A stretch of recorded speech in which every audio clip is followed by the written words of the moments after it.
What's up, everybody? Put some light up in here.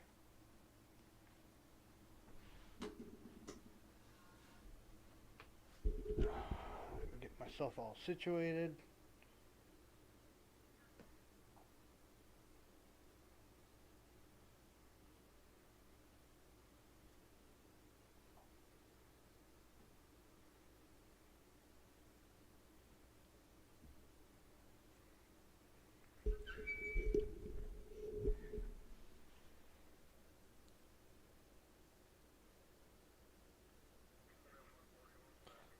Alrighty.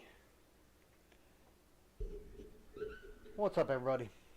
What do I want to do here?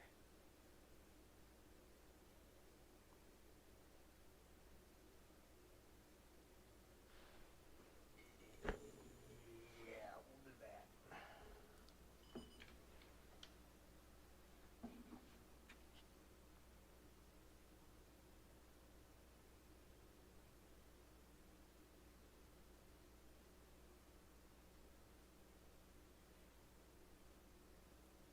Yeah.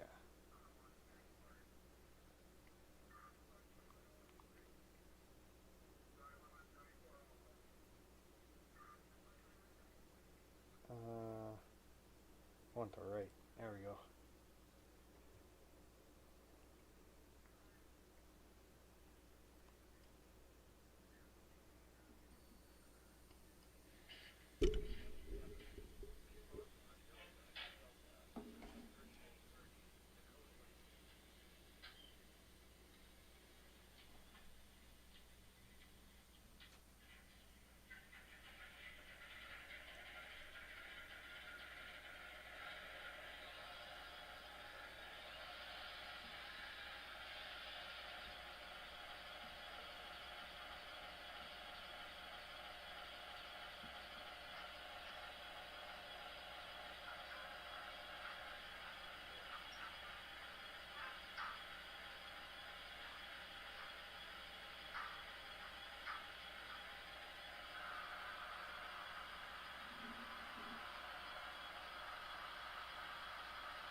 Hey Noah, what's up?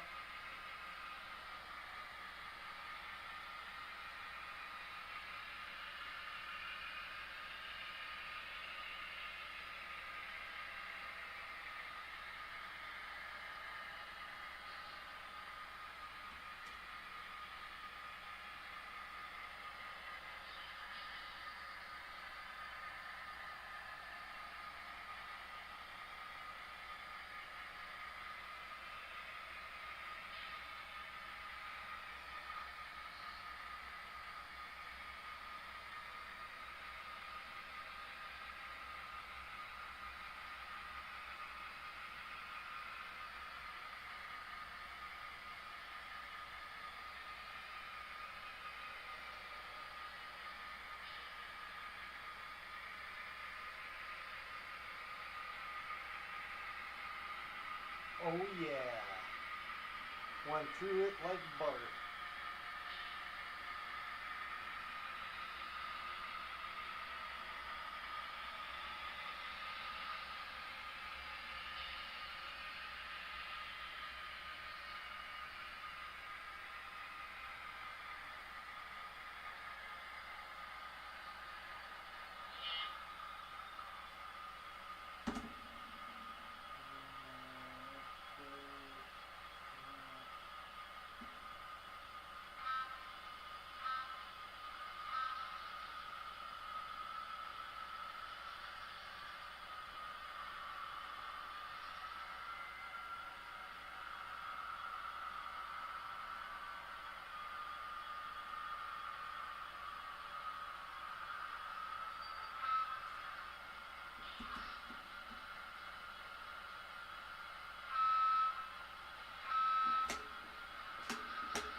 We got a set of 40-foot overlands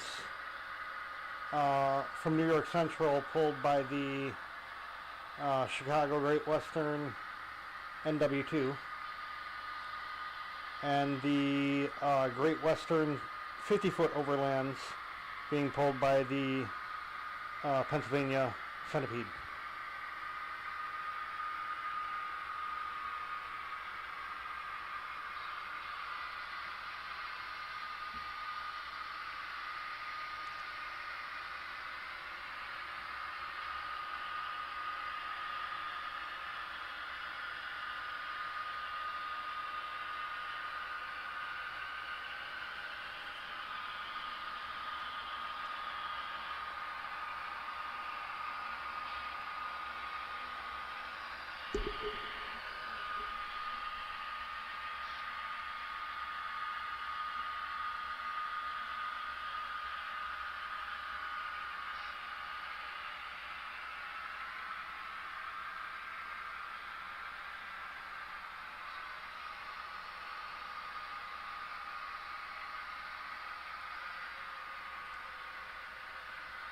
and the centipede goes through the new switch like it's not even there.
And field.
So my switch is going to be here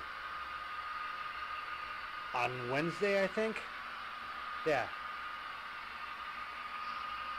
And then my main lines will be complete.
Get a dog, they said. It'll be fun, they said. Shut up, idiot.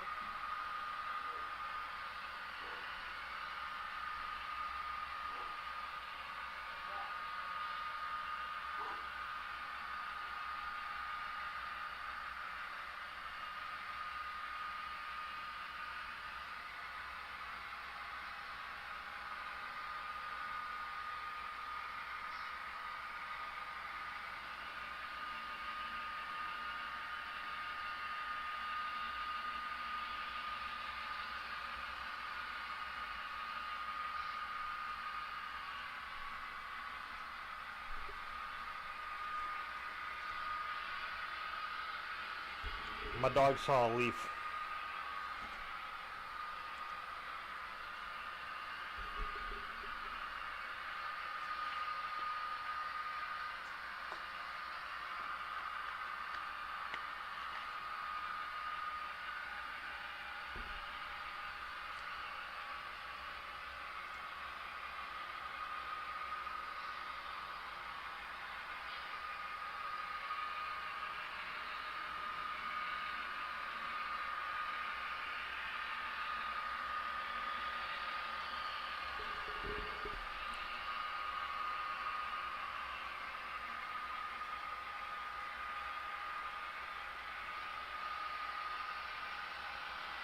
I need one of those little dinky Atlas stations.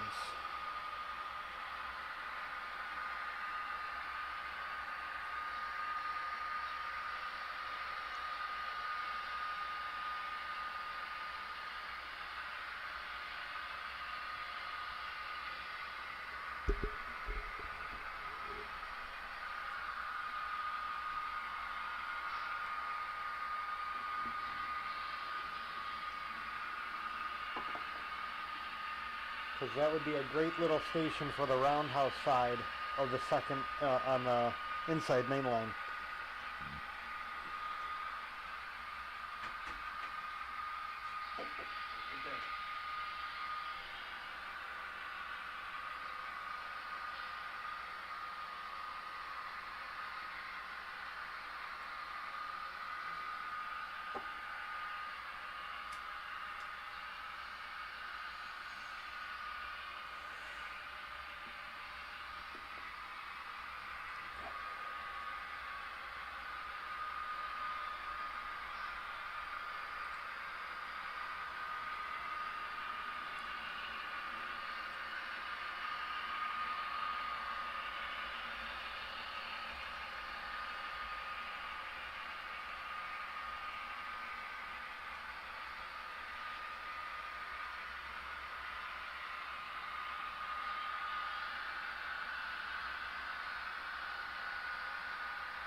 You gonna pop a squat? Go ahead.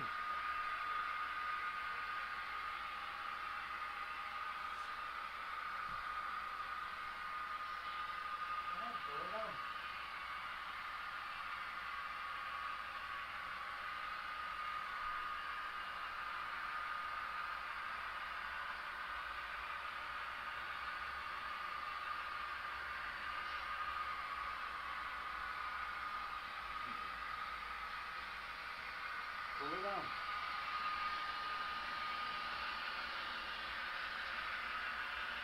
Now.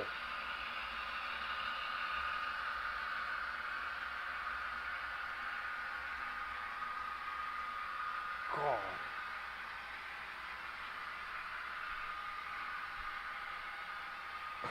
Dog knows I don't play with him when I'm running trains.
You know what that means?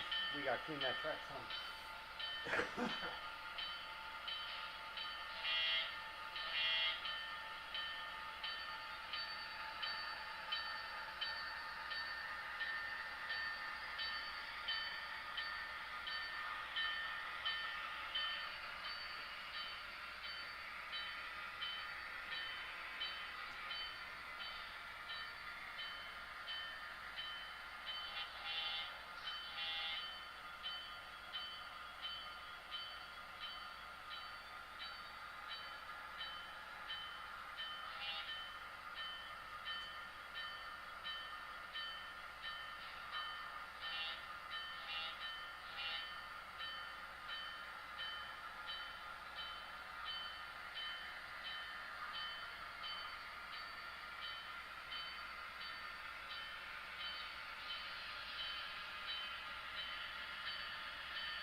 And the FEF makes it through the switch.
In that Steam, I don't know what it is about the Steam sound, but I can listen to that damn shit all day.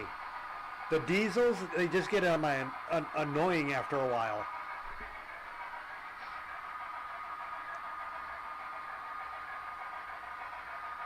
Speaking of,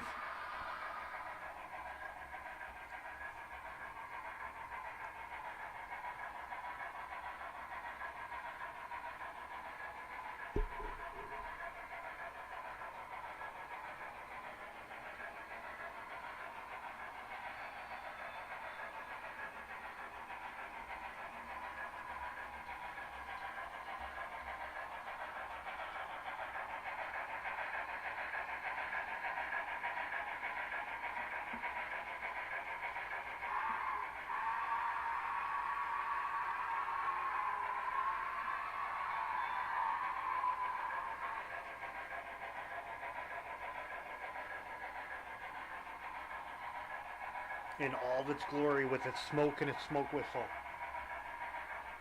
that gets sucked down under the table because of the fan.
Had to fix my bell.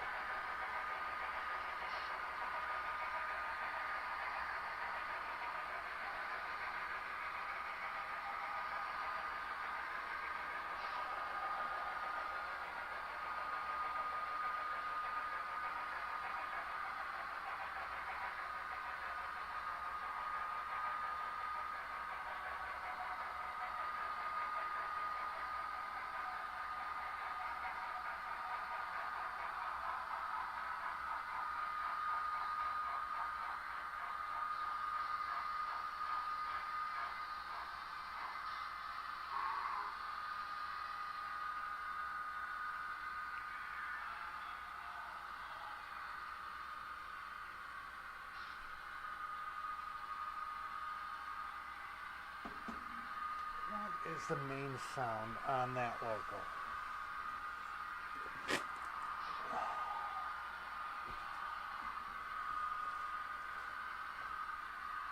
NW.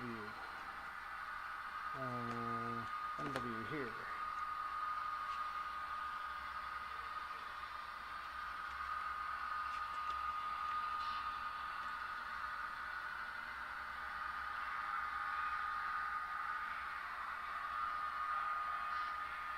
Oh, I did already turn it down.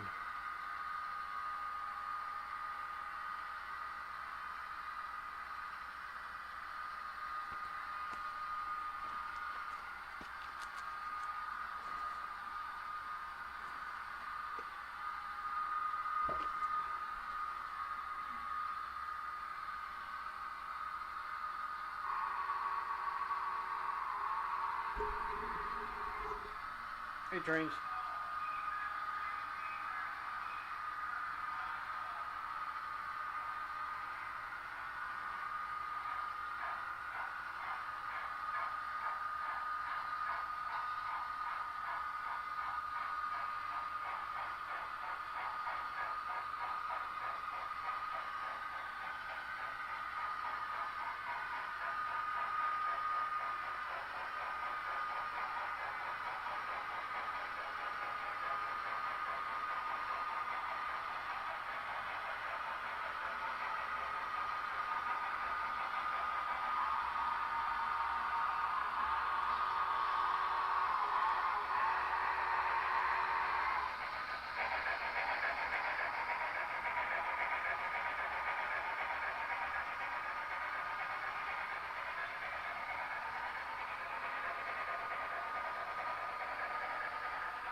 We're going to hardball it for a little bit.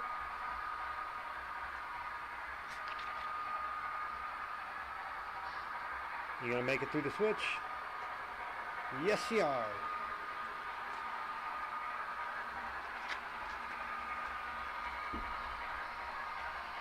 That switch is working out really well.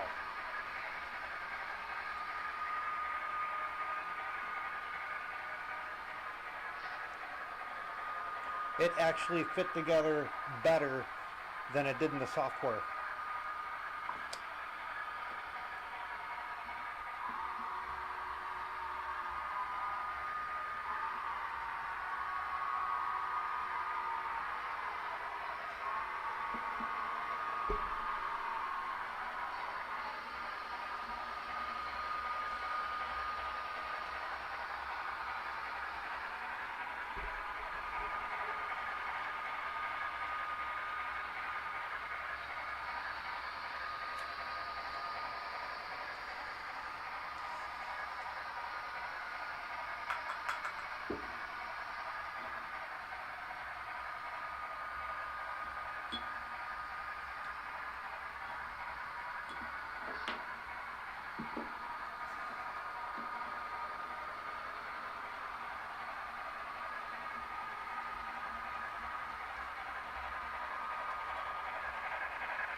God, I really like this engine.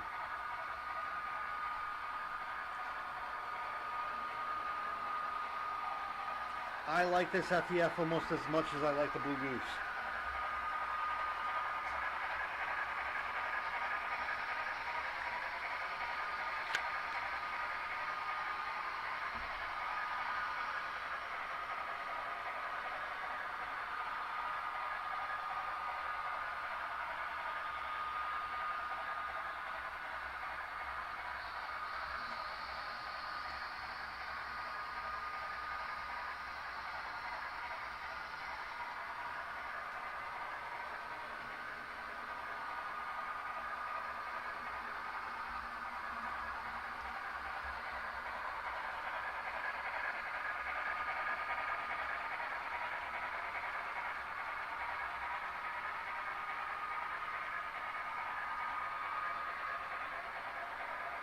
April seaweed.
Because I'm God.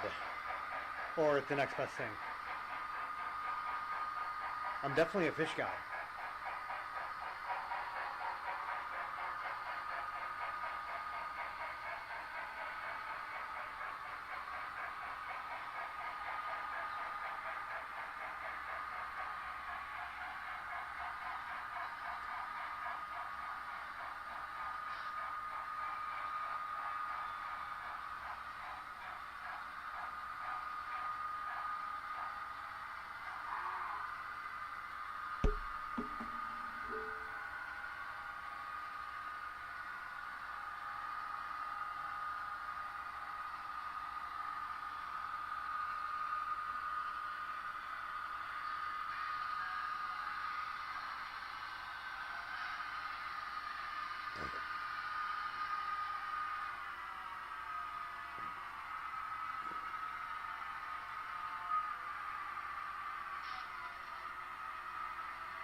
Okay, what do I need to do that guy?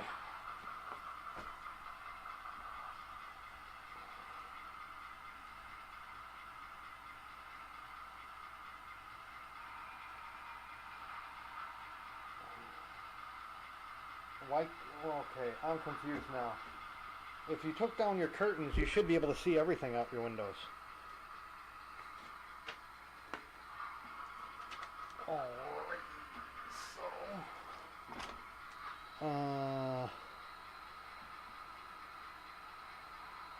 2, 1, CV 133. Data, let's go 65.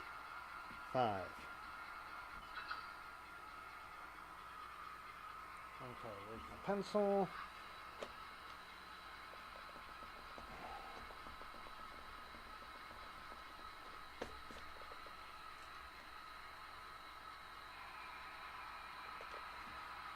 $65. Alrighty.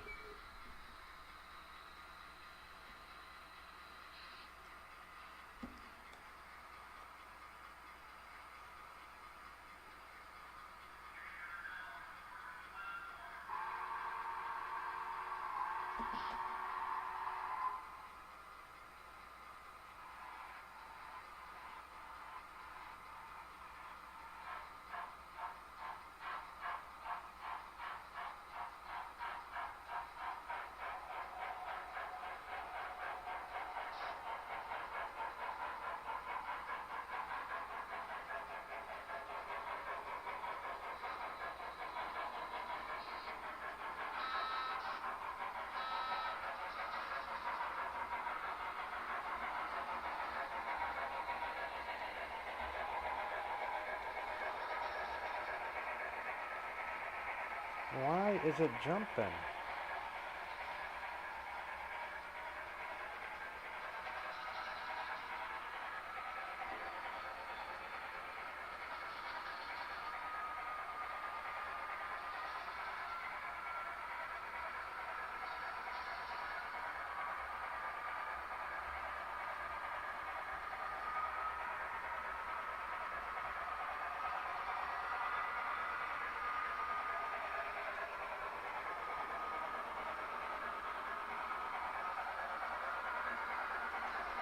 Oh, it's too bright. Okay. Sunglasses, man. Sunglasses. Dude, you think you should see it in this room. I have two Phoenix CRVs lighting this room. That's what I have lighting it, the Phoenix lights.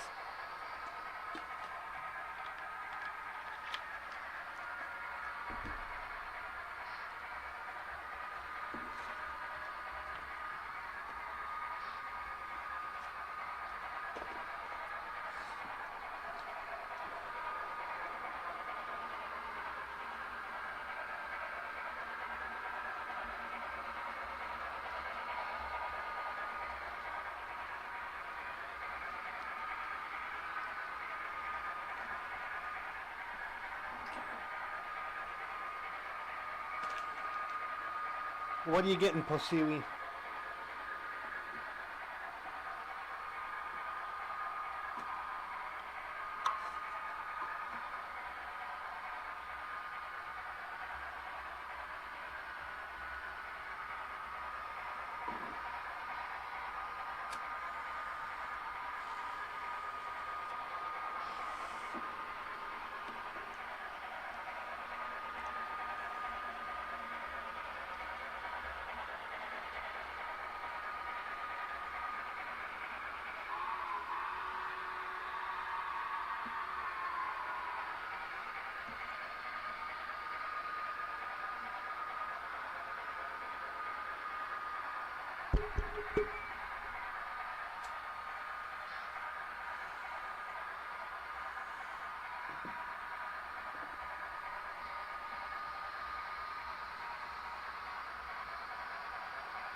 Sad to say, you're actually getting into it in a bad time.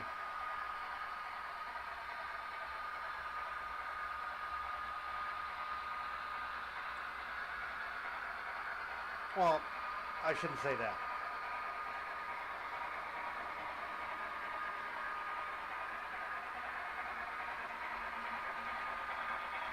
The stuff that's in them, the stuff that's in the shops right now is going to be fine.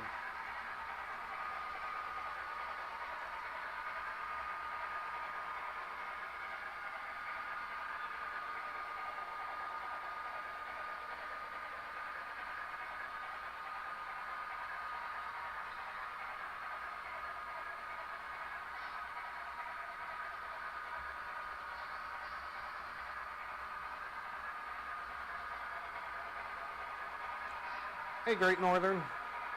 I'm all good. My Switch idea is working great.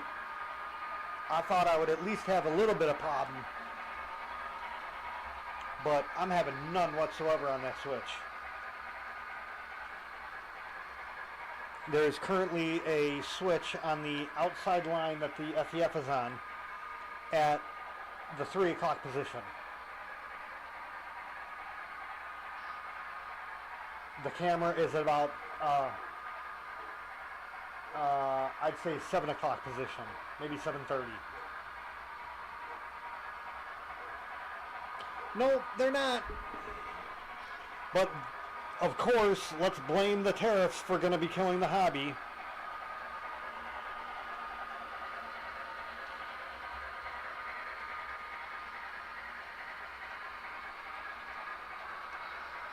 Which ones? The FEF ones are the Athern Athern / Roundhouse 50-foot Overtons. The ones on the inside, the two-tone gray, are Concore 40-foot overlands. I'm sorry, both of them are overlands. The 34-footers are overtins.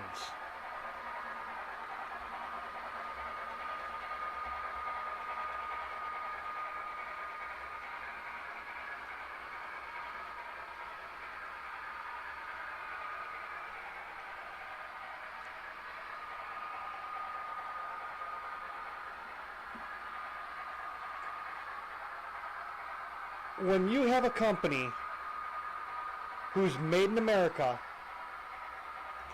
and they make their products and they box them up and ship them to China to get put in sales boxes only to get shipped back here to be sold, that's the problem with this industry. I highly support the tariff in that situation.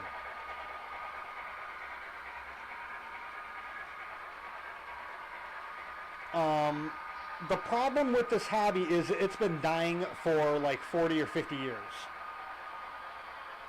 Honestly, you're going to call me crazy. I think it all started when DCC started. In and about the time DCC started, that's when everyone started wanting as much detail on their stuff as possible. Up until then, we were fine with, the Athern Roundhouse blue boxes. Sure, some people took them and detailed the hell out of them, but the majority of the people just ran them the way they were. And they were $30 a pop all day long.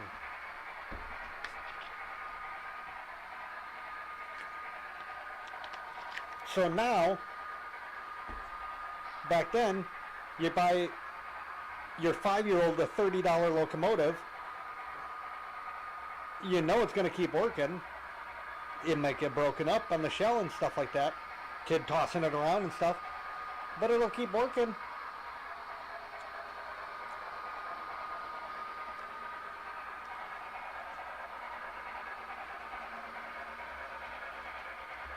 Some of the best stuff I've ever gotten was used. I mean, I'm not saying the new stuff is bad. The new stuff obviously is going to be good.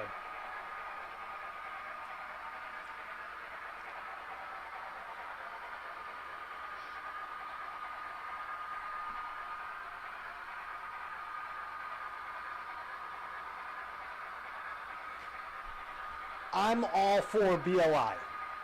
I love them. But there's no way in hell I would buy a kid a BLI Locomotive. There's no way in hell I'd buy him, honestly, any Locomotive anymore. What was it, 2015? Let's just say 2015. I was into HO. A Bachmann 45 and a 44 tonner, $70. Fast forward to today, all they did was put a speaker in the spot that they already molded into their body for the speaker, and they're charging, the MSRP is now like $400. That's the problem. The companies that are starter companies, no offense, Bachmann, you make good stuff, but you're a starter company. Athern, you're a starter company. Atlas, you're a starter company. Scale Trains, River Aussie, BLI, you're all high-end stuff. So I'm not even talking about you guys.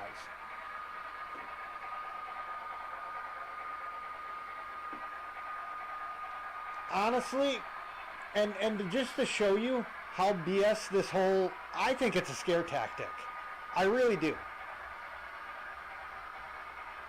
Because right after all these companies do a collaboration on a video saying, oh, it's going to kill the industry, the next day, or was it the day prior? It was a one-day difference. BLI drops a listing for a brand new run of SD45s. And they're fucking gorgeous. The Southern Pacific, what would it be, Run 3, is, oh.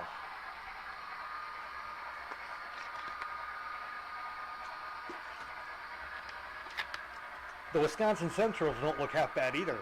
That Operation Lifesaver, that definitely caught my eye.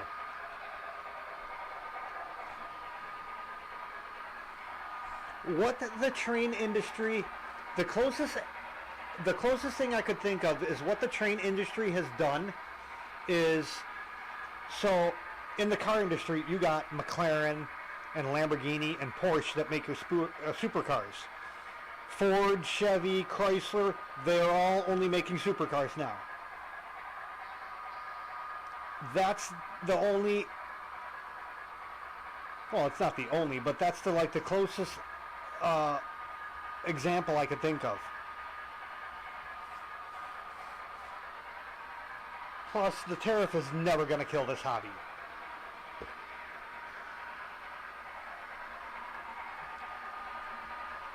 Again, the pricing of your stuff is what's killing the hobby, because you don't want people getting into the hobby when they're turning 35. You want them already established in the hobby. By the time they get to 35 and 40, they can start buying the BLI stuff.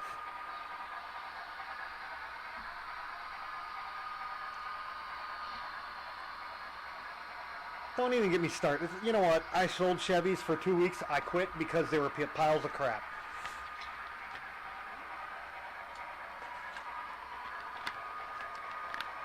I remember working at a Chevy dealer, and they had a Monte Carlo SS. $1,200 for dual exhaust upgrade. So, being it's a front-wheel drive car, I'm like, well, how the hell did they get dual exhaust coming out of a front-wheel drive car? Okay, let's look under the car and check it out. I'm expecting to see a single pipe coming back that splits under the trunk and then comes back in two different pipes. What I actually saw was a single pipe coming back to the passenger side, and then a dummy tip put on the driver's side. And right then and there, I said, I cannot sell your piles of crap if you're going to lie like that to customers.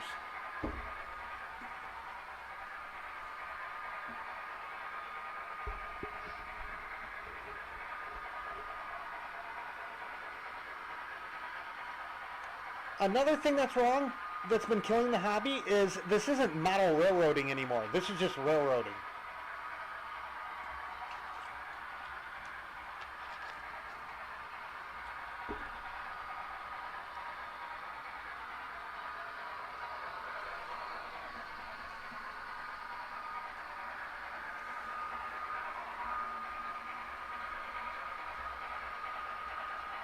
What have I built?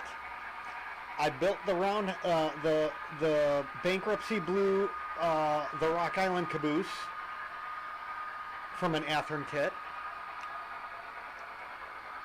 I built the roundhouse Overtons from a kit. Oh, and the 2 Pennsylvania boxcars. Those were Bowser kits. Everything else is just out of the box.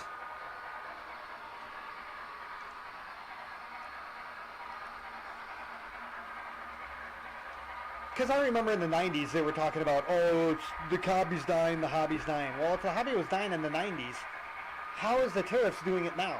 The tariffs might kill companies, but it won't truly kill the hobby.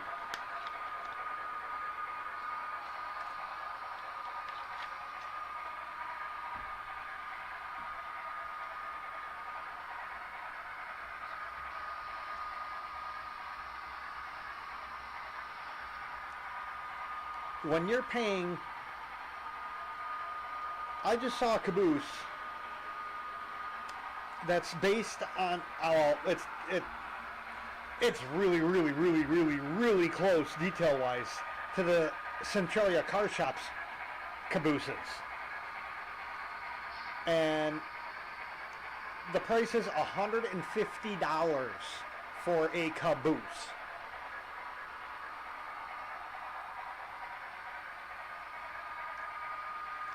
Honestly, it's not going to be 145, because I remember them doing a tariff on a cars years ago, and it was like a 20% tariff or something to that effect.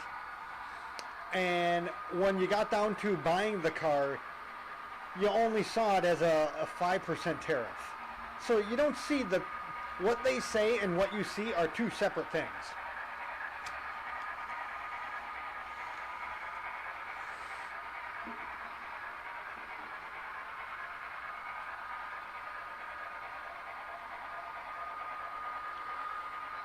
Another problem is these companies have been gouging these models.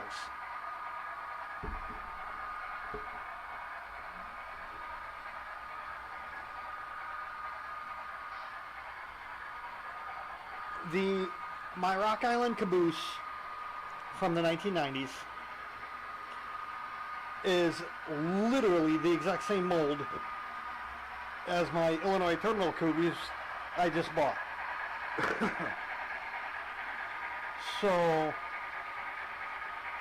that's 90 to 2000, 2000 to 20. That's 20 years. We're talking 20 plus years. The prices should have been staying the same, because by now all the R&D for that model that came out is well and paid for. So you shouldn't have to be paying the prices you're paying for these 1980s models, even if they're made today, because you shouldn't be paying the R&D price for it. BLI comes out with a locomotive and they make a run or two and that's it. So yeah, you can spread the R&D, like the Blue Goose, you can spread the R&D across the one or two lines, maybe three. But when 30 years down the line, if they come out with this engine, there's no way in hell it should be anywhere close to the price it is now. It should be lower, which then in turns, it's the same price because of inflation.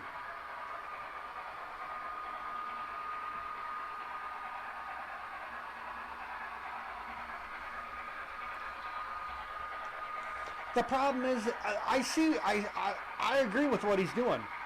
Everything is made in China. Did you know the United States used to make TVs? We used to make stereos. We used to make model trains.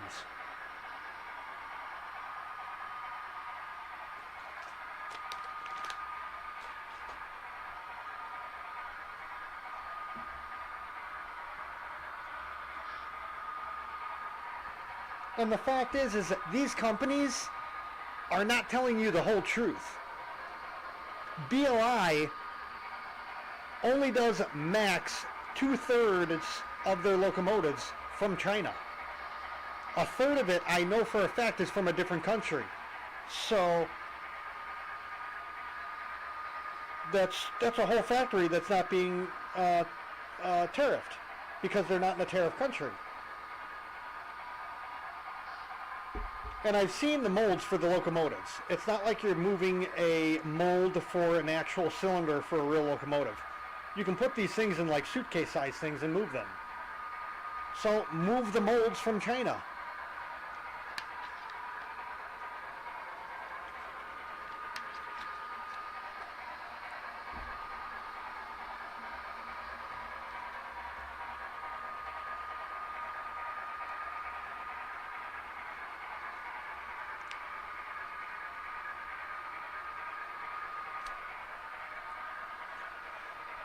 I'm a radio guy also, and let me tell you, I will not buy a radio, a weather radio or a police scanner radio, a fire department scanner radio. I will not buy one that says made in China because they're all crap. I would rather buy a radio from 1990 made in Japan versus a radio that's brand new made in China.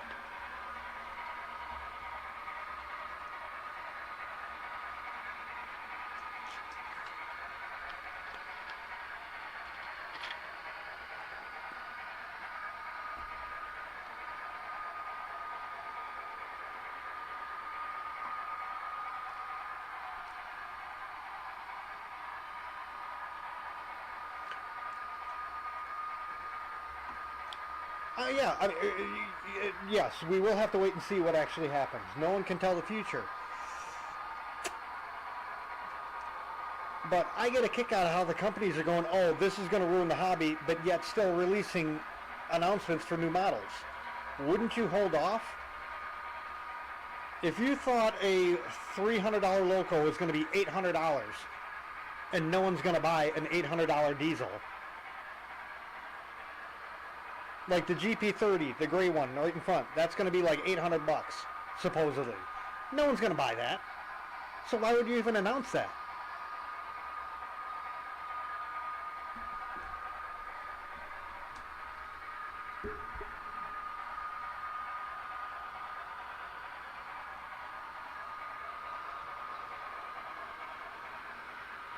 And there's always ways to get around it.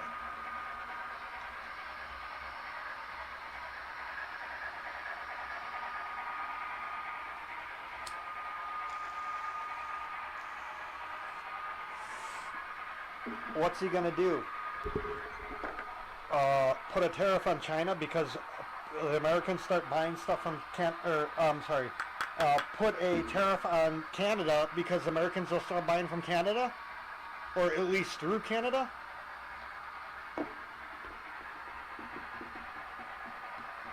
I mean, come on, we've all done this. Except at a smaller scale. Should I go to Cook County with, I'm just pulling numbers out of my ass, 30% tax, or should I buy in DuPage County with 10% tax?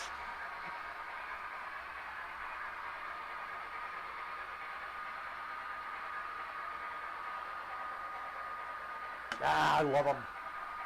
Trump's my guy. Only because he reminds me of the song from the Beatles, The Benefit of Mr. Kite. Like, if I had the know-how, I would love to superimpose Trump's head on that music video, because the way the guy from Across the Universe, it's like a little skit in the Across the Universe show. It just reminds me of Trump.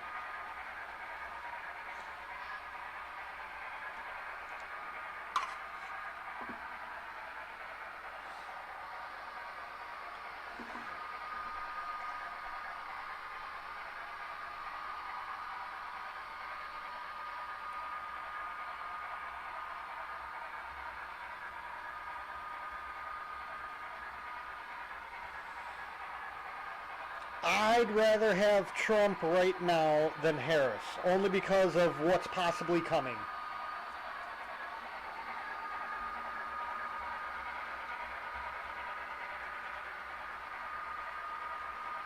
There's things that are happening in space that they're not publicizing.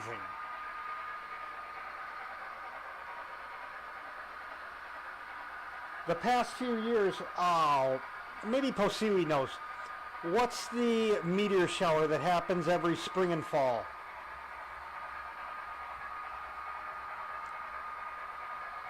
If you actually pay attention, it has been getting worse the past couple years. We're going into a thick spot. Or I shouldn't say a thick spot. We're going into the thick spot right now. We might not be here in a couple of years.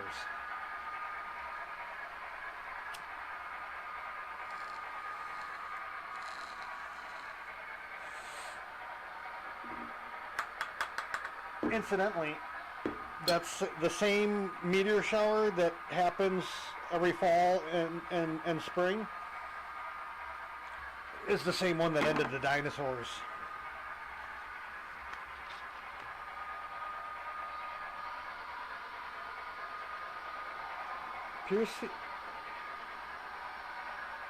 Piersod?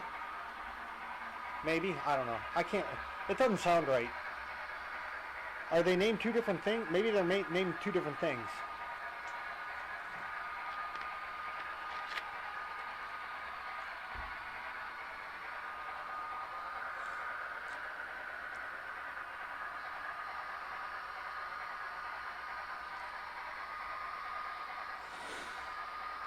And something about Voyager too. The Voyager sent back some data that just doesn't make sense. And now they're really, I guess, starting to think about Planet 9 again. Or Planet 10, or Planet X. That's what it is, Planet X. Because I don't care who the hell you are, and if you don't say Pluto is a planet, you're a moron. Pluto is always going to be a planet.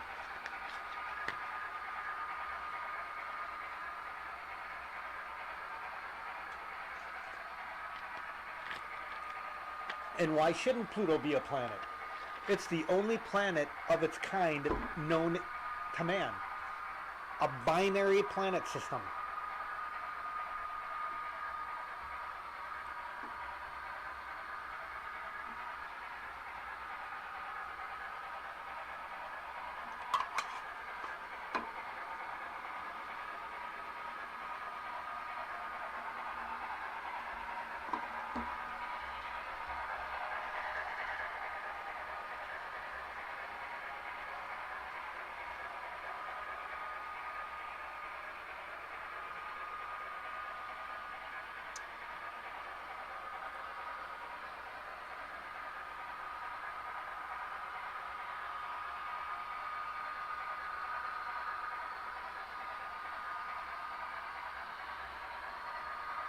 Have fun, great. I'm actually thinking of going and reheating one of my pieces of pizza.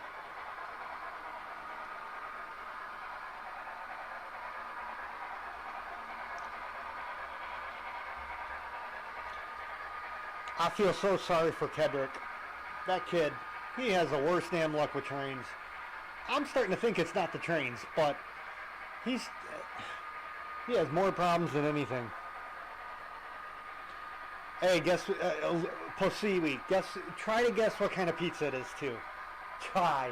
I guarantee you better only answer one question, or one place, because y'all know.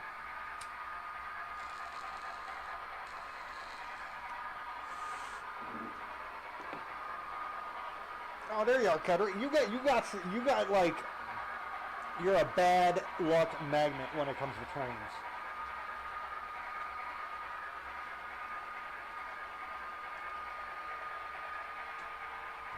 And I know if I was able to look at your layout and get my hands on your layout, I'd be able to fix all your problems. Because I think I've been laying track a long time. I've done a many. This is my 5th layout. Some I've done with Atlas track, some I've done with Flex track, Kato track. And a lot of the problems is, it ends up to be one big problem, but it's a bunch of small problems that add up to a big problem.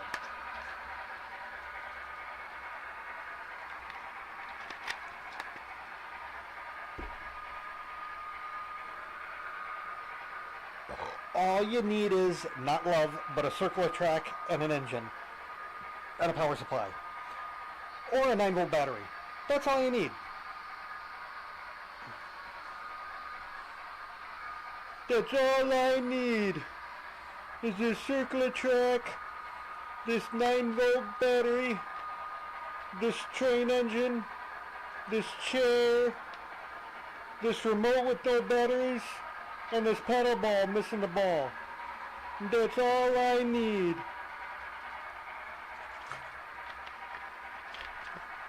All the young kids are like, what the hell is that guy talking about? The best goddamn movie in the effing world, The Jerk.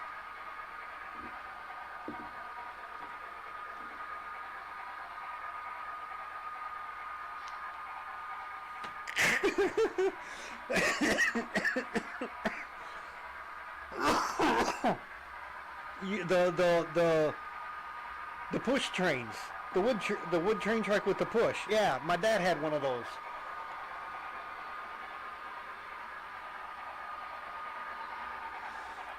No, because you said you've had problems with other locomotives.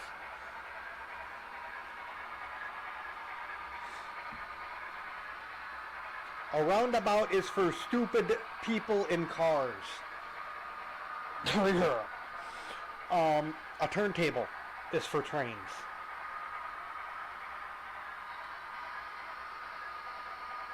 You know what? When I become president, I'm gonna ban roundabouts and driving on the wrong side of the road.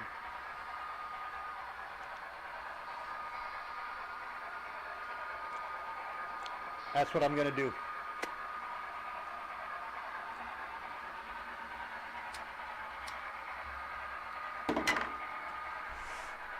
They're redoing the expressway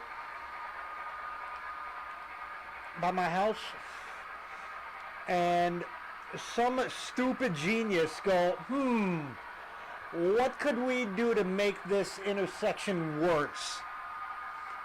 Let's take it from a normal cloverleaf to adding a stoplight on each side and transferring you to the opposite side of the road at each light.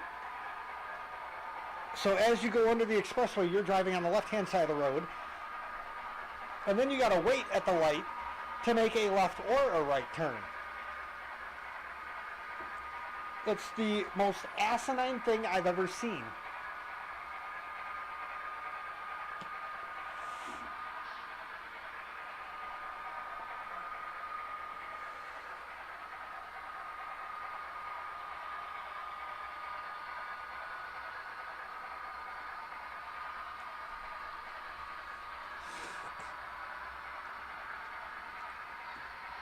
Posiwi, did I tell you I found the long-lost end-of-the-line turntable and engine house for the Chicago Great Western in the middle of the woods in Atkin, Illinois?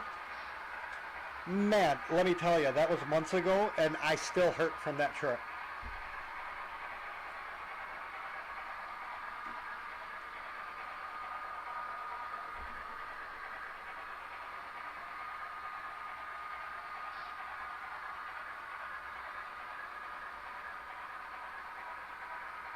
Well, don't you have problems with the 12 or no?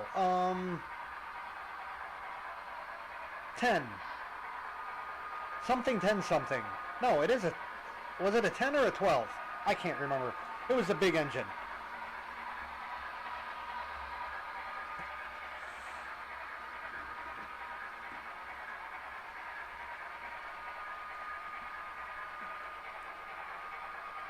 I found it by LiDAR.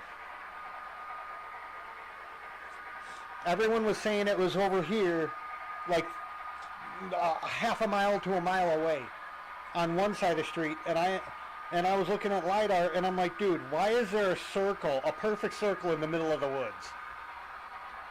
So I walked a mile to get there. Oh man, it was rough.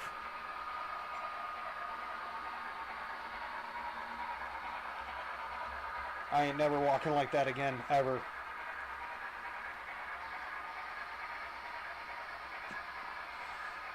But the stonework, even still remaining, is just gorgeous.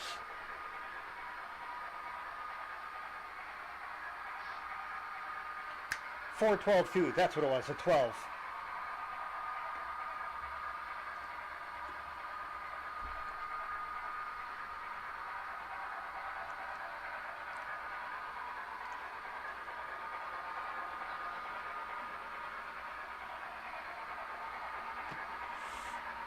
And what got me into going to this location was a channel called Be Historic. Really, really good channel. Highly recommend to anyone.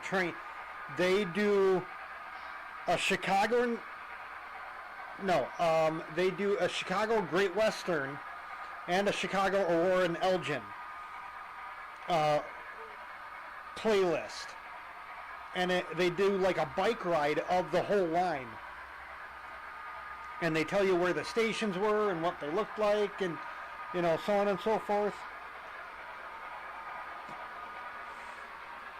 Of course, I've mapped it all. I had most of it mapped anyway, but I added a bunch of stations where the stations were and stuff now to the map.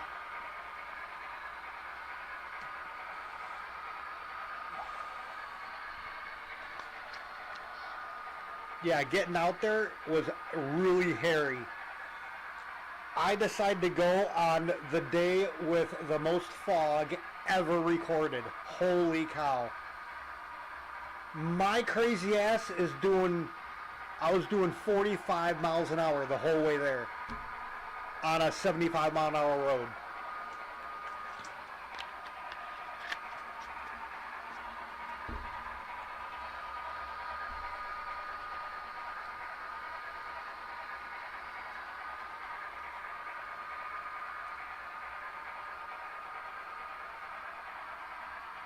I gotta put that video together and shit. I still haven't done that video. I've never released that. The only people I gave it to was Be Historic. I sent him all the pictures and the video. I still gotta put them together into a video.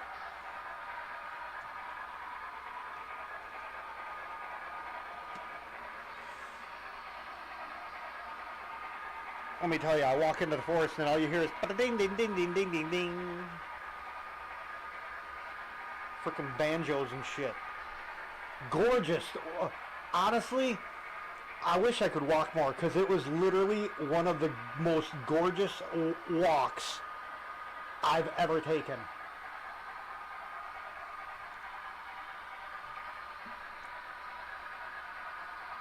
At one point, you're like 50 to 100 feet on a ridge, and you can look down both ridges because the bike path is on the old right-of-way of the track. Just gorgeous, hills and trees and literally untouched, as close to untouched wilderness as you can get in northern Illinois, I would assume.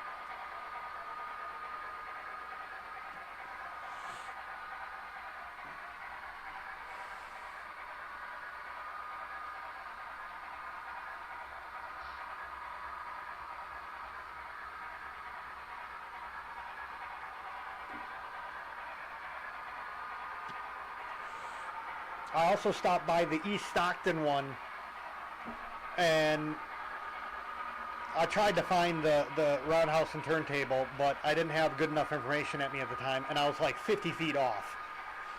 But I was pissed at the time because I ended up walking through, what is it called, brambles? The little seeds, the pokey things that stick to you. Man, I was literally in the middle of a field stripping down to my shorts. They were everywhere. I am so glad I brought a change of clothes.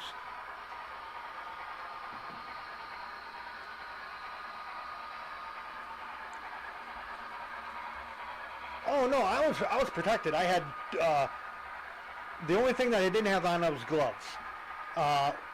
Because it was cold out at the time. There was still snow on the ground. Sweatpants, boots. I knew I was going to be walking through like mud and stuff, so I kind of dressed for it. Before I'd go hiking, I would change my shoes to my boots and stuff, and socks on the outside of my pants in case there's any ticks or anything. And man, but whew, let me tell you, that was rough. In the middle of hunting season, in a hunting spot, in the middle of a field that's open, taking my pants off and stuff, next to my car, switching to my other pants. I had shorts on underneath because I knew I was going to have to change at some point.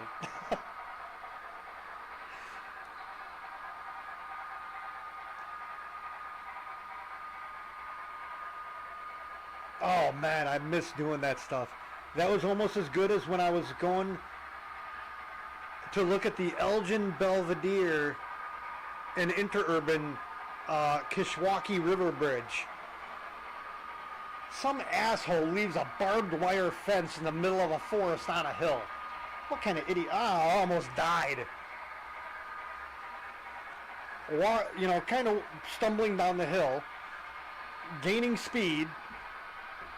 Wham! Clothesline right into a barbed wire fence.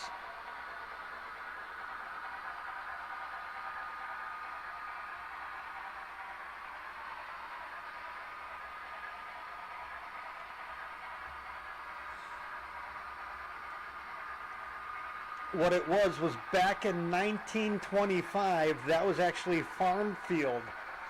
And they just let, as time goes on, they never took the fence down. They just let the trees grow up in the spots they weren't using. Because I was kind of went through the golf course to get to it because it was the most direct line.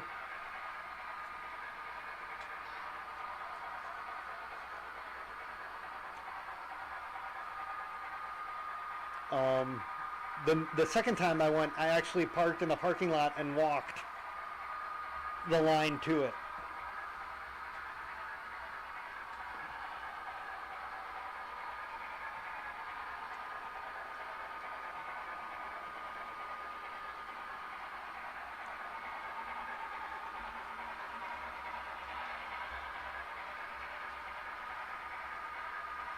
In fact, tomorrow, I might go for a little trip tomorrow to Stewart, like a town over from me. They got a restored Illinois Central depot. I might go there to take pictures of it, photo document that thing.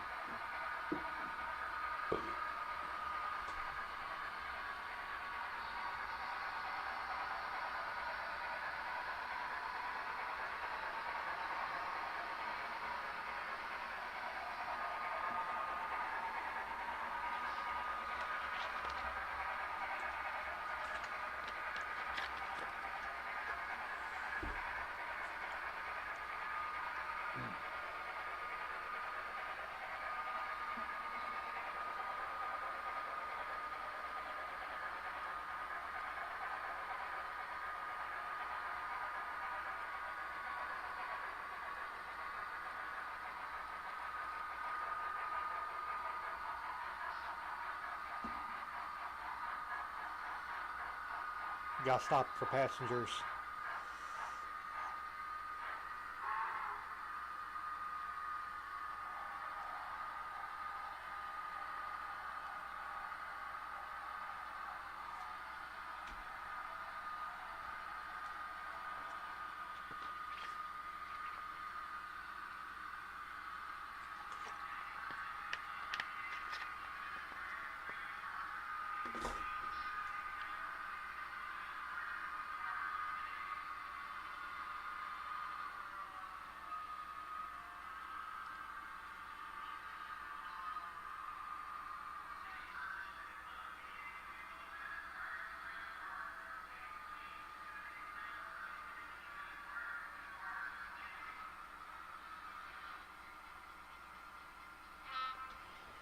Okay, give me a second. I'm gonna start my pizza.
get the show on the road again.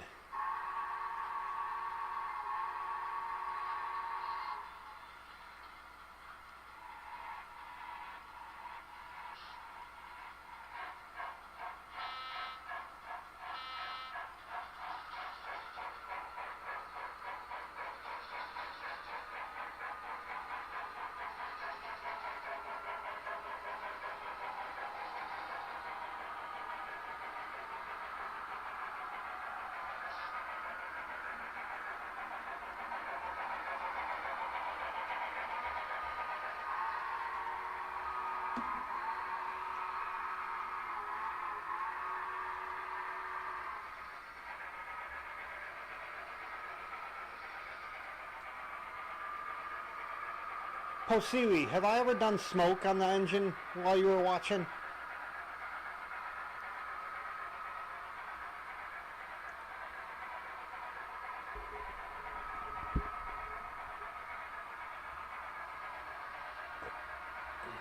Switcher, move your ass. God, I hate switcher mode.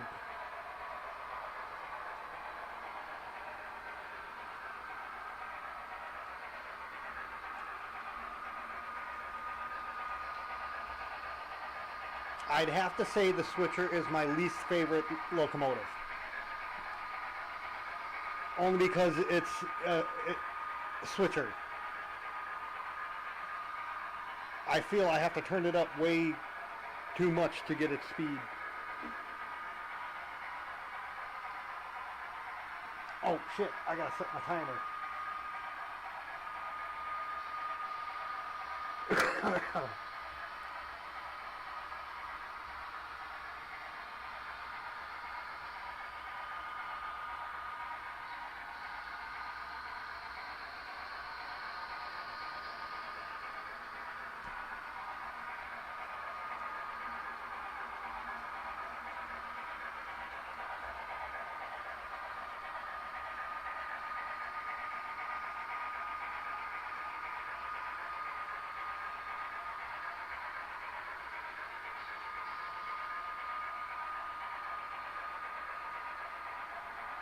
Oh, I've done that to all my locos.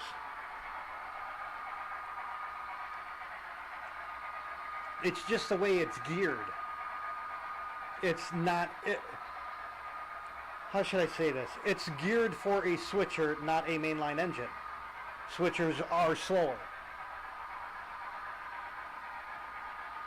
I like if they would have put the gearing as a mainline loco, I would have liked it a lot better.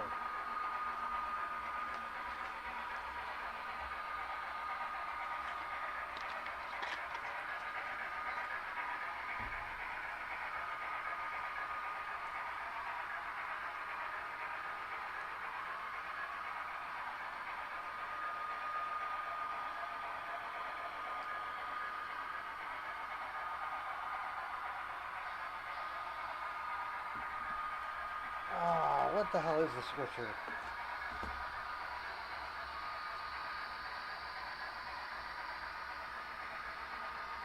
Yeah, 5 is 220, 6 is 120. Which is actually higher because usually I have a 195 speed limit. All the other locos are maxed to 195.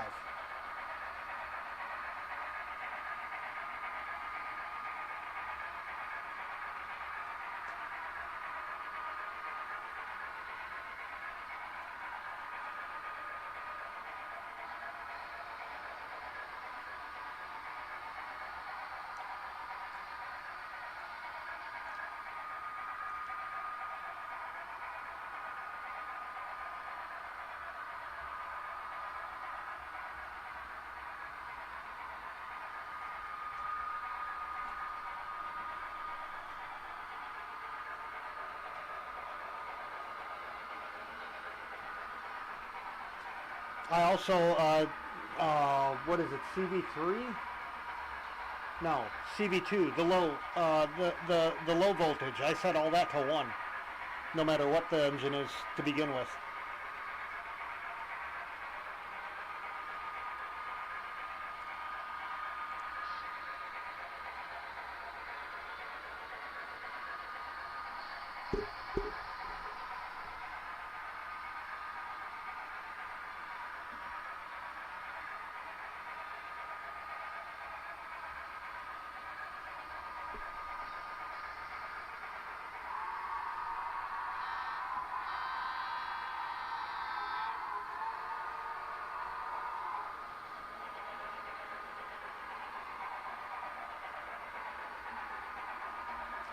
I cannot believe how good everything is running through this switch.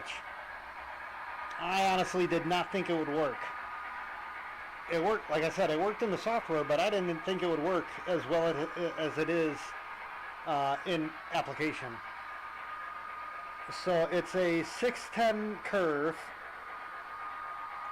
that I took out two of the 610s. I put in a number 4 switch and a 670.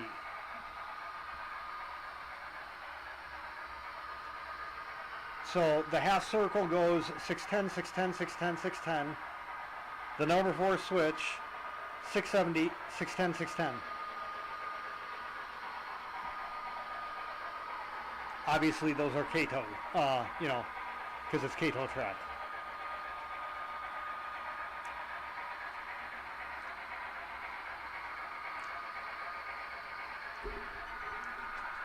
I just can't wait to get my switch, man. I want my main lines back.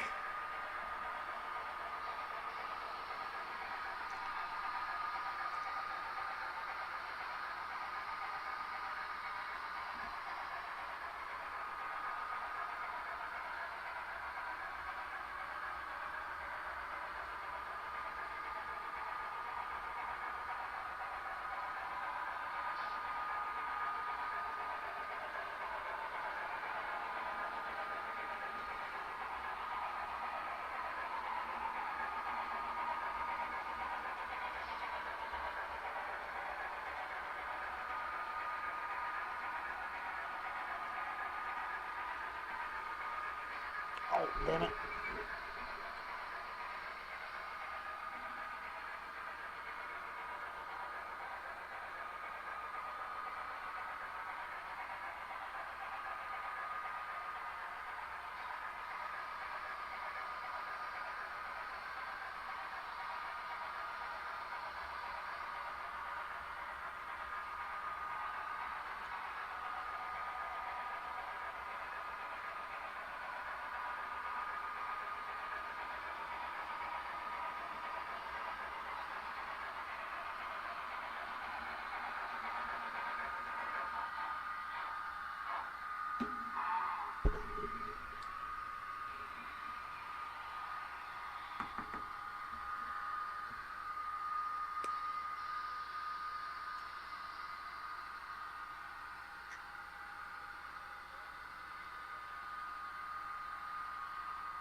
Thinking of that.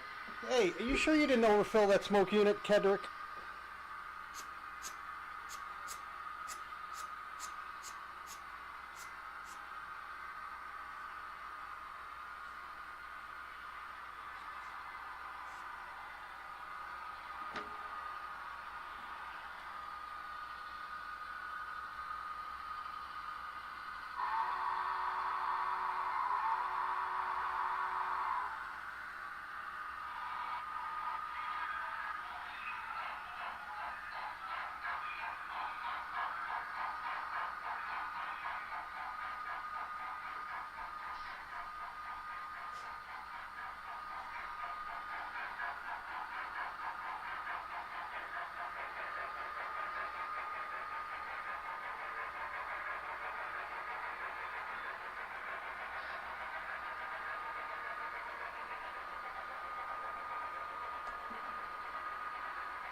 For it to leak out like that, the smoke unit is like a bowl. It's a metal bowl. That would have had to been cracked, or you would have had to overfill it.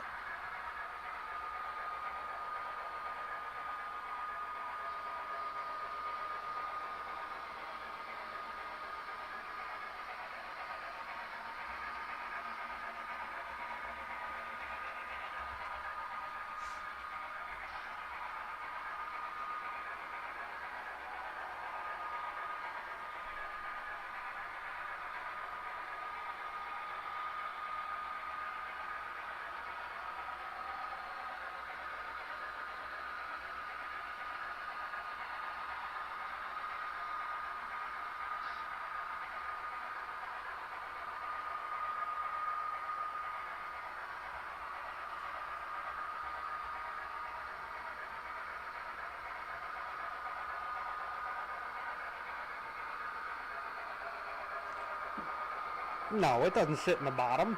It sits up on top. It sits inside the boiler. It sits right behind the lights. At least mine does.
Ooh, yeah, another 5 minutes.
Oi.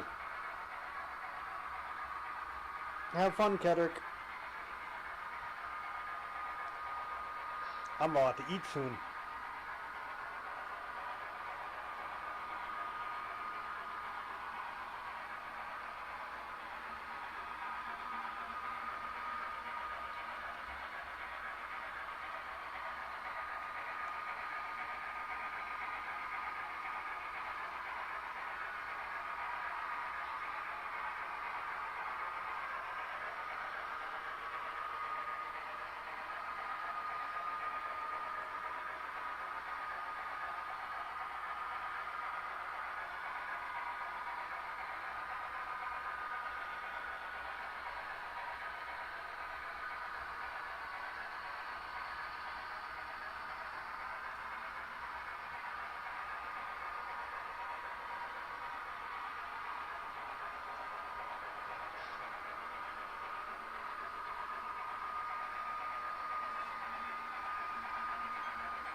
Oh yeah, look at that. That's what they call a pizza.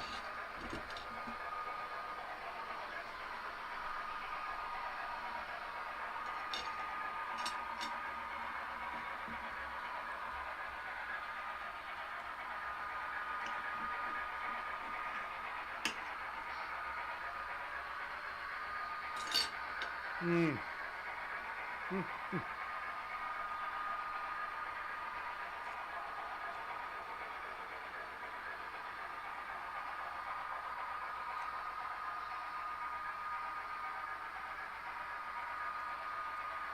Man.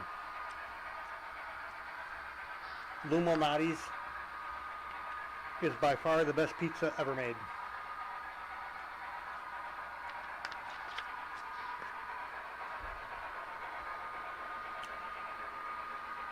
None for you.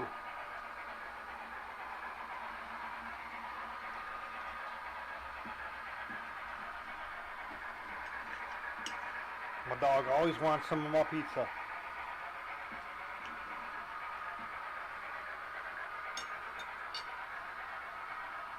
I don't blame him.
My God, this pizza's so good.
That was good.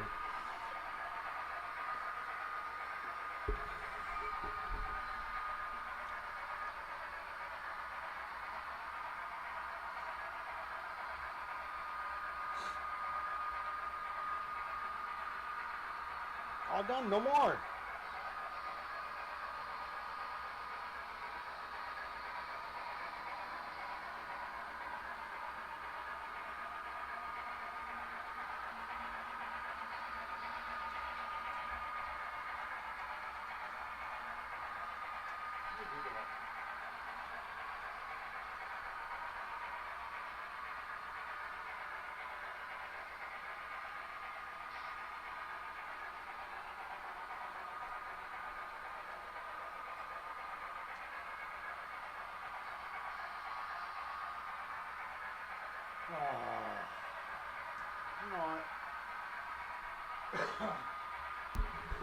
I'm gonna teach my next dog to use the toilet.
I just scared the crap out of my dog.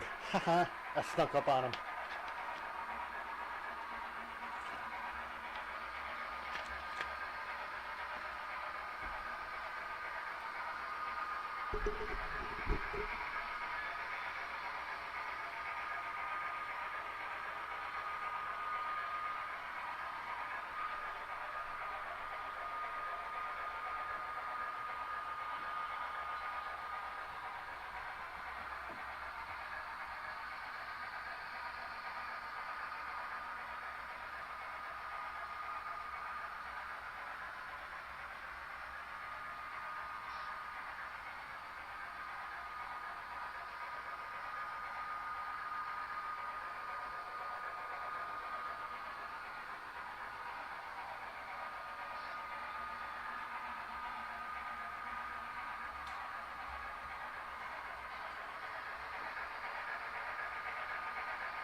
Are we having fun yet?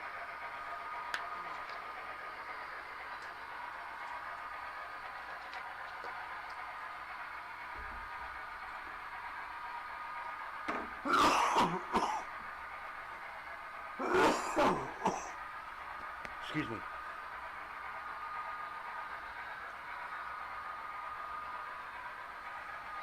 What's up, goopy eye? Come here. You got goopy eye.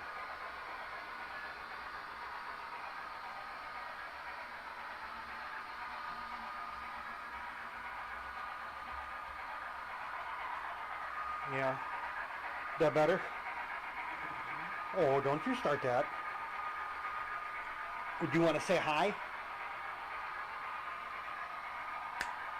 You want to say hi? There you go. Yeah. Alrighty then. Diesel says hi.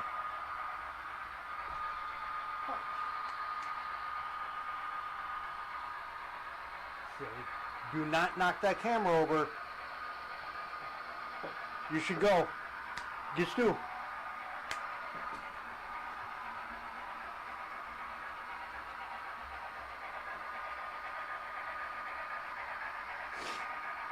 Go get your window. No.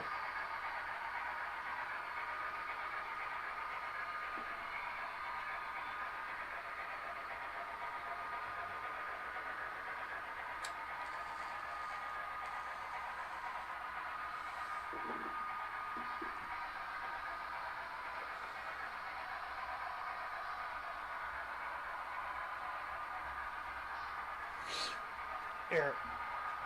How to make it black and white.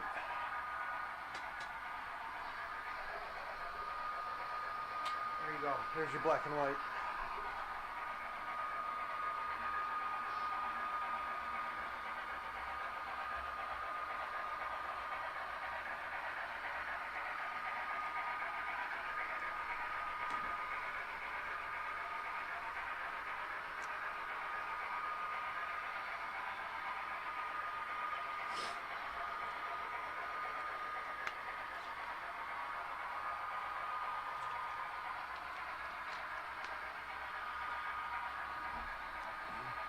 Who would have thunk it? All you need is green light to make black and white.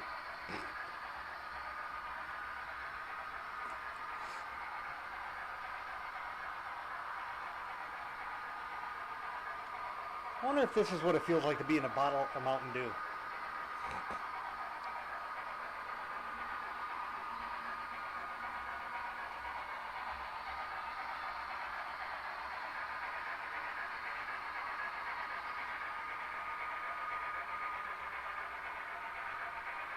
Oh.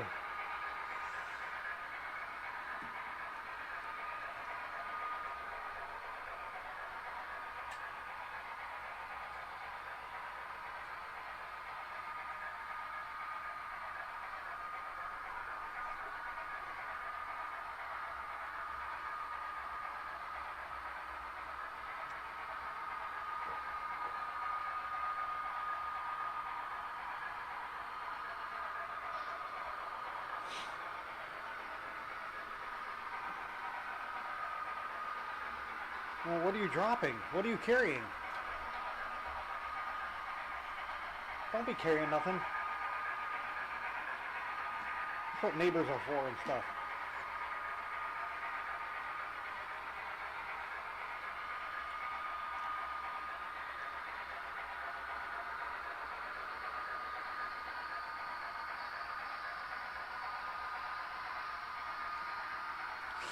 Oh, Seaweed, what scale are you going to be doing? N scale or HO?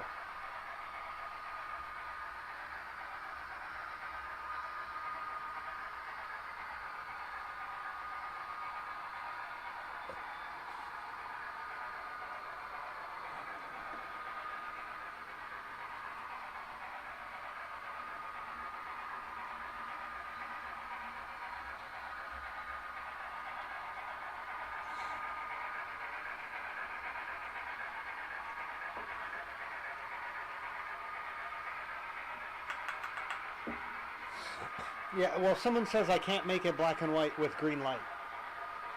And, yeah, so I do it every once in a while. Just to show that you can.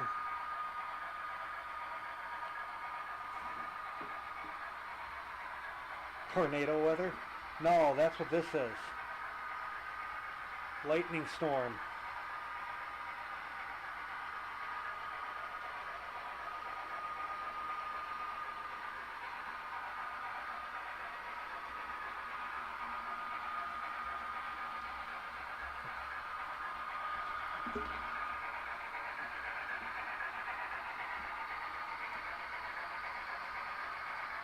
I forgot how much stuff these Phoenix lights had in them.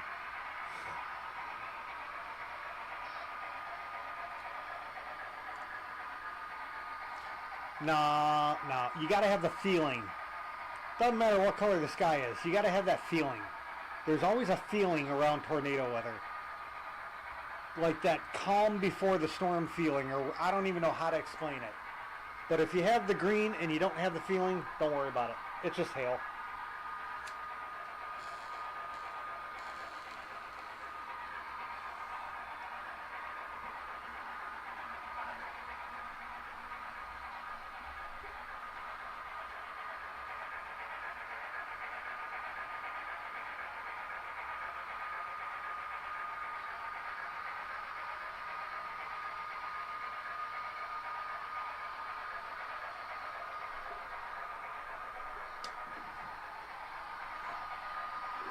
N scale? Okay.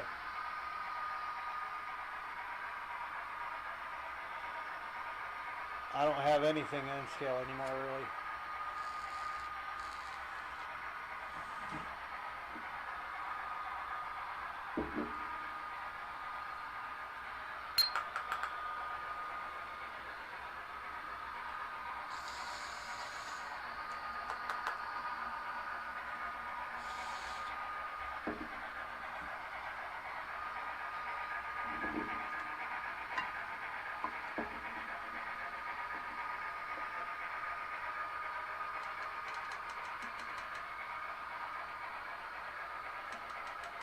Yeah, N scales.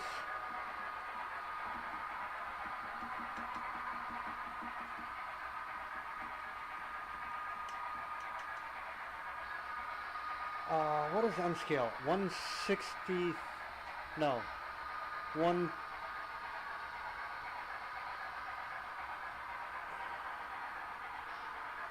Man, I cannot remember what scale N scale or N gauge is. 150th, I think.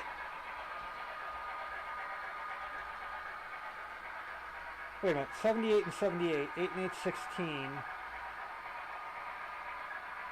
14, 15, 158.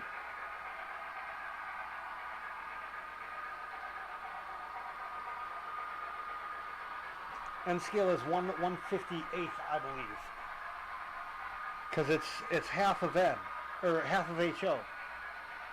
So you just take the HO at 178 and you just double it.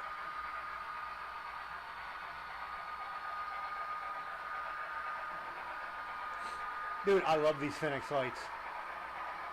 I loved them on the fish tanks.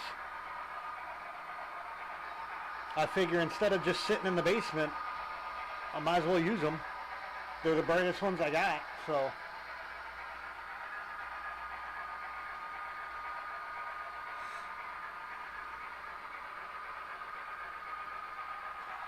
Damn, 4-inch hail? That would fuck some shit up.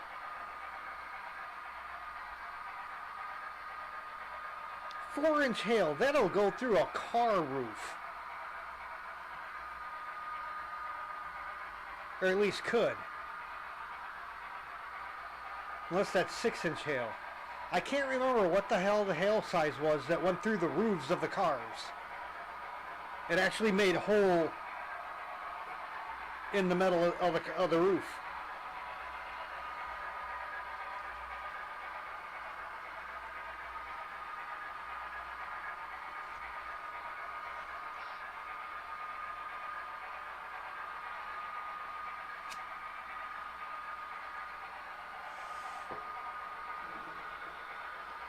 I've also seen hail hit in a town.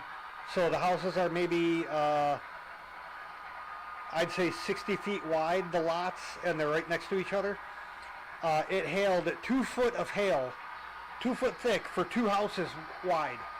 And that was it. Just a long strip. But it was only a hail band of like 120 feet wide. It was crazy.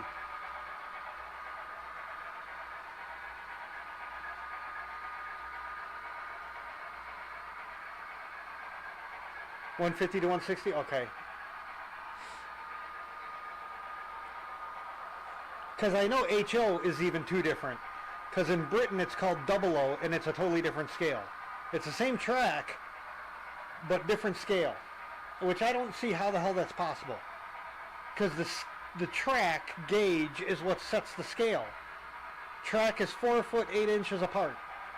So between those 2 tracks, that's 4 foot 8 inches.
No, it comes in a curve.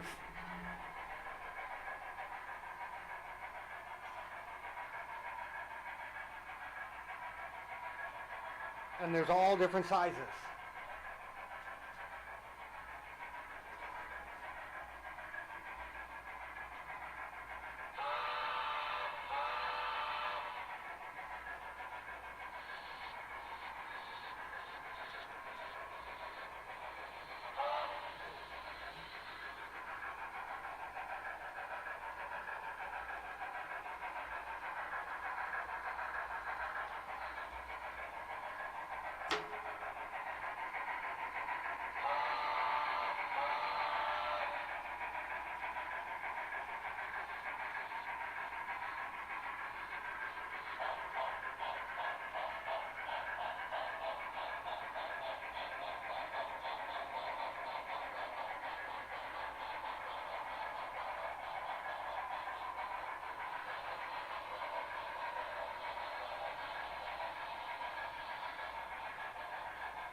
You know what would look really good?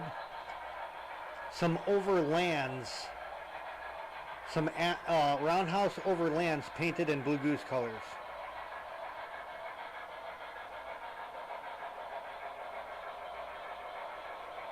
Or at least to represent, like this two-tone gray, but with two-tone blue. Even though it doesn't match, I think it's these are intriguing to me.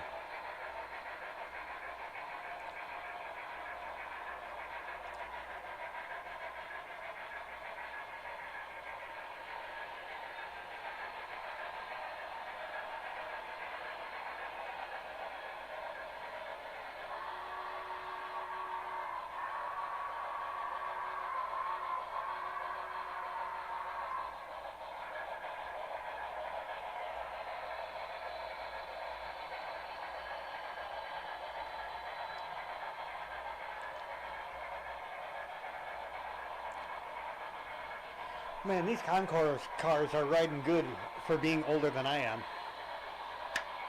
I think they're older than I am.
Holy crap, it's still light out? Man, it feels so much lighter.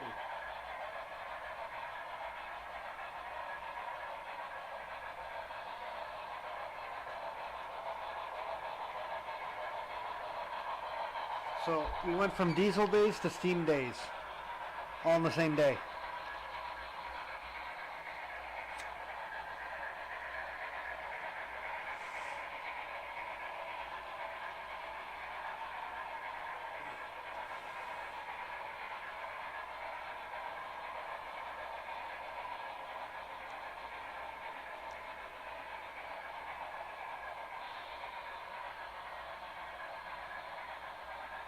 Yep, two-tone blue.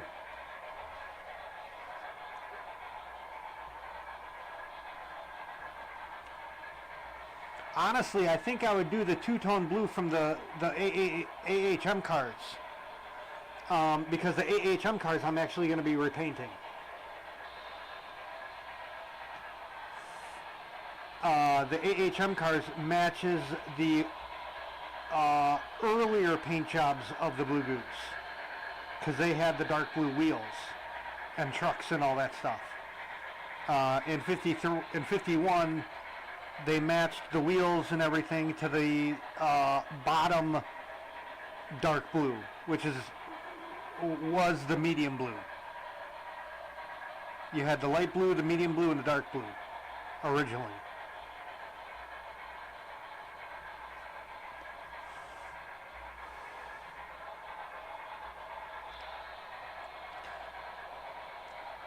Well, luckily Union Pacific used two-tone.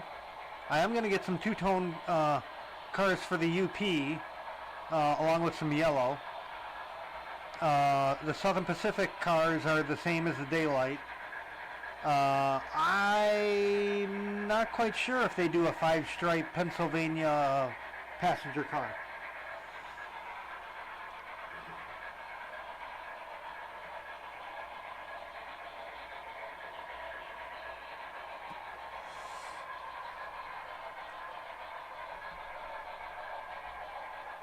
No. That's UP 831.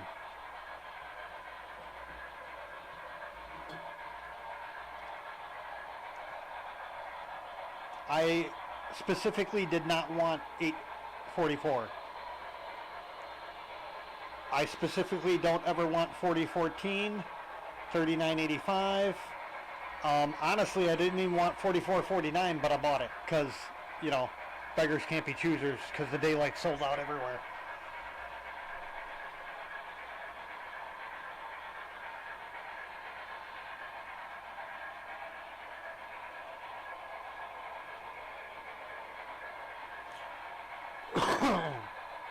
The only layout I never had a Blue Goose on was my first layout and my third layout. Oh no, and the fourth layout.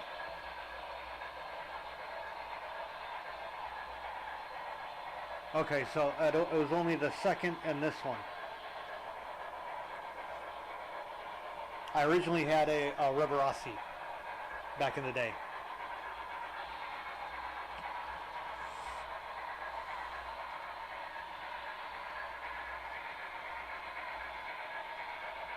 I was too poor to own anything as detailed as this back in the day because it was $2,500.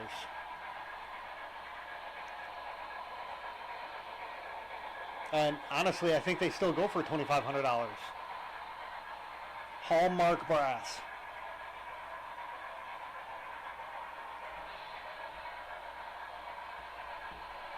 Actually, they never had any Blue Goose cars in real life. They had one, but it never rode with the Blue Goose. The Blue Goose actually pulled cars similar to what the black engine is pulling, but they were just longer. They were this size.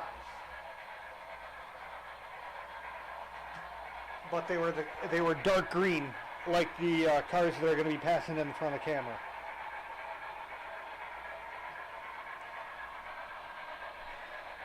Later in its life, excuse me. Ooh, Illuminati's burp.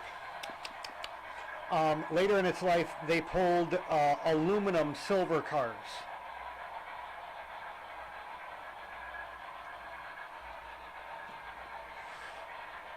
I'm actually trying to get BLI to make the car that no one's ever made yet. The actual car that was done in Blue Goose colors.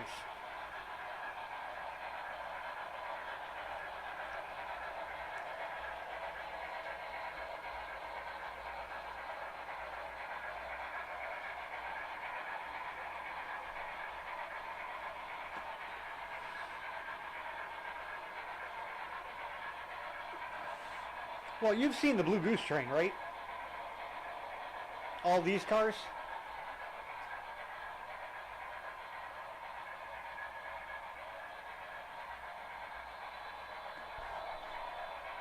That was the fictional paint job. It's not even a real paint job. They AHM, IC, or AHM, IHC, and Riverossi did them. And they all, they kind of refined them as they went along. Like the dome car, mine's an old AHM, but by the time they got to IHC / Riverossi, they redid the car. They made it look a lot better. Riverossi came out with a dining car, which I still got to get. Otherwise, I have the whole set. I just need the dining car and I'll have the whole set. I also want to get the newer dome car.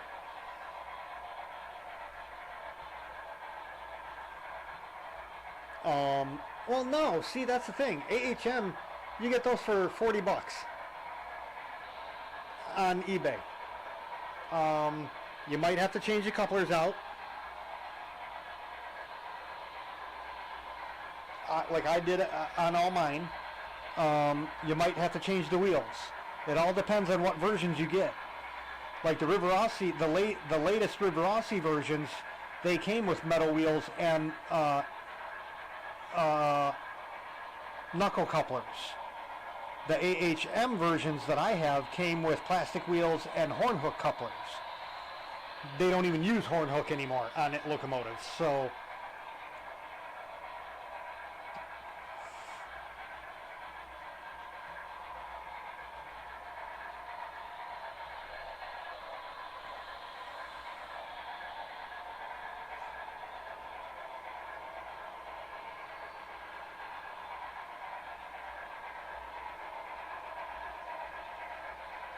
honestly, for you, I would say go DC and forget about sound.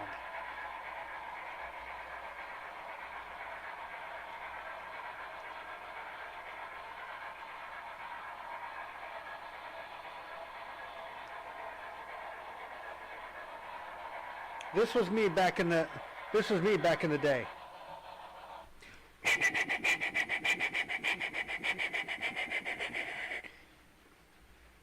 I'd eventually like pass out, but yeah.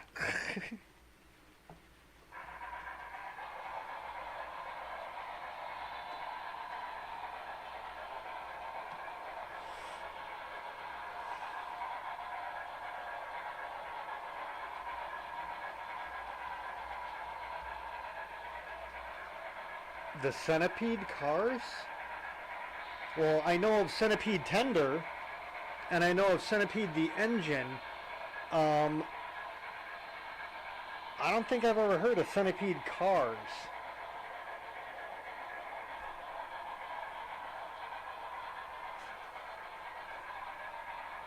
Usually Centipede referred to a bunch of wheels together.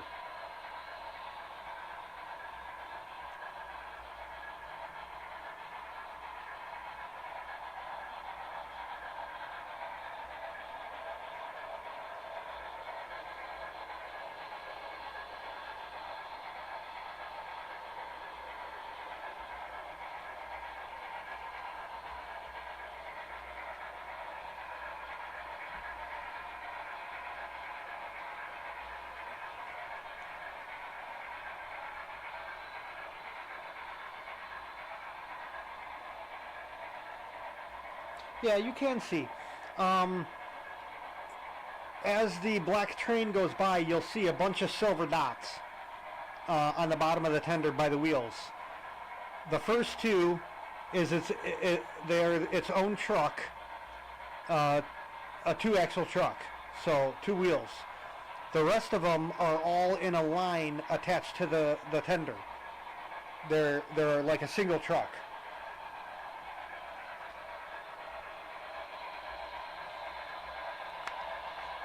The Centipede is a locomotive. I have a Centipede. They were done in AA, but they called them A1 and A2 units. So both units looked exactly the same, just they were butted up against each other. So the front faced frontwards on the first one, and then the other one was backwards, so the front faced backwards on the second one.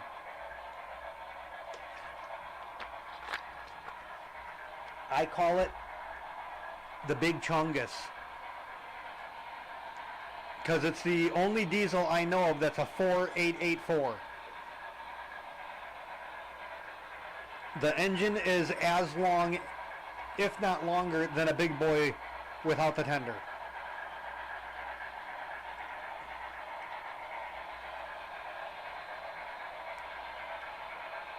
I did a detailed video on the Centipede at one point when I first got it to show all of its little details and stuff. You can see the trucks. It's crazy hard to put it on the track.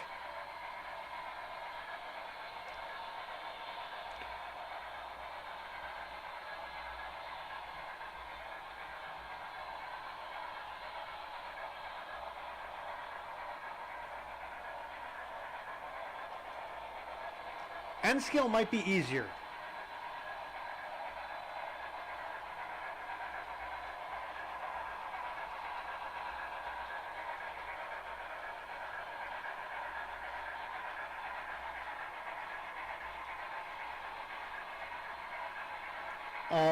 Look up Lombard Hobbies, Posiwi.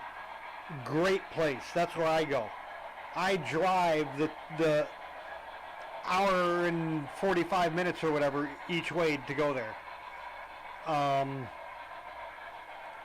Another good place, and they do ship. They do online. Another good place online is Model Train Stuff. Or at least it used to be. I don't know now. I guess they died and they sold and they reopened under the new owners or something like that. But they closed and then they reopened. I don't think the prices are as good as they were before, but their stock is pretty good.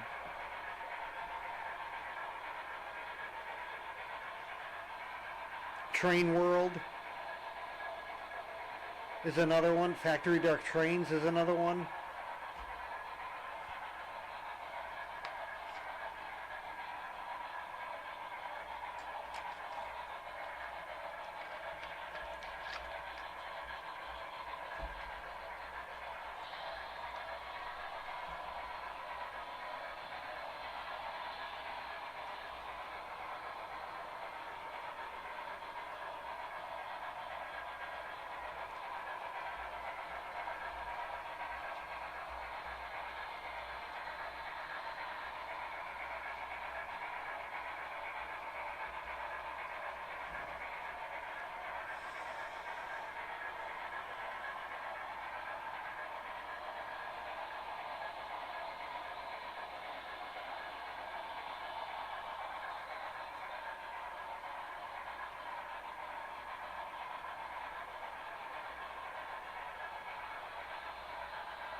eBay for cars is pretty good. eBay for locomotives, I'd say for you, stay away from them because you kind of got to know what you're doing.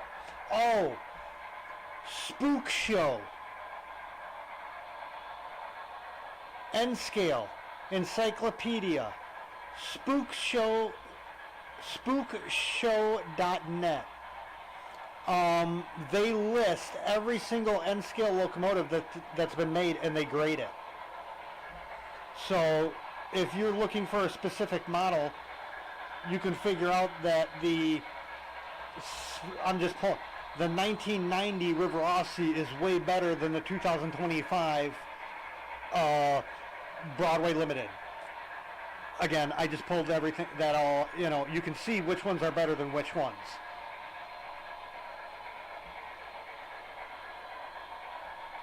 That's a site I used to go to all the time. I wish they had one like that for HO.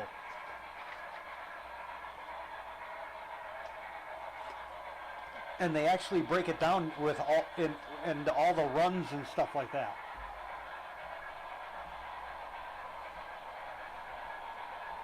Anyone doing N-Scale, spookshow.net is definitely a site to save.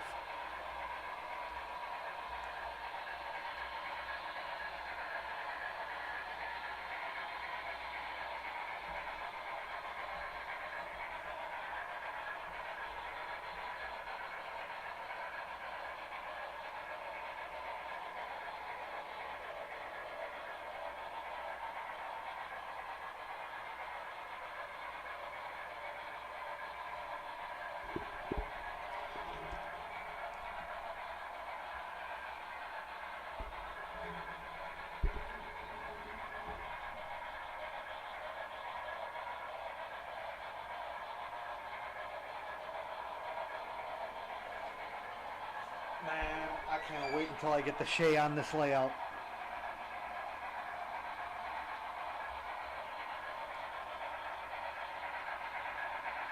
The Shay would look so good pulling these old cars.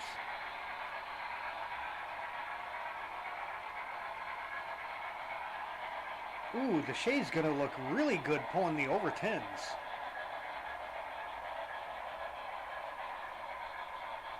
I need to get the Overton set fixed up. I need wheels for that.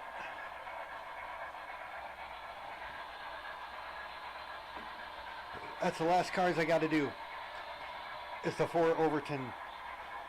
And then all my wheels are metal.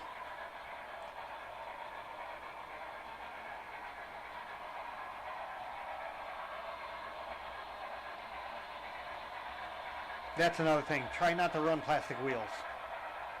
Messes your track up. Dirty. Gets them dirty. Also, on Amazon, you can get things like this. Ooh, as I almost fall.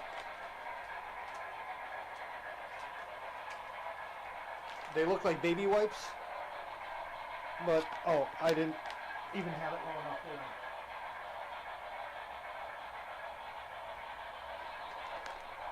They look like baby wipes, but they're alcohol wipes, and you can just wipe them across the rail to clean it.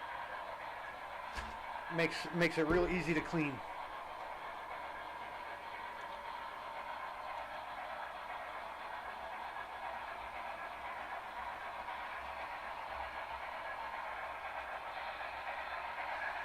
If you go DC,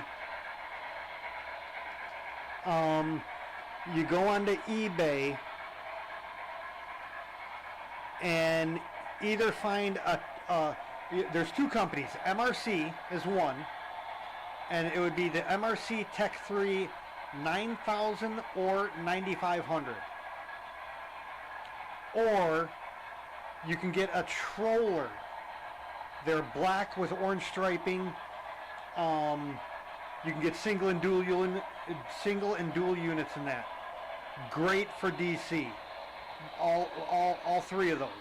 Or I don't know, Troller has like 4 or 5 of them you can get. The Trollers were made back in the 70s, late 70s. I even have one. I bought one. They will not run DC locomotives because they already work on a pulse system, which makes it creep real good. The 9000 and 9500 will run DCC, but they're only single units.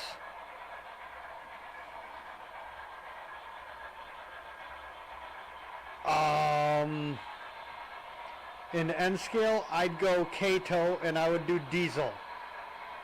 Preferably like an, I don't even know if they make it anymore. The Chicago Northwestern set, their passenger car sets are outstanding. Their F and E unit diesels are outstanding. I had a first run of the FEF and I hated it. Hopefully they fix the problems. I don't know though. Yeah, that would be a steam engine, the FEF. It's just like the black one. Looks just like the black one.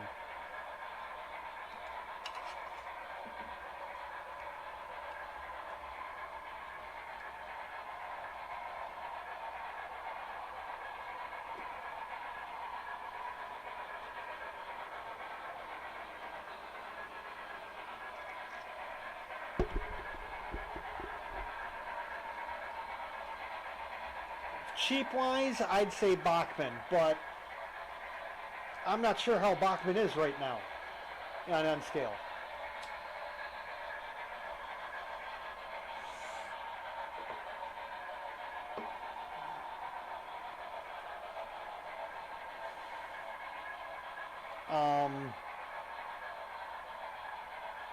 If you can find what would that be, a Concorde J3A on eBay, those are really good engines.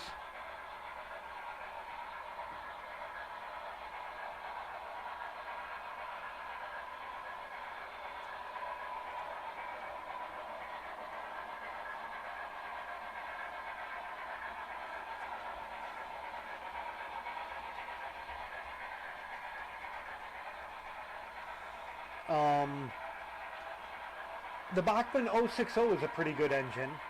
That's a little cheapo.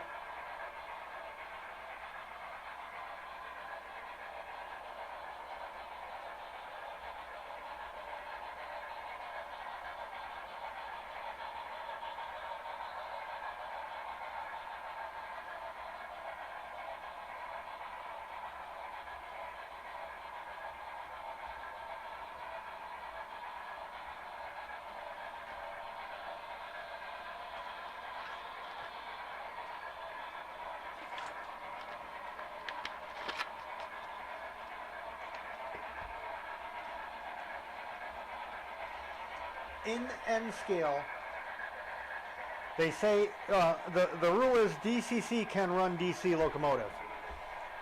In HO it can. In N scale I would not recommend it. DC can run DCC though, in N scale, for sure, and HO. Only because the motors on HO are a lot bigger, and they can disperse the heat caused by DCC on a DC locomotive. Real easy to burn up the small little motors that N scale uses.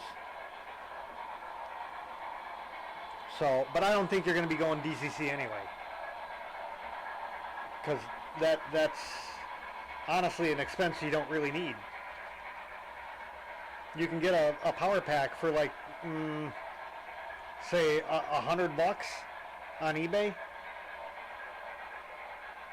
versus a DCC is, you're looking at 150, 200-ish. And up, depending on the system.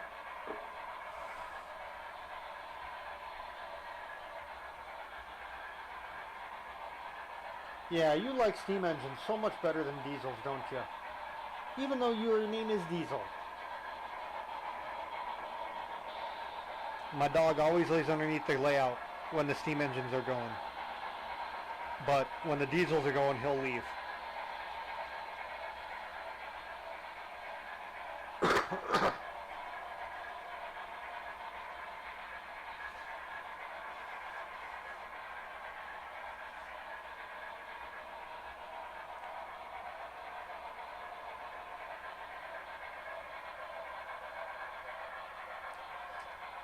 Again, as I always say, you can't build a house on a bad foundation, so put money into track and wiring and do it the right way. You know, get good track and do multiple feeds, so depending on the track you use, you can do it every well, I mean, I don't know. A circle, I would put 2 feeds, no matter what scale, how big it is. An oval, you put at least 2 feeds.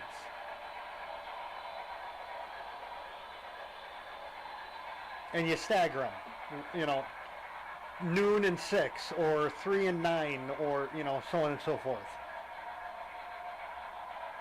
Because electric is like water. You know, from ProSeries, you know, from like you know, using hose, tubing and stuff, the more outlets you have, the less water you have at the end. And it's kind of the same on like the electric, I would say. You can feed with just a single feed, but by the time it's on the other side of the layout, it's a weak, kind of like weak power. So you add more feeds, and it equalizes the system pretty much. Or you can dump more power into that single feed, so by the time it gets around, instead of 1 amp, say a 3 amp system, you do 1 feed, the other side will be 1 amp instead of 3. If you do a 5 amp system, it'll be 3 amps over on the other side. Where if you do dual feeds, it'll be that 3 amps or that 5 amps pretty much all around the whole thing.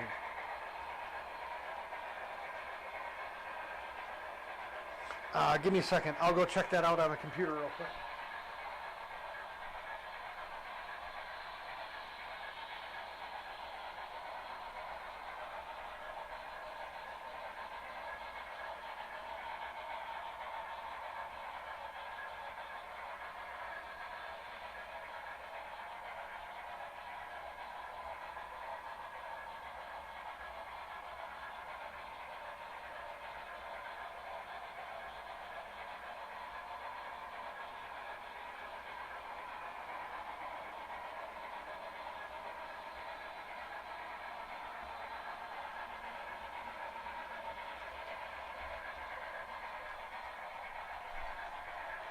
Great little set, although if it was me, I would not use the Bachmann track.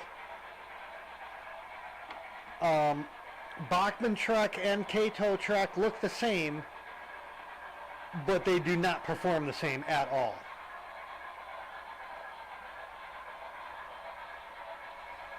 There's another guy that streams, Matthew.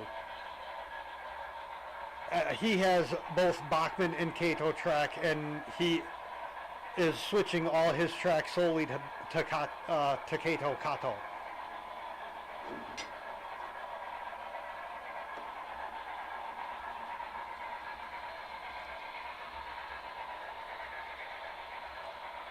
I mean, it's good if you're just going to put it together once and leave it and never start taking it apart. Like Kato track, you can take apart and put together and take apart and put together all you want, and you won't damage the track. You might wear out the connectors, which you can buy connectors, but Bachmann track, part of the connector is the plastic, the bed itself. You can't replace that, I don't think. So when the connector breaks, it's junk. Where if a Kato connector breaks, you can just replace the connector. They call them the unijoiners.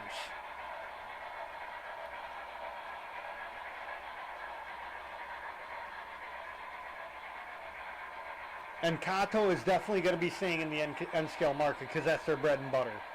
I honestly think they're pulling out of HO. They haven't come out with any HO rolling stock or locomotives in, I think, years.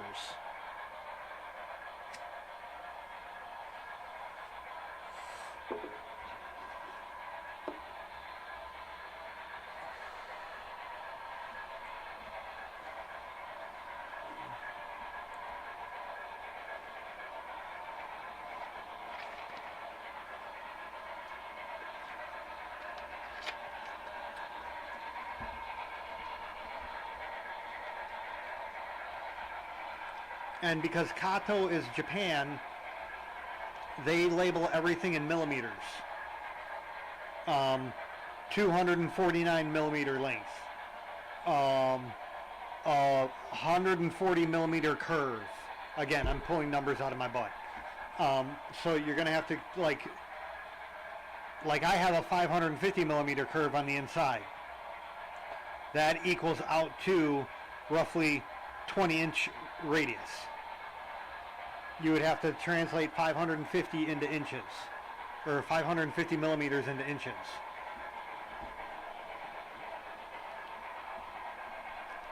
But again, honestly, I think it's the best shit out there, the Kato track.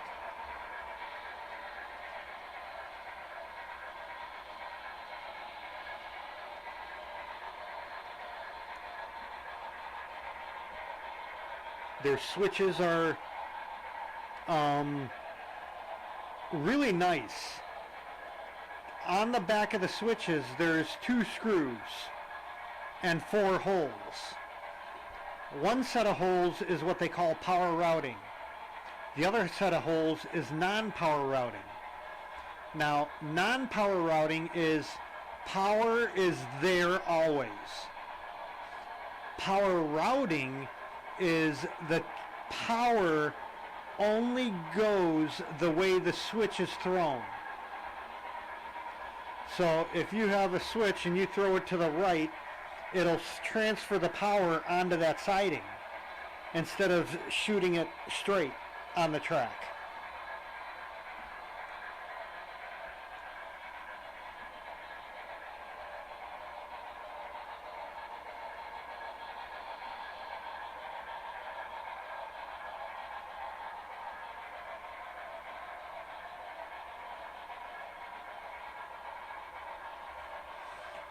Just go to the hobby shop, get, I think it would be 2 packages,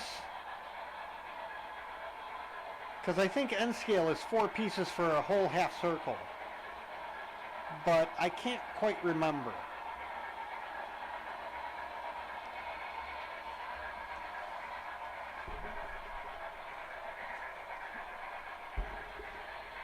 Like HO is each pack is a quarter circle, whereas N scale, I want to say each pack was a half circle.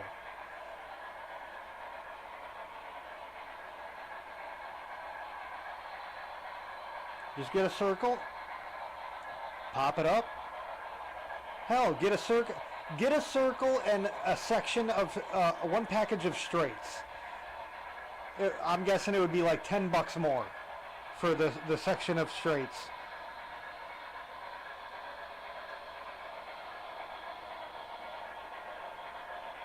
That way you can do at least an oval. You know, instead of always, you go onto a straightaway at least for a little bit.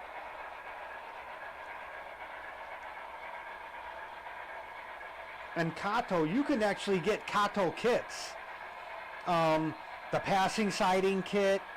You can actually buy a whole oval of different sizes. You can buy a passing siding, which is 2 switches, and some extra track to you know, you run along the track that you have now for a little bit. They have a yard kit, which is I think 3 switches and a bunch of straight track and stuff like that.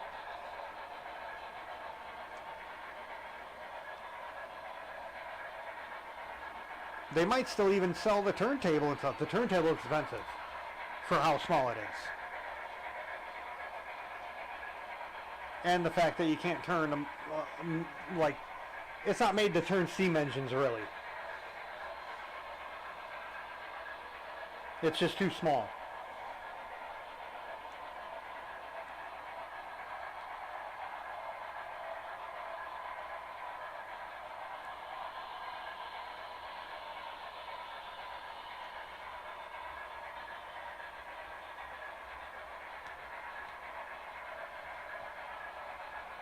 Plus, the nice thing about Kato M scale is they have actually a lot of cool track that you can't get anywhere else in Kato. You know, they don't even have it in HO Kato.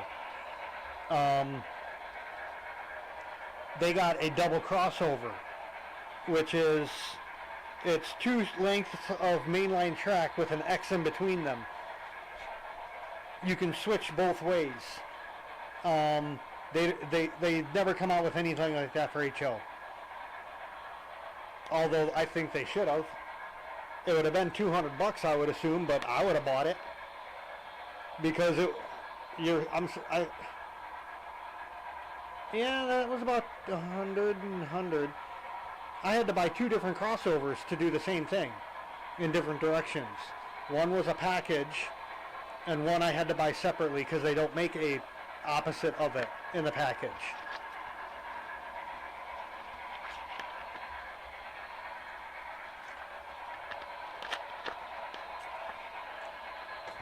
N scale is a lot cheaper than HO also.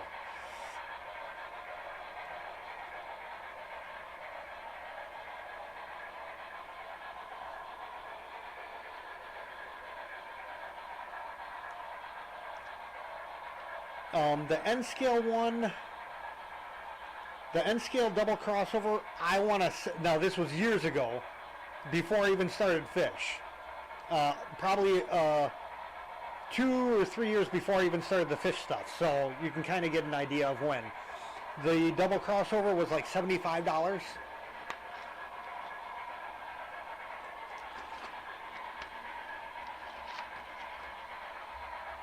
And it was already motorized.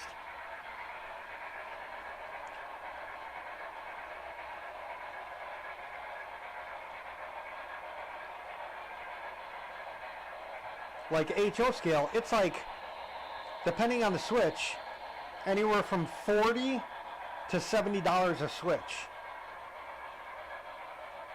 per the Kato MSRP.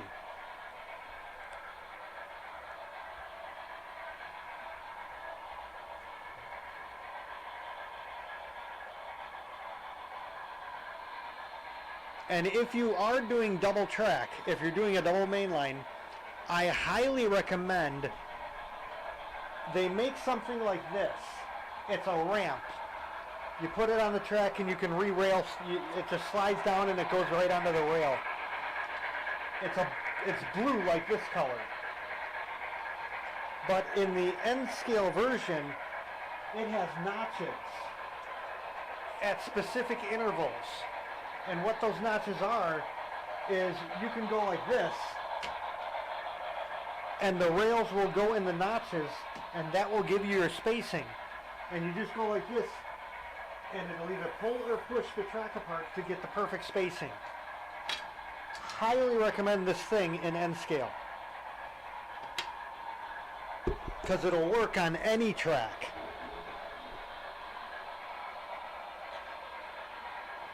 And I'll be right back. I gotta close the window and turn the heat on.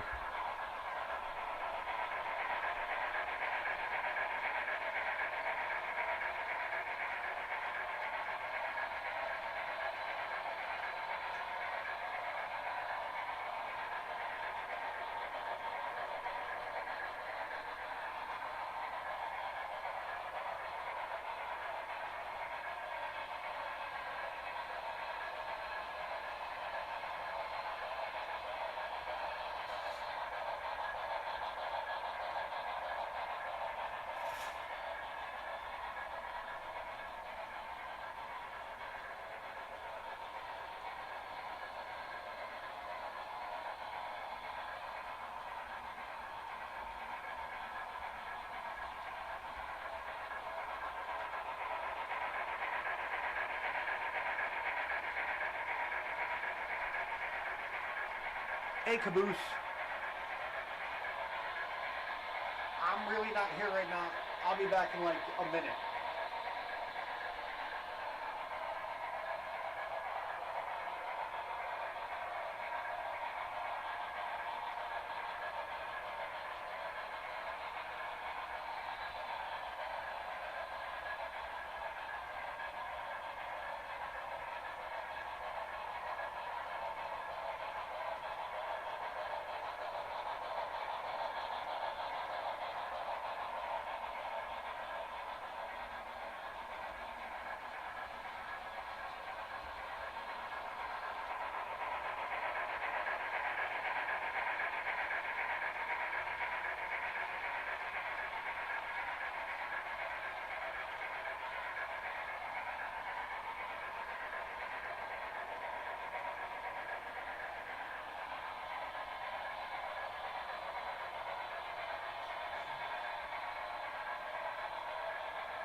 Okay, I'm back.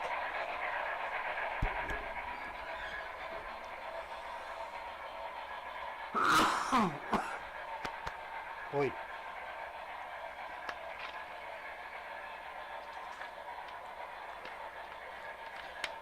It was nice enough today. I turned the heat off and I opened the window. And now that it's getting, nighttime-ish, all of a sudden my legs start getting really cold. And I remembered I did that. And then because I got up from sitting down for so long, I realized, man, I really had to pee.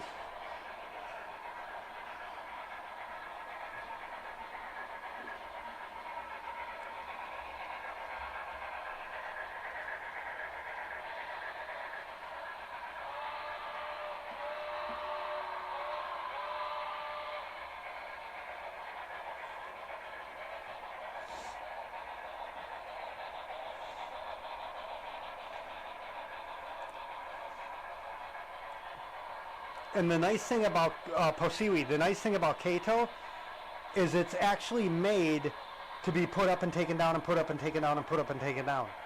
Because it was made for Japanese layouts. And Japanese live in closets. So they don't have a room or a layout per se like we do here in America. Because our houses are mansions compared to theirs.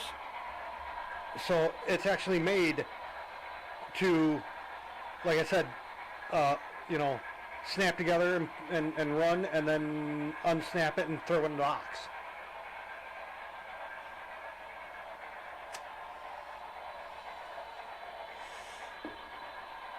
Actually, the N-scale stuff has a feature. The N-scale track has a feature that the HO doesn't.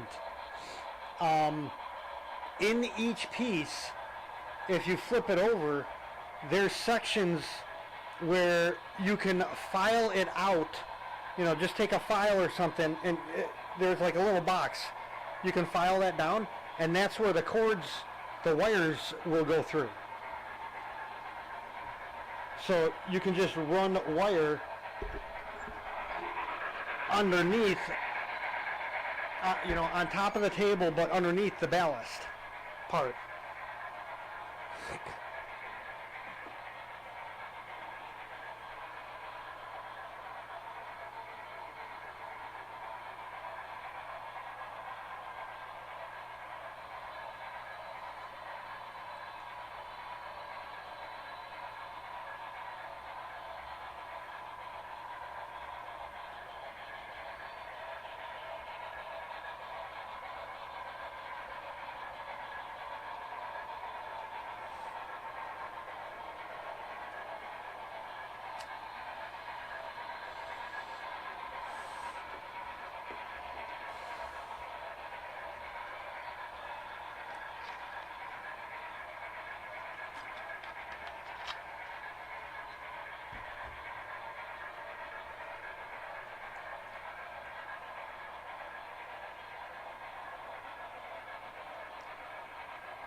Yeah, see, if you're gonna like do it on a table, like a kitchen table or something, Unitrack would be awesome for it.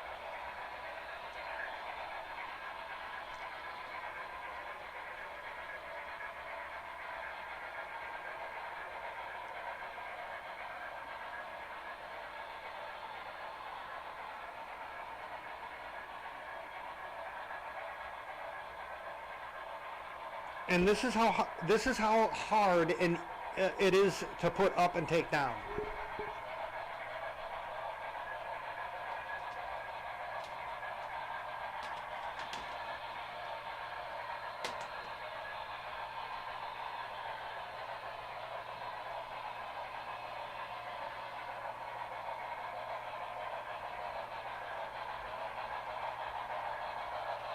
And then to take it apart. That's it. Can't get any simpler than that. At least I don't think so.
Yeah, it doesn't have to be tacked down or anything.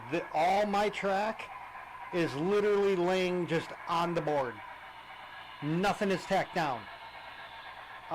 There are spots where I have sunk some tacks just to keep them in line, because my board isn't flat; it's wavy. And like in this area, this track keeps wanting to go this way because it's a hill going up this way. So I had to tack to keep the spacing.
With N-scale track, you can also run, what is it, HON3?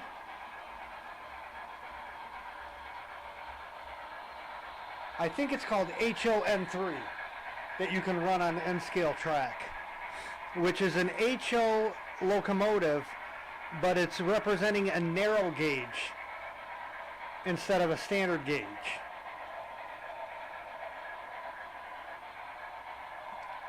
Just like you can run ON3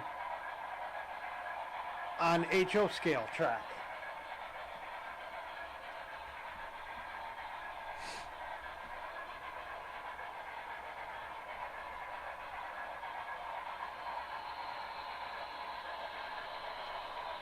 But using those two scales, you might be looking at niche markets, so it might be expensive. I would say just stick with the N scale.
To show you how I think how good this stuff, I actually leave this room with the trains on, with no worry whatsoever.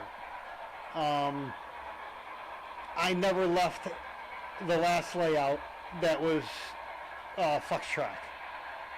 I never walked out of the room while stuff was moving on that one.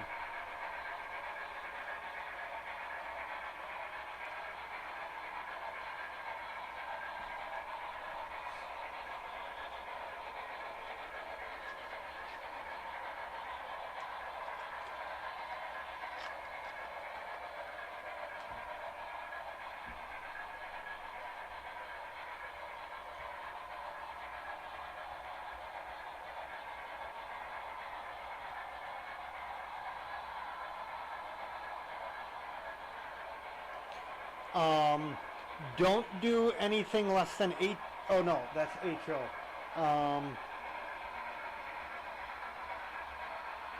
9 inches is the end scale, I think. Don't do anything less than 9, I think.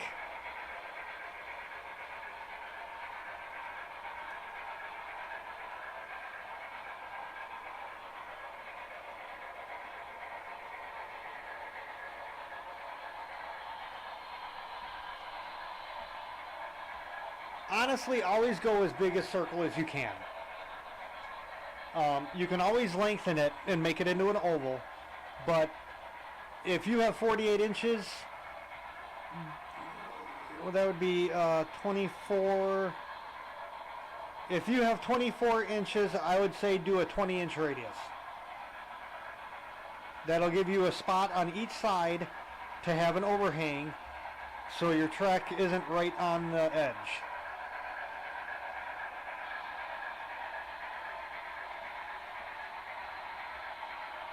And I think they still do it in 2s. Every 2 inches, I think. Oh wait, no, maybe that's HO. Maybe they do it every 1.5 inch. I don't know. I can't remember what on scale is.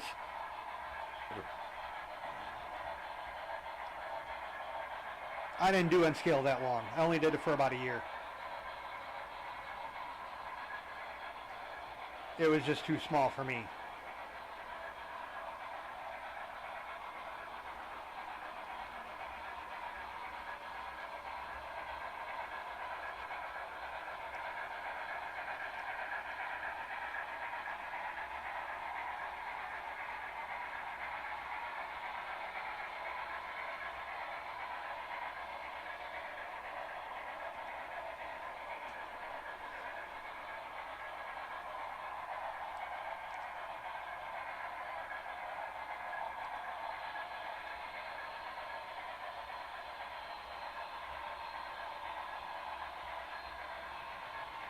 Oh, here you go. You'll love this Posiwi. We'll go blue. Oh, damn it. There you go.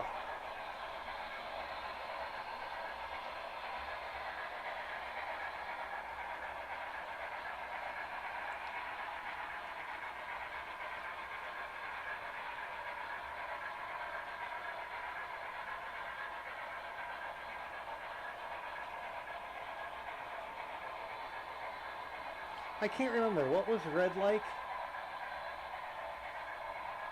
Oh my God, my eyes are being burned out. Jesus Christ.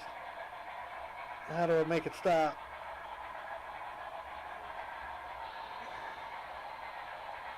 Oh my God, that was rough. Wow. I think I'm blind.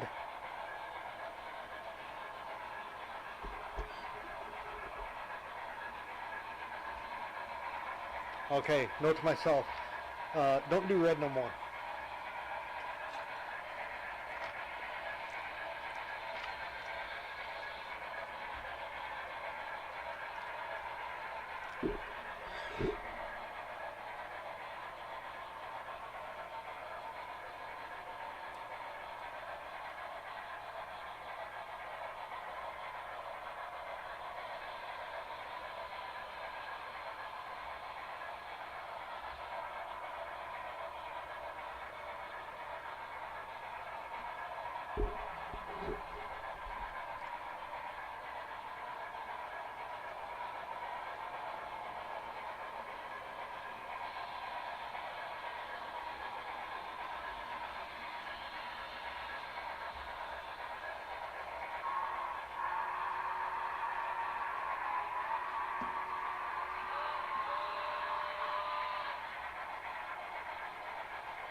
Hookers?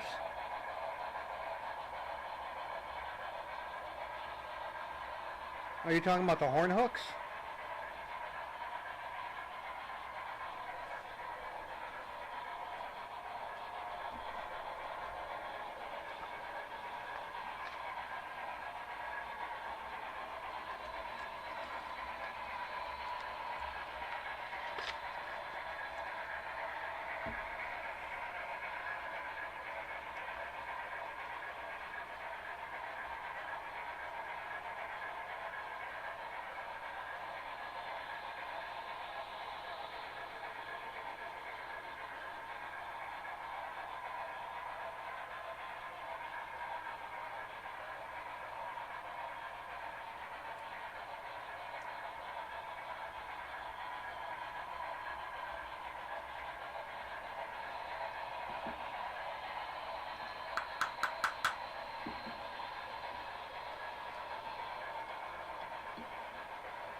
I'm going to deafen myself for a little bit by just the silence. I still can't believe how quiet these things are.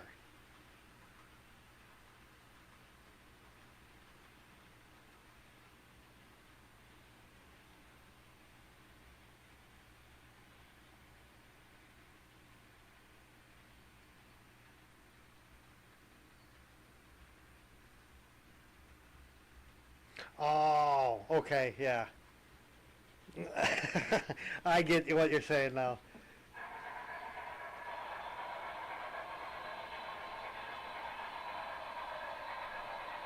What was it? Roxanne! You don't have to put on that red dress tonight.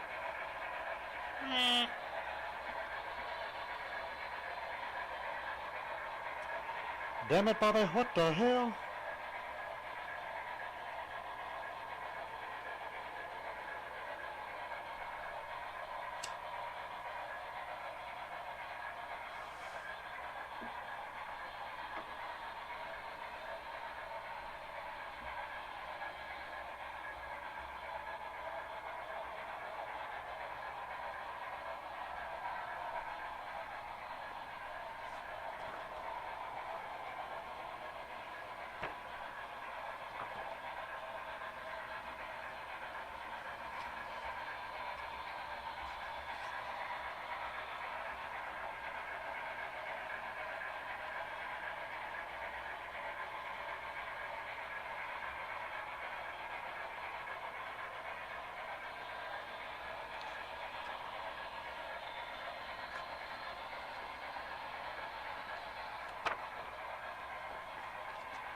What the hell's on my windows?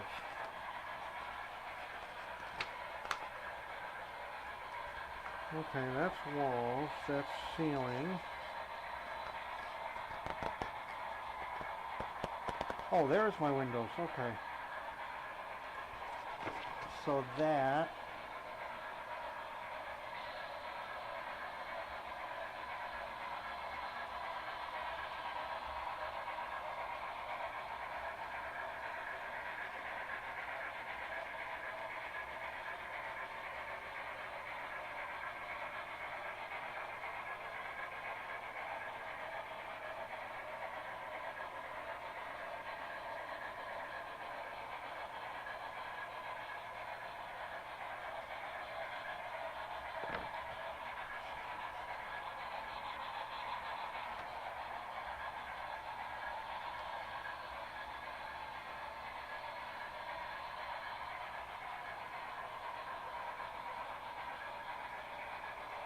Okay, so all those have to be that color.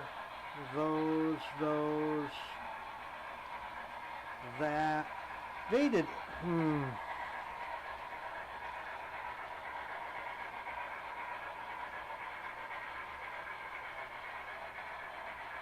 Door innards. Wall fencing? That goes there.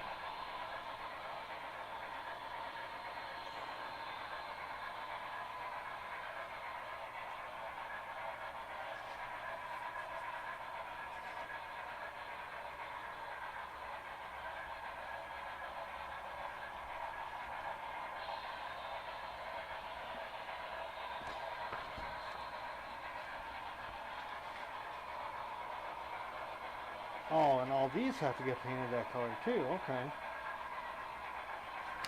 Oh.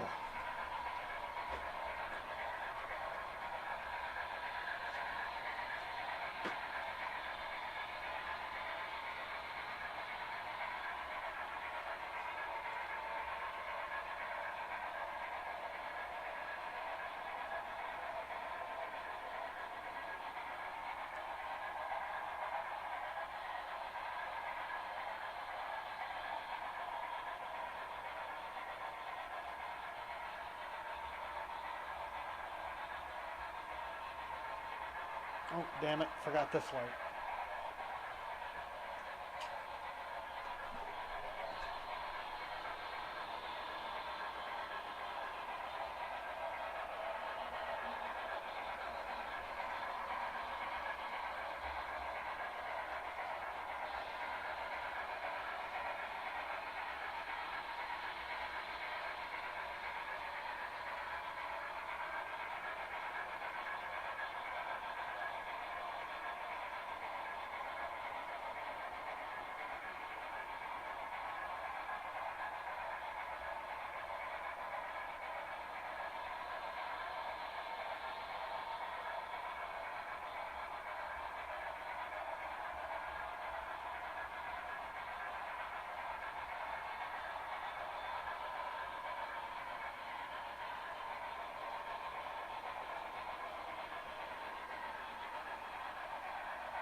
Santa Fe and probably Union Pacific are going to be your major. Oh, excuse me. That's not the right way to say that. If you're going with just one railroad, Southern Pacific or Union Pacific, Santa Fe or Union Pacific would give you probably the most amount of different models.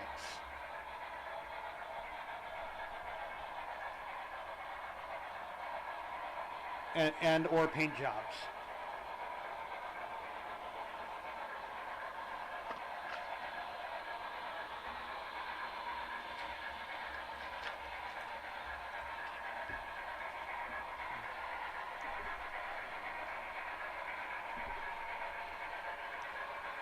Or you can do what I do and just buy whatever you like.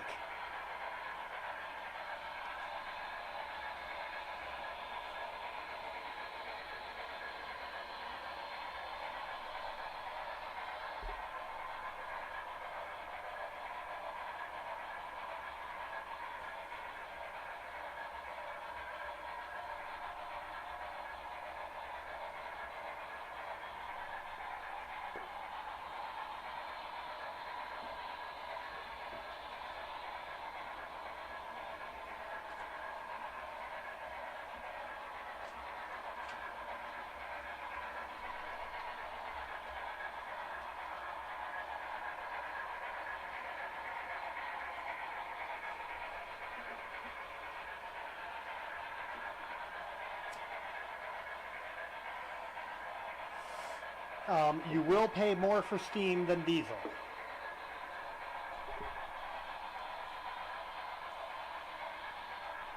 In an apples to apples comparison. Obviously, you can't say this steam engine is a DC and then this diesel is a DCC sound. The sound will always be more. And again, sound will work on DC. When you start it up, you'll get the chugs and stuff like that. You can also buy a controller that you hook up between your power pack and the track. BLI makes it. That you can like blow your horn and do your bell and stuff like that. You don't get all the different functions like a DC would or a DCC would have, but you get the main ones, your bells and whistle. Or horn, depending on the locomotive.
This was my first N-scale locomotive.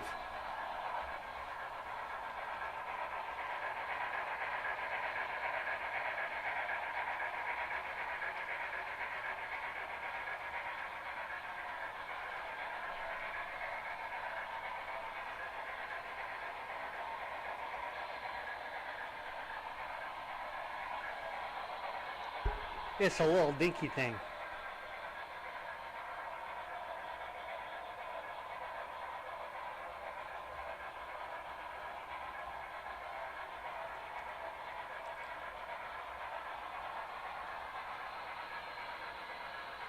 Oh, I gotta go sit in the computer room for a little bit.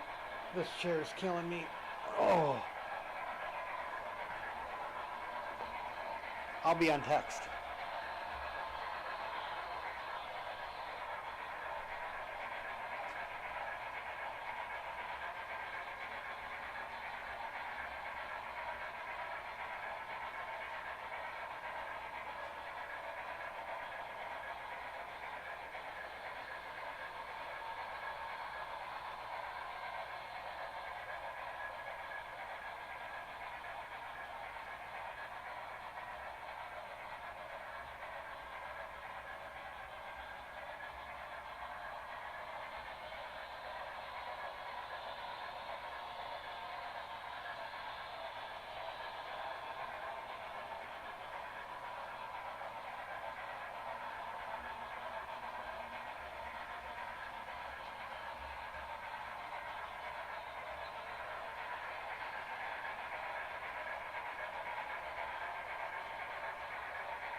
Man, I love my computer.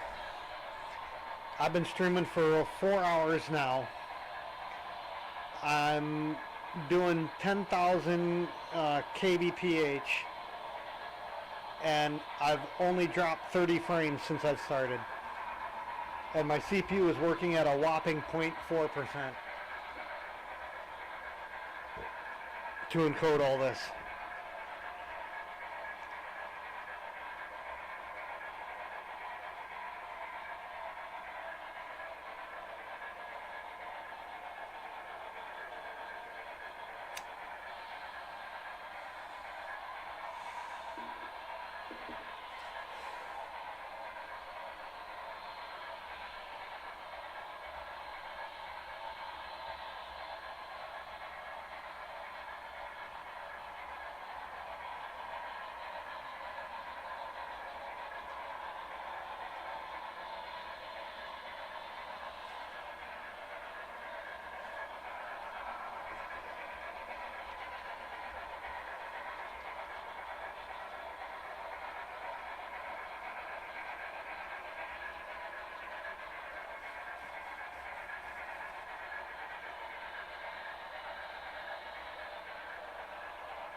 If only we could just like throw the passengers off as we pass the station and new ones jump on, we'd have a lot better fuel economy in our steam locomotives. Just saying.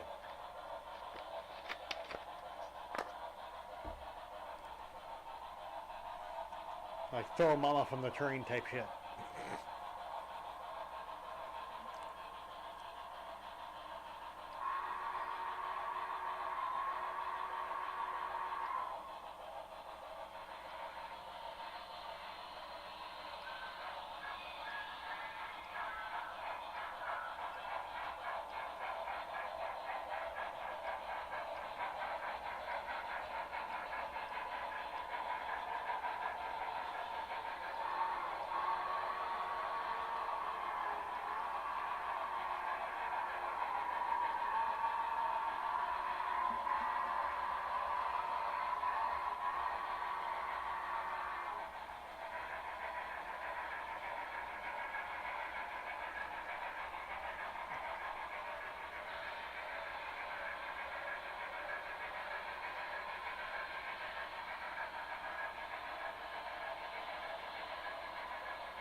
It's going to be so nice when I don't have to use this passing siding.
Although the Blue Goose seems to be running good.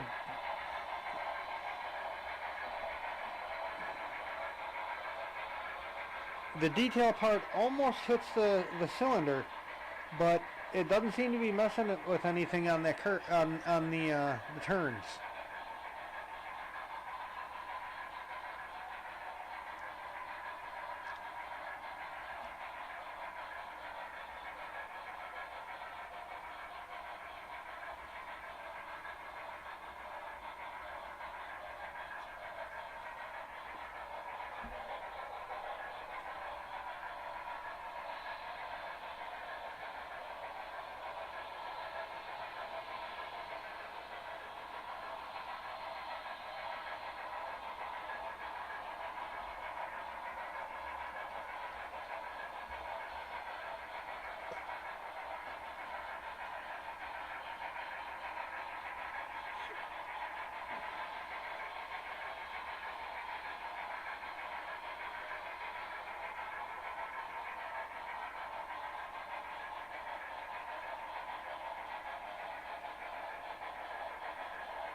Man, I just realized how crazy these guys were.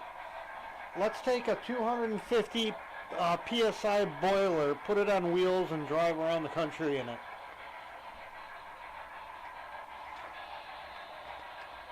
Oh, and if you run low on water, you can blow it up.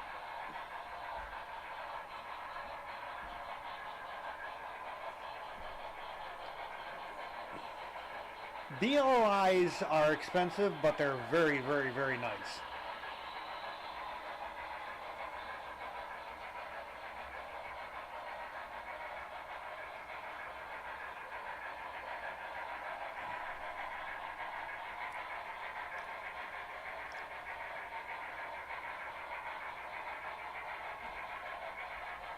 I have honestly never had a nicer locomotive than BLI. I've had Rivarossi, I've had Mantua Collectibles, all that. And BLI they're just great engines. They're doing stuff in the industry that no one's ever doing. They were the first ones to do smoke with DCC. Of course, everyone copied them.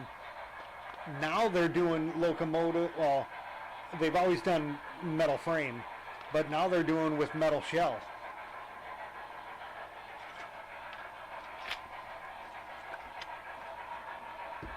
The Blue Goose is a brass locomotive, so that's a separate animal. The black engine, I'm pretty sure has a metal boiler. The Daylight has a metal boiler and a metal tender.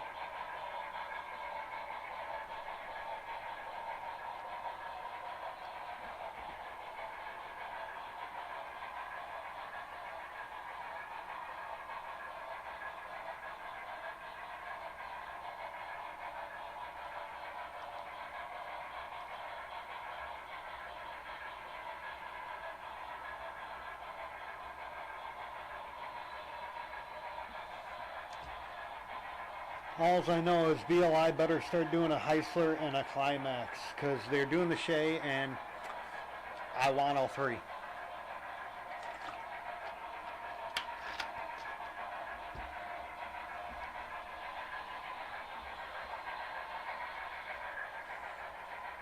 I want a Class B Heisler, which is a 2-truck.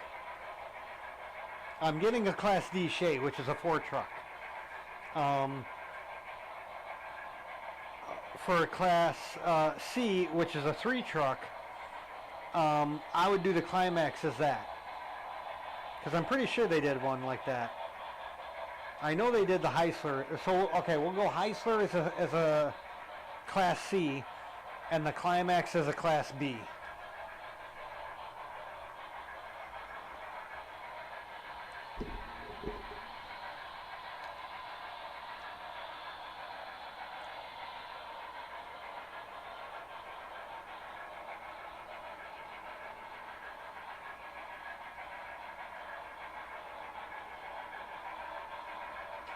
I'm just thinking, so hold on.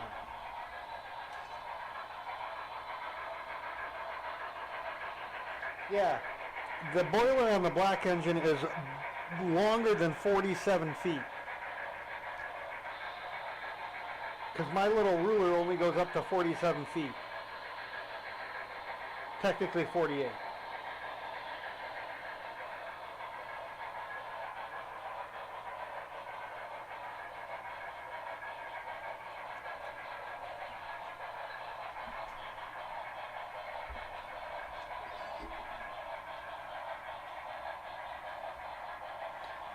Honestly, if it wasn't for the cart hitting my car, I would have never got the Blue Goose.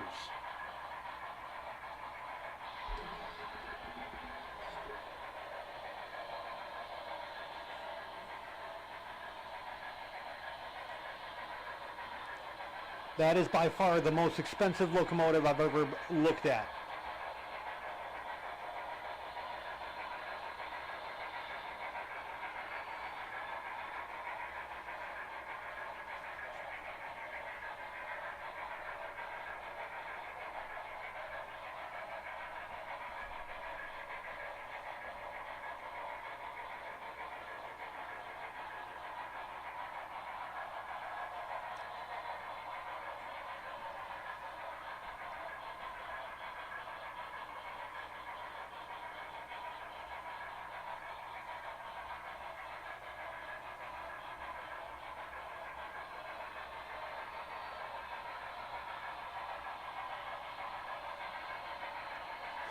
Oh, trust me, there's going to be a lot of Bachmann locomotives on here, a lot of Athearn locomotives on here.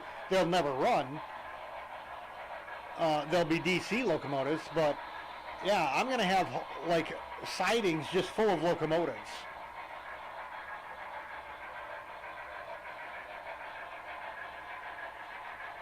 Have I ever had a BLI N scale? I might have. I think it might have been a diesel.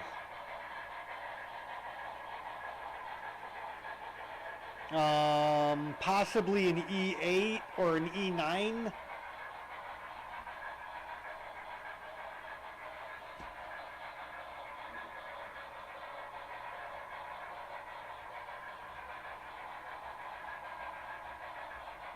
My layout is based on a museum,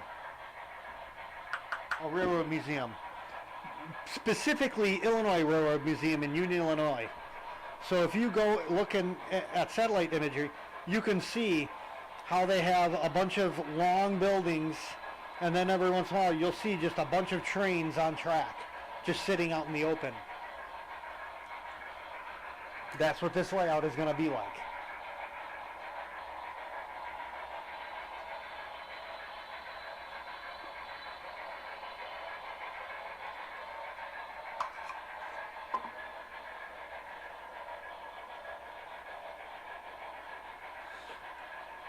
It's called the re-railer, or the railer or re-railer, or something to that effect.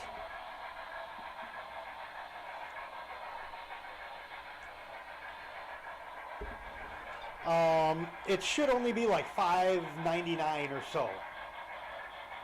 And I want to say you get one of these in with it. And what this is for,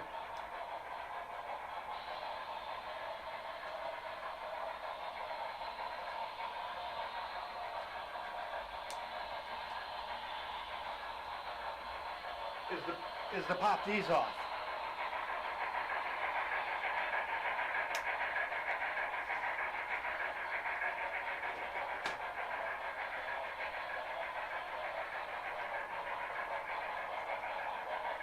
Oh, I didn't even notice this. So these two grooves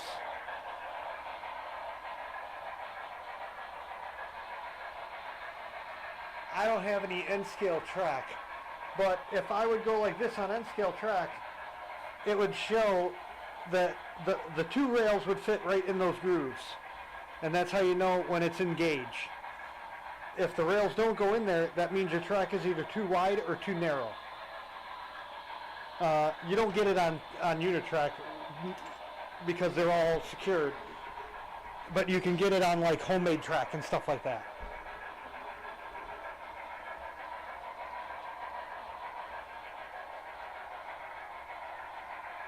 What numbers?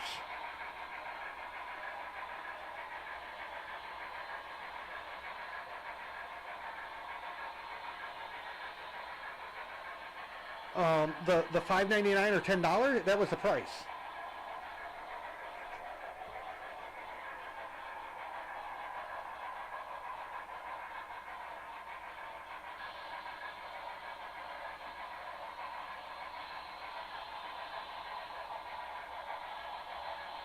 Numbers. I don't even remember saying any numbers other than the price.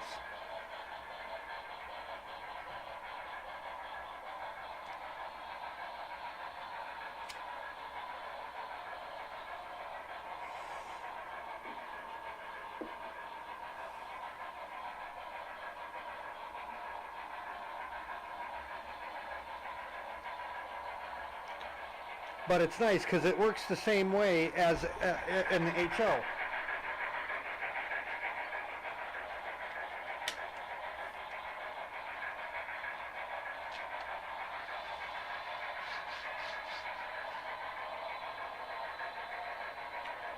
There's no fiddling, you know, trying to get the wheels on. It just slides down and it's on.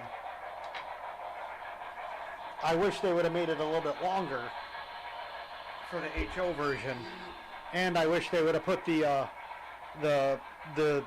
slots in the side like they do the N-scale one for the spacing of the tracks. But I think you can. It has up to 3 spots. If you do anything more than 3 lines, you gotta like do 2 here or the 3 here, and then move it over 1 and do 2 in the last one.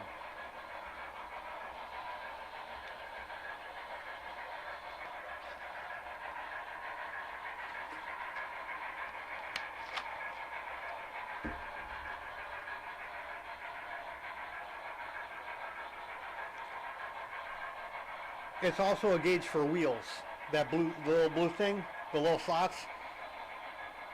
Oh, maybe that is wheels. Maybe that's not real. Maybe that is wheels.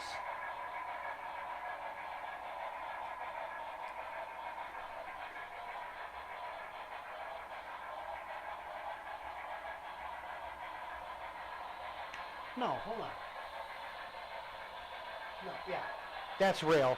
Because it does HO also. So it's the rail. Would it be wheels?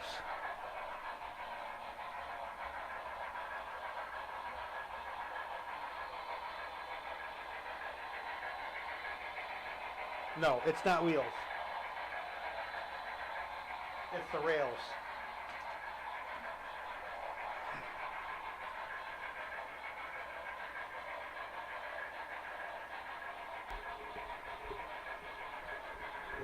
Oh, okay.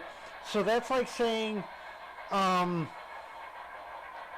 GS4 is a steam engine. It's a 484 and it's the daylight. A GP30 is the gray locomotive in front of the camera right there. It's like saying Ford Crown Victoria or Chevy Avalanche or Nissan pile of crap. I don't know what a Nissan car would be. It's the make and model number. Baldwin, Lima GS4. Lima's the company, GS4 is the model. Elco FEF. Baldwin, what would that be, a Super Hudson? A 3460 class, I don't know.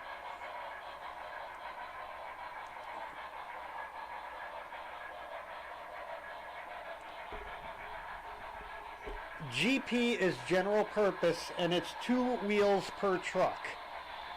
SD is standard duty, or no, special duty, and it's 3 wheels per truck. It's a more heavy duty locomotive. GP stuff is relegated to yards now because they really don't do switchers anymore. SD locomotives are the stuff that you see out on the rails.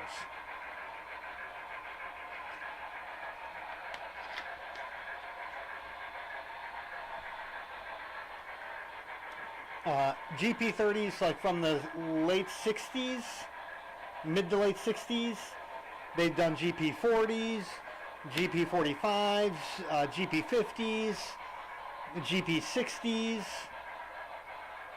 I don't know if they did anything more than a GP60. SD started at, I think, 40s. So up until 40, you only had GP, and at 40, you had a GP40 and an SD40. And I think you have SDs from there. Even to nowadays, they have the GP, the SD70, the SD80s, and the SD90s.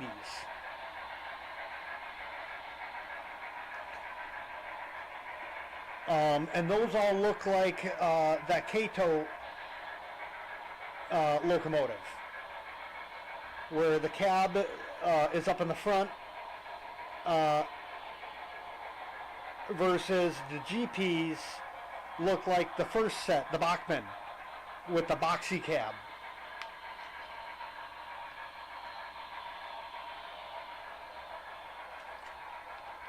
Now that's not necessarily correct, but in a layman's terms, that's good enough for now. Some GPs were rebuilt with the newer cabs, so on and so forth. The older SDs had cabs like that. I don't like the newer cabs. I like the old boxy cabs.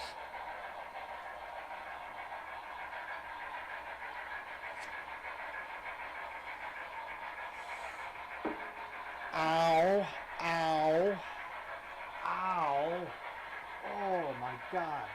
Feels like someone just stuck me with an ice pick in my leg.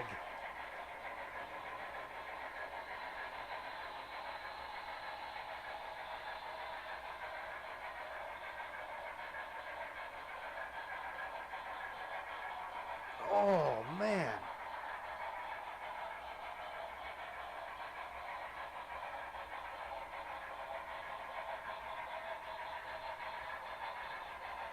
Wake up, you damn phone. Thank you. Jesus. How hard is it to show me the damn weather?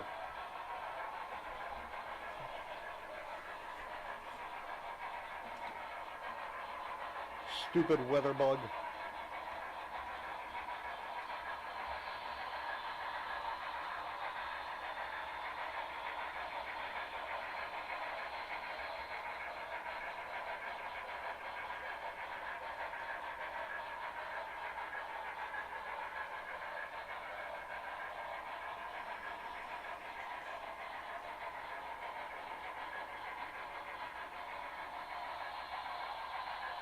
Oh, you know what? Screw you and the horseshoe and on your shitty app. Weatherbug used to be good.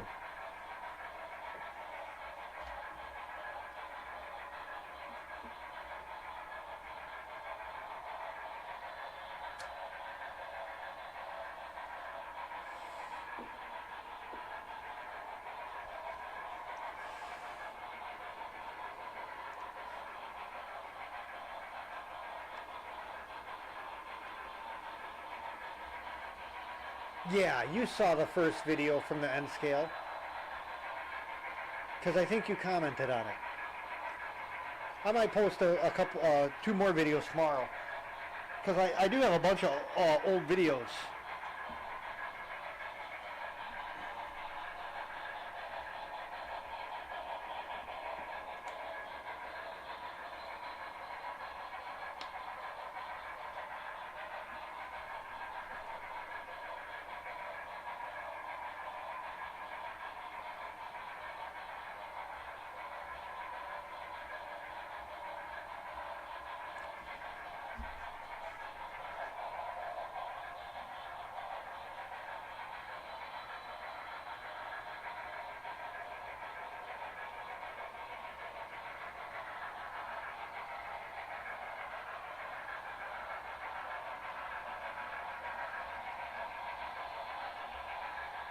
We're going to switch out the FEF for the GS4. We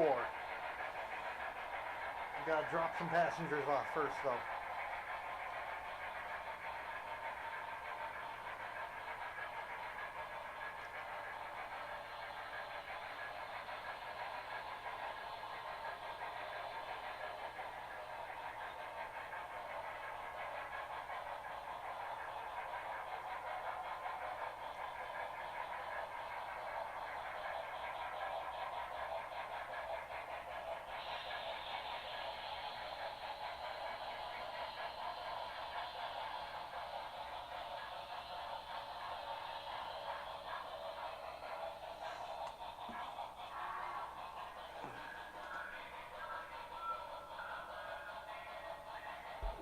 It's kind of rainy here. I think it's 61 here too, in fact. No, 51.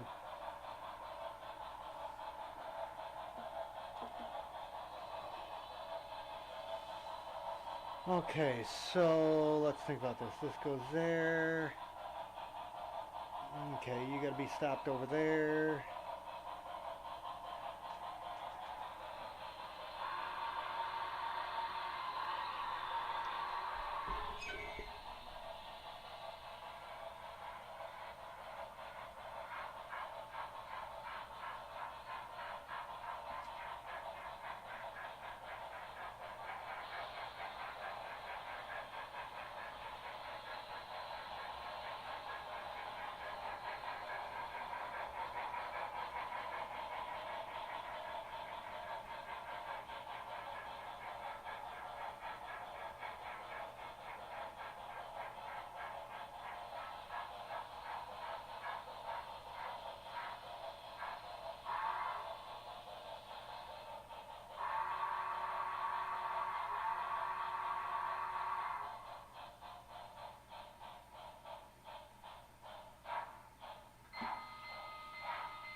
That it does.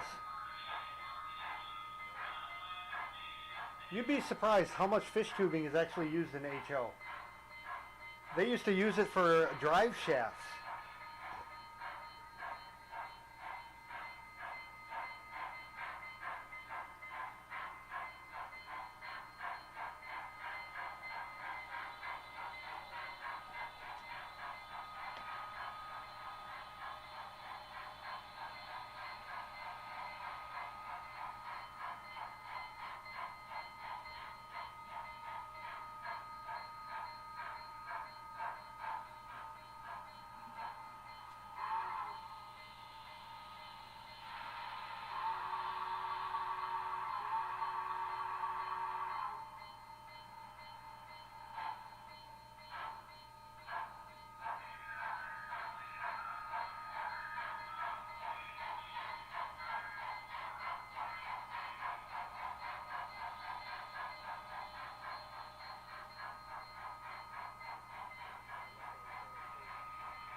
No biggie. I was paying attention to the train moving.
The daylight like to switch. A little bit. The daylight is such a stiff loco. God. I gotta say, the FEF is a much better loco.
Will it take it at 30?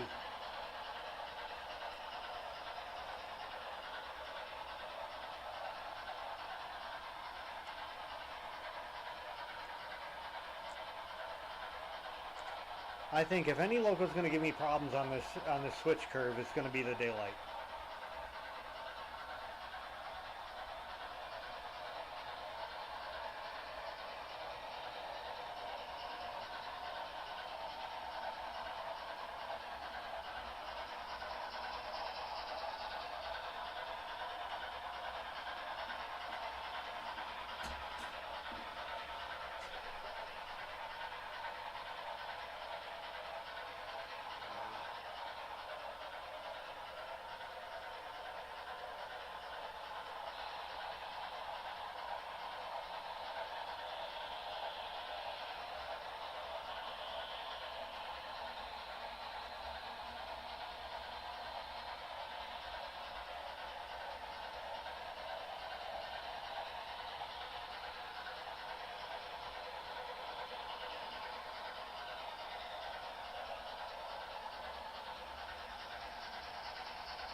No, not today.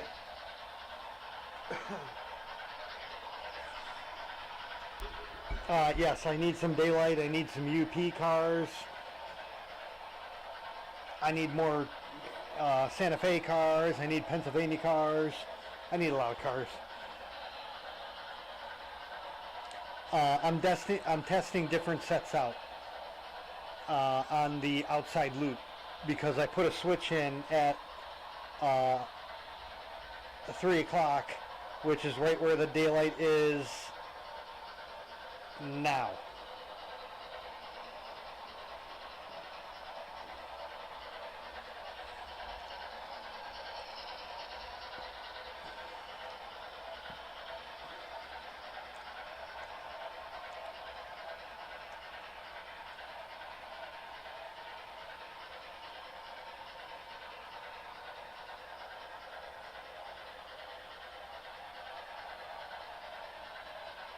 Really? Like which BLI cars? Are they singles or are they those articulated double things? Because I don't think the doubles would work on this layout.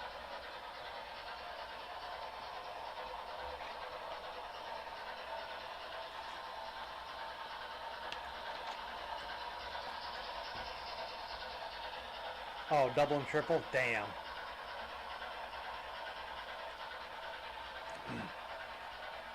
What's the radiuses on those?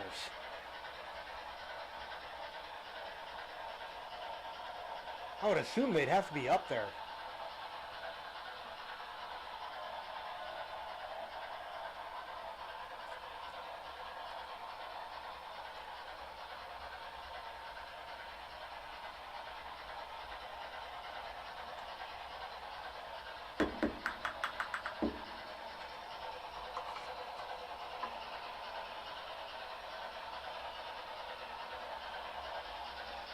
I don't even know how those would even look on this layout.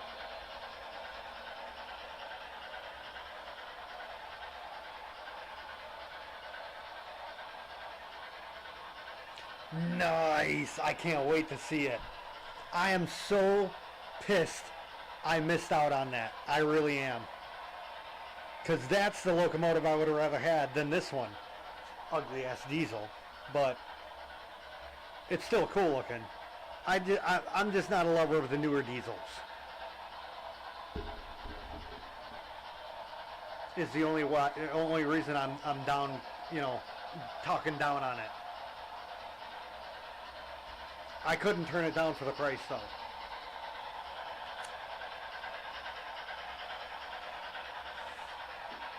Shit. That was like as much. This little switcher, the NW2, costs the same price that the club membership loco is.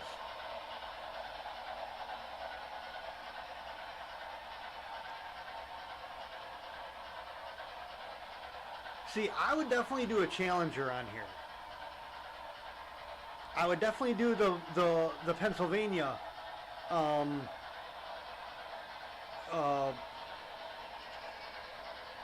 I know articulated's not the right way because they're all different styles, but the dual wheel or dual driver, I'll say. I think the big boy and the cab forward look too big, so I think the big boy would look too big. But I have had a 2662 mallet on a layout, a 4x7, and it looked okay.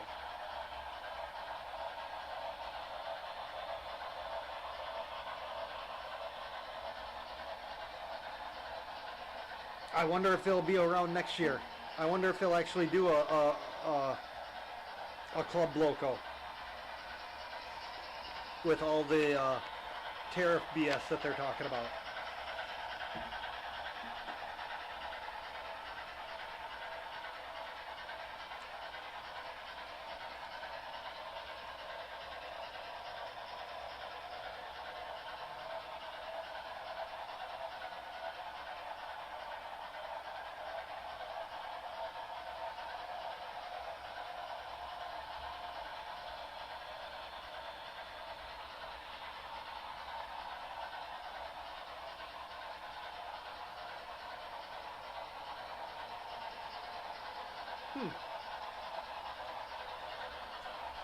What the hell would I have had on this?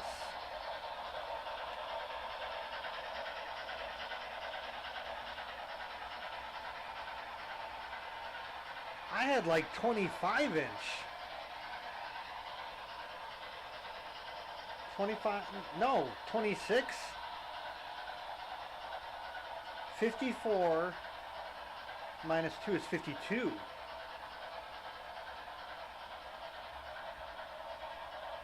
Yeah, 26.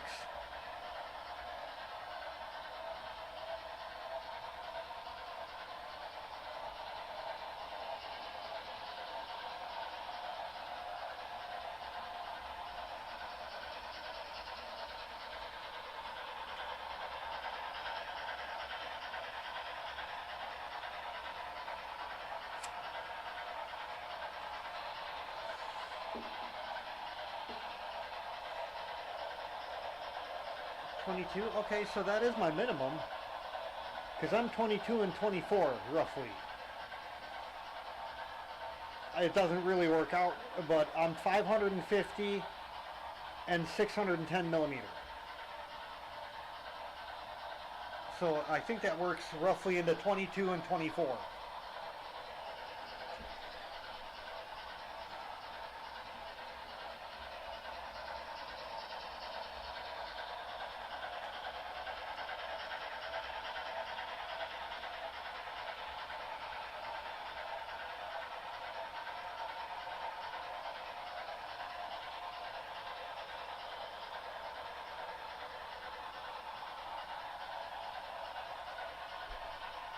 Let's see if they'll work.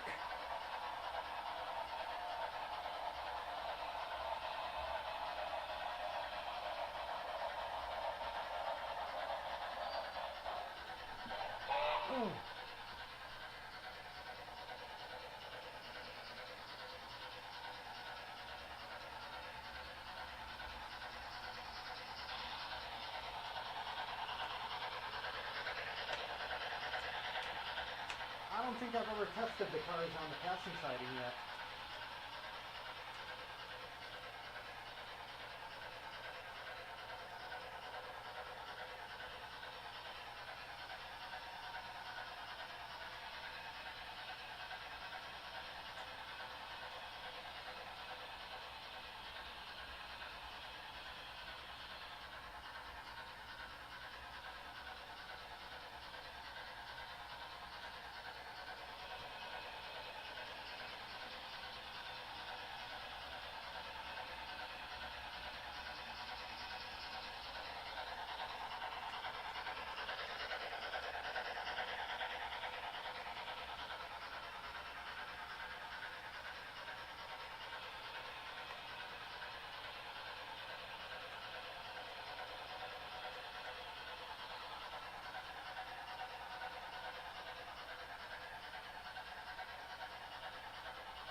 Okay, we're gonna test it.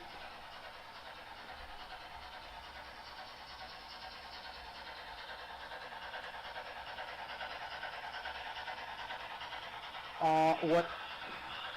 Let's see how close this is. Okay, we're good. Whatever your wood is, half it and -2. No, -1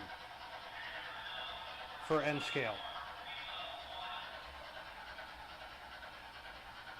So if you have 24-inch wood, that would be 12.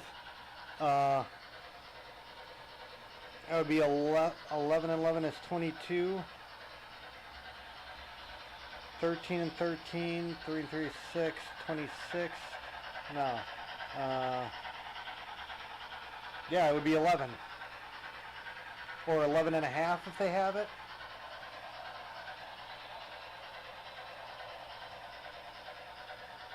Yeah, that's what I have, the HV5. The inner is an HV5, the outer is a 610. Okay, let's test this. Moment of truth. Initial run on the passing siding for these.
Well, how the hell does that work?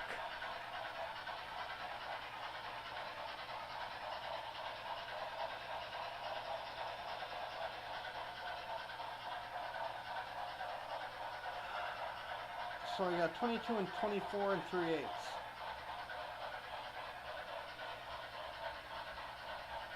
Huh. I mean, it doesn't matter. I know I got 22 and above, but I would have thought it would have been 22 and 24. Are you going to make it?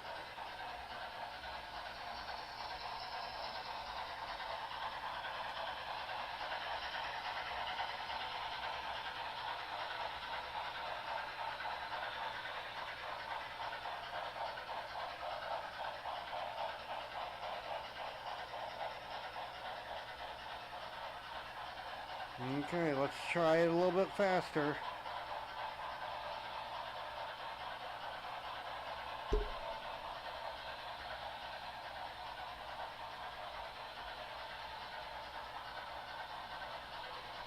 Big Hoss, by chance do you know what the standard radius for N scale is?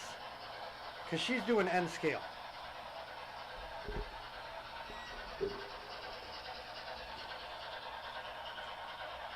I think she's nuts for doing N scale, but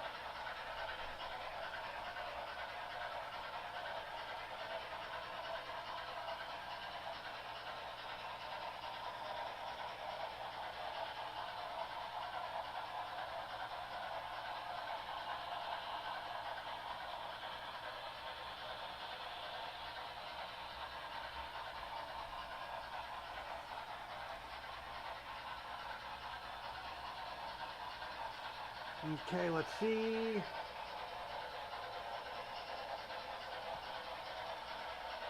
Little bump there.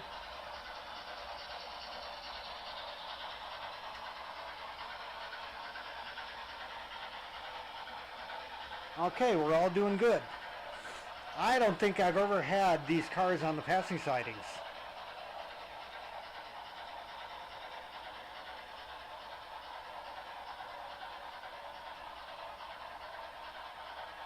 Yeah, I don't think I have. Especially on the inside. Hey, Darren. It's getting there. It's a work in progress.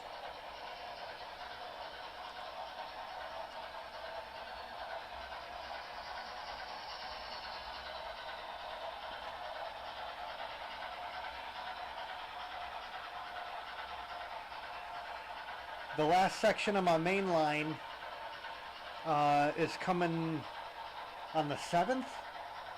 Wednesday, I think.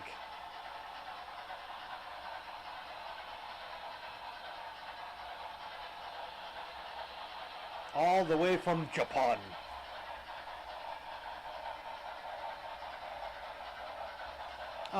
This one won't be. This is actually designed to be a closed loop in a specific 300 by 800 foot spot in real world.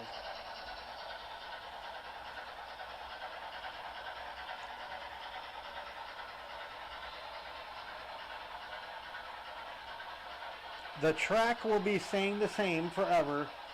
The cars and locomotives, now those would be changing. Well, more so cars than locomotives, but yeah.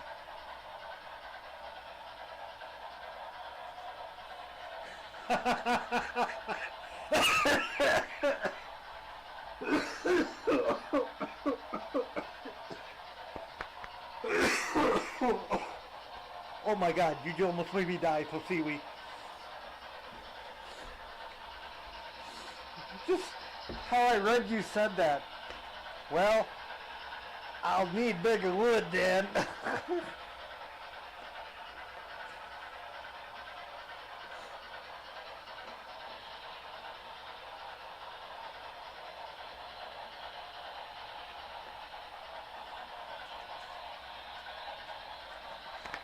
All you need is a table and a circle of track.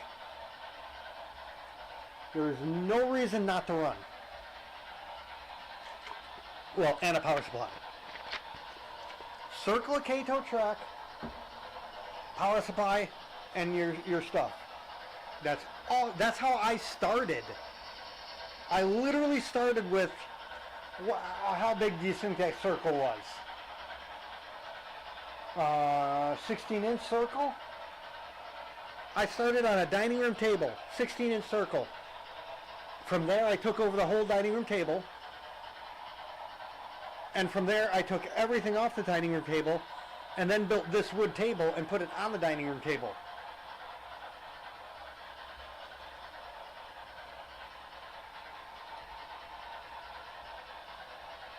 Ah.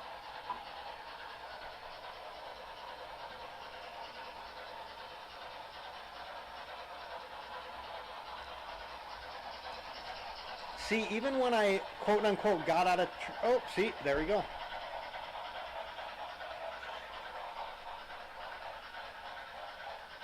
What did you just do?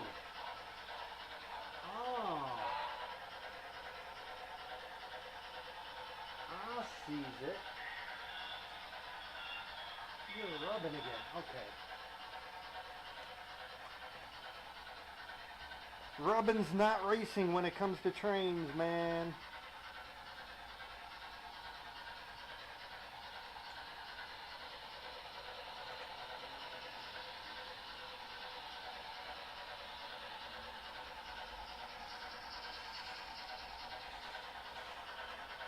Why does that not... Oh, there's on.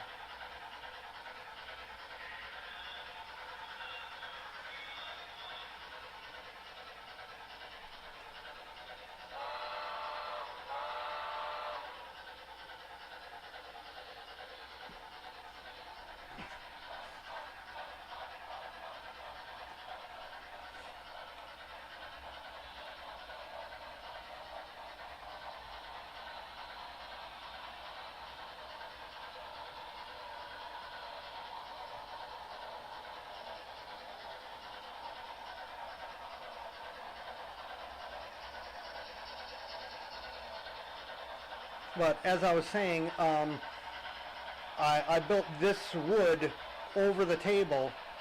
I ended up selling the table to do fish tanks, buy more fish tanks.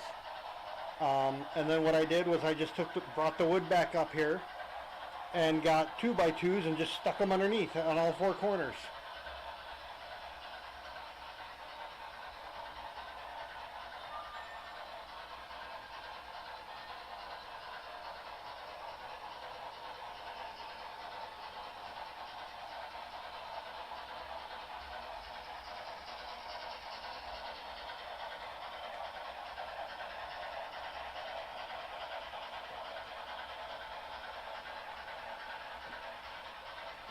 Oh my God, so many messages.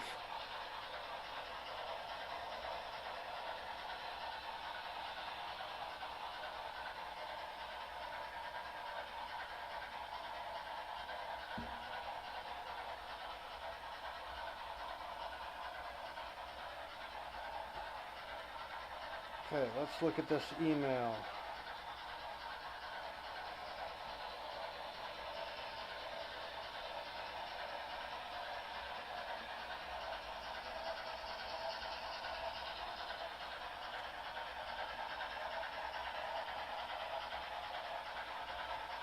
Oh, wow.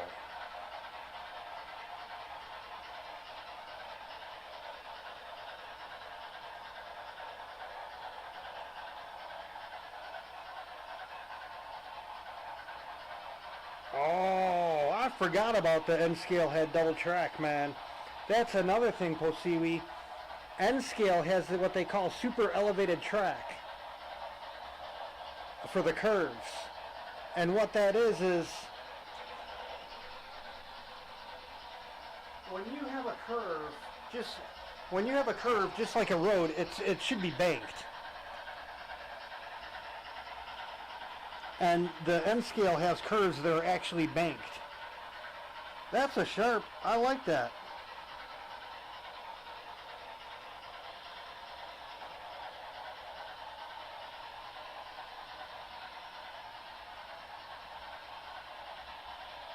Oh, okay. Man, it just clicked in. This is Big Hoss's layout. Okay. I dig that. You know, a lot of nice, a lot of UP. Oh, you got the Kato set. I had that set.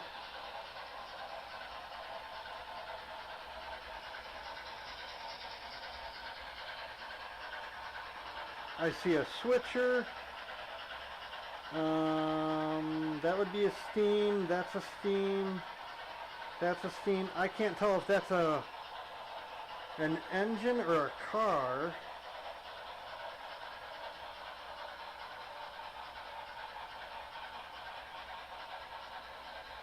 That's nice.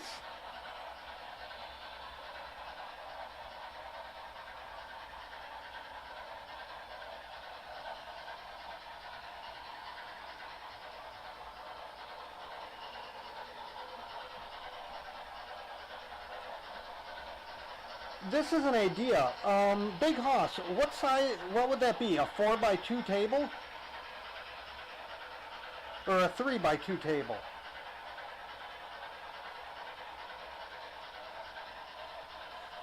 The picture I'm looking at, Posiwi, what he did was it's like, you know those old folding, like, picnic tables that they would have back in the day?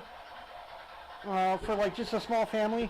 He put two of those together to make like a square. And that's something you could take, put up and take down real easy. Because it's just the four legs that pop out.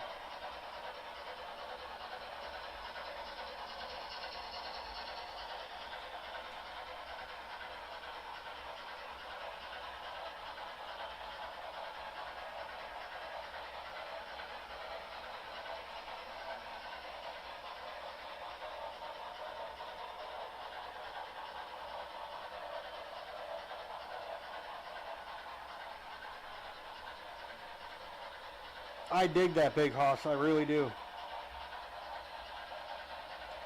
That's pretty, I mean, that's pretty close to pretty much what I did with my N-Scale layout.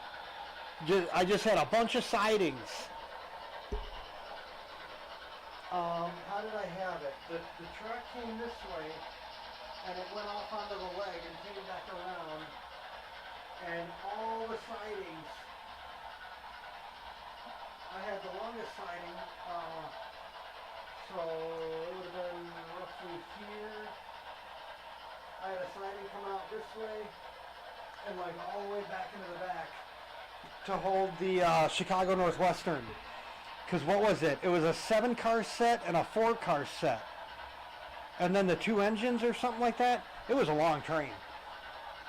But it was the same, the Chicago Northwestern that I posted the video of the other night.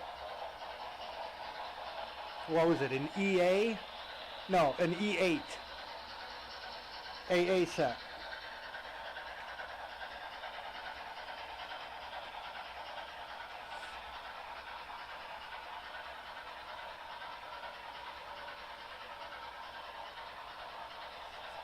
My God, it's 10 o'clock already?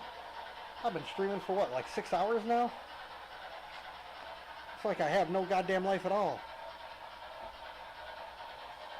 Digitrex DCS 52 with the DT 602.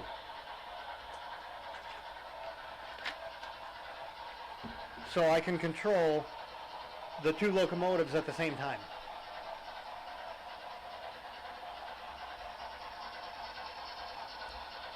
Because when it comes down to it, milliseconds matter, man.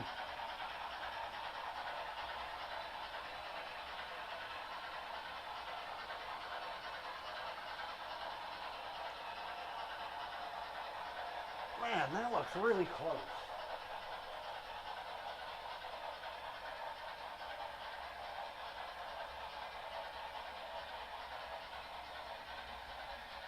Yep. I saw that little bit. That little bit I just moved that rail. I saw that. And yet I'm half blind.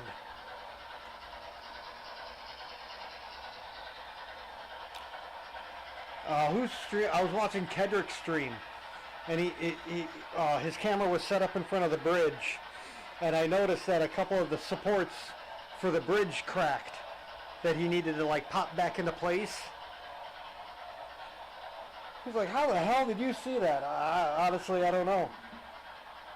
But for me, it's really easy to pick out because it's like a repetitive thing, and it doesn't repeat at one point.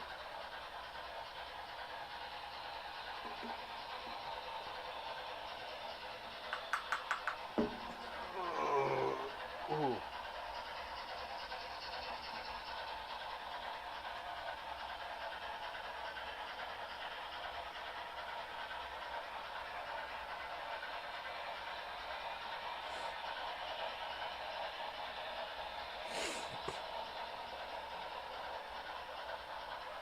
Are we still behaving over here? Yep, we're still behaving, so let's speed this up to 20.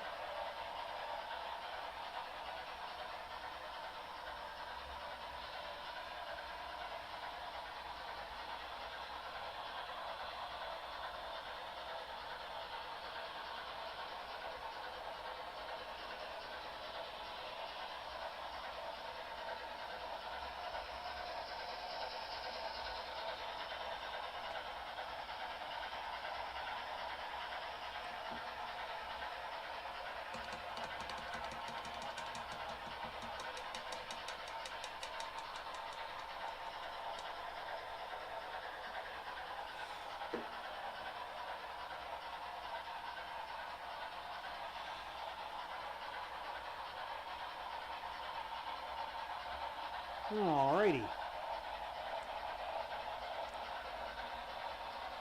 When I have the money, I'm going to have brand new trucks. I'm going to buy brand new trucks for all these. Because some of the trucks I've noticed are flexed in a way. And every once in a while I got to mess with the couplers.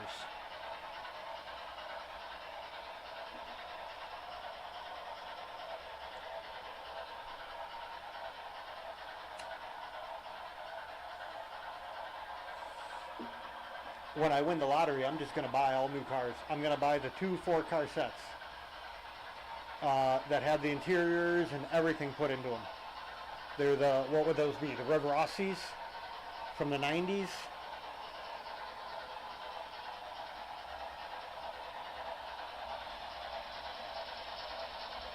They got the metal wheels they got the knuckles on them already. They got the interiors, and I think they're lighted.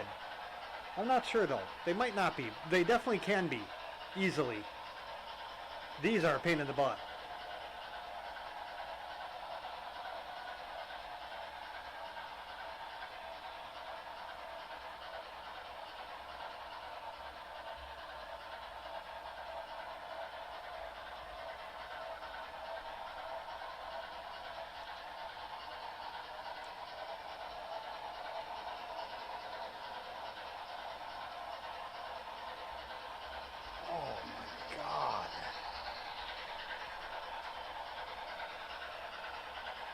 My poor butt.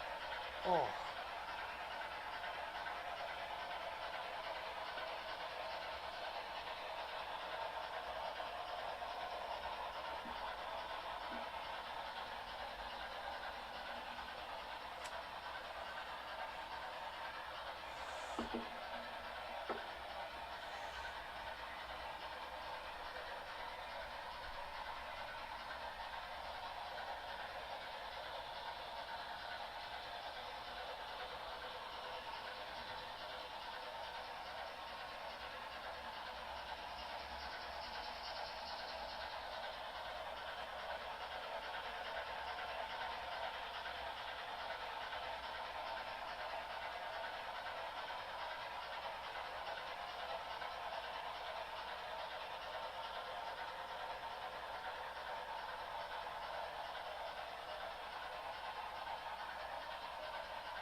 Big Hoss, I got all the wheels done on the Blue Goose cars. They're all metal now. The only, and I got all the cars except for the baggage and the RPO done. I put those trucks ended up going on the spare coach cars because I didn't realize that they stuck out a lot farther, so I'm gonna have to shorten the 502 or 508s on those two cars.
I also want to do a different tail car.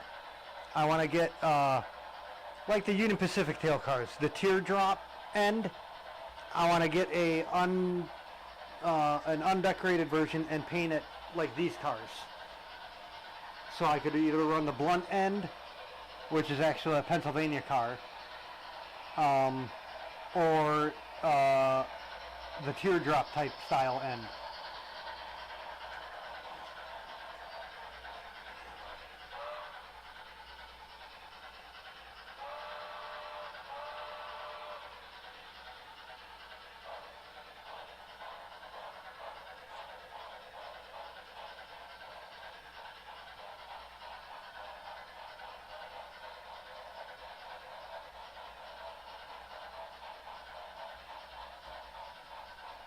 Let's test all these out.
so quiet.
Wouldn't it be nice if that was just the only problem car?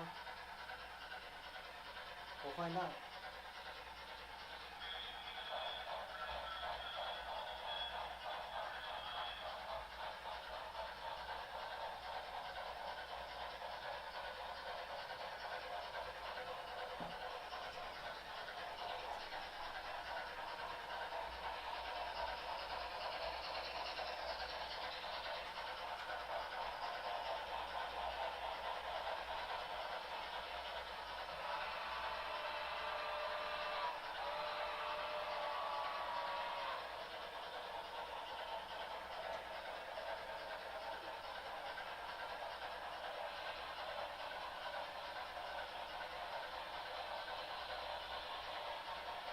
Okay. I think it was just that one car that's the problem.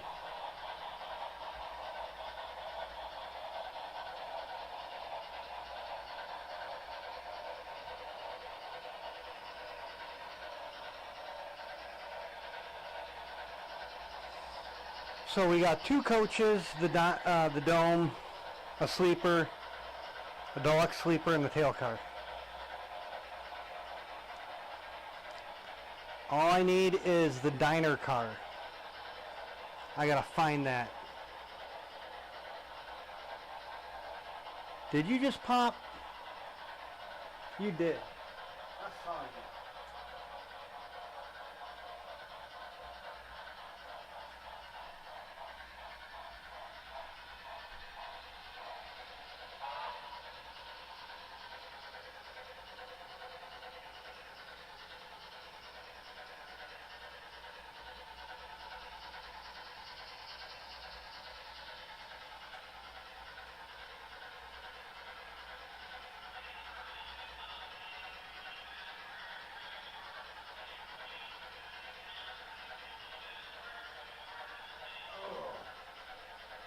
It didn't. It didn't pop.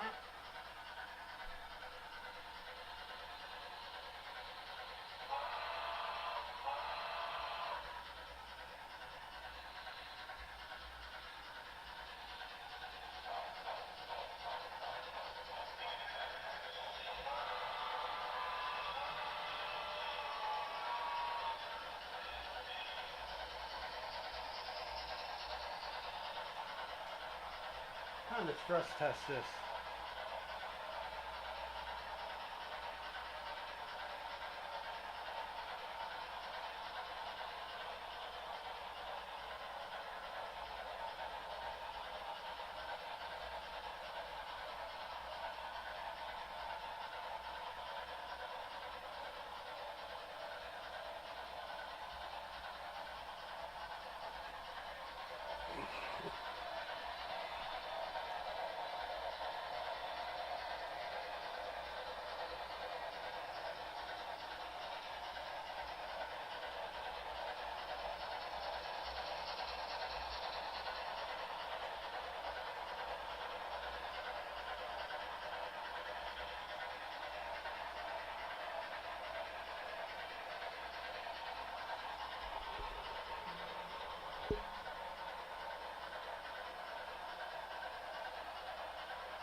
I want you to derail. That's what I want.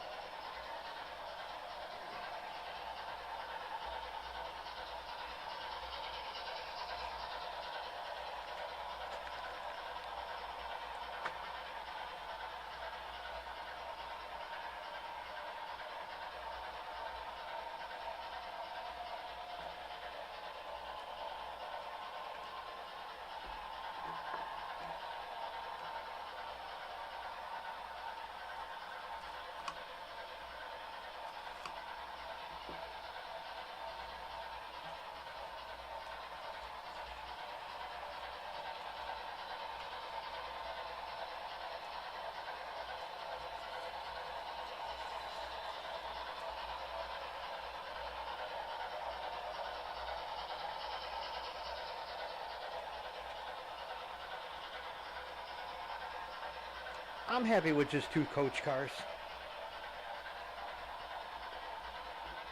That'll work.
Let's see if we can go 30.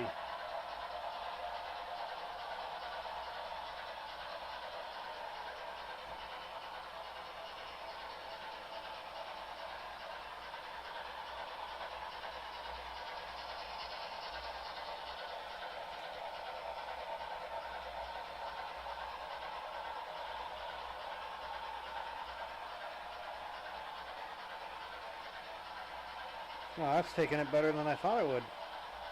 Okay, so that was the problem car, that coach.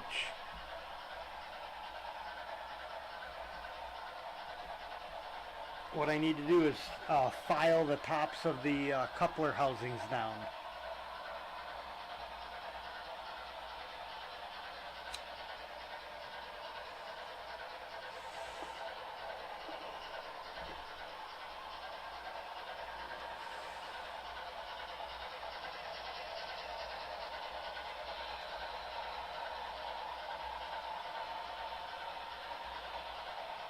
Well, I'm glad these all run on the inside.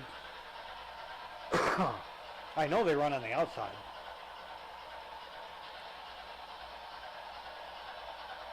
Ooh, no I don't yet. Oh yeah I do, because this is going to rerun in this way anyway.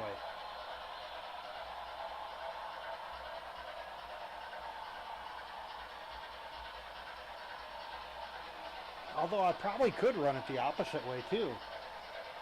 Once I get the turntable in. I don't know though. What you don't see is the Blue Goose has a detail part that goes on the front set of wheels. And it'll make a left-hand turn no problem, but a right-hand turn might derail it. Especially if it has the shields.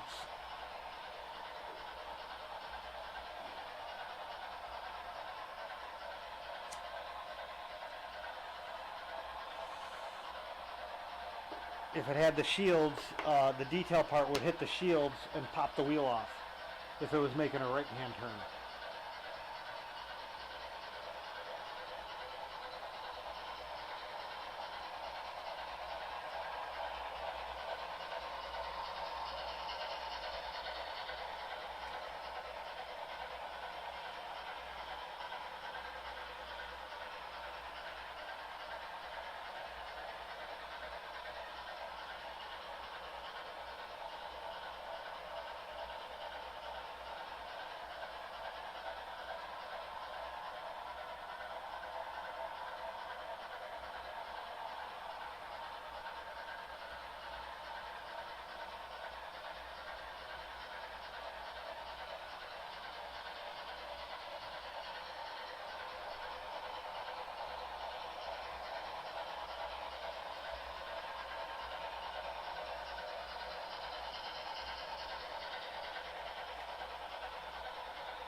Oh man, I can't remember. How do you take the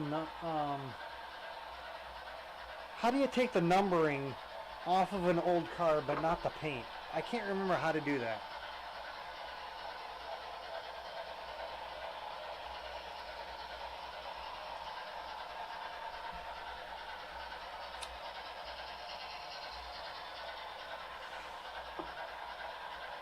What do I keep hearing?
I'm pleasantly happy with how these are running today.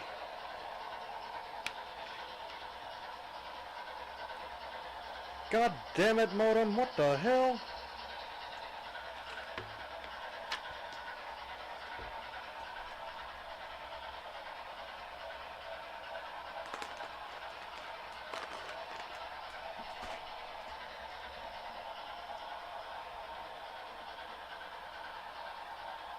Posiwi, do you have any old stations out by you? Like railroad stations? If you do, stop by and take pictures of them, because I'm trying to get color palettes for my station here.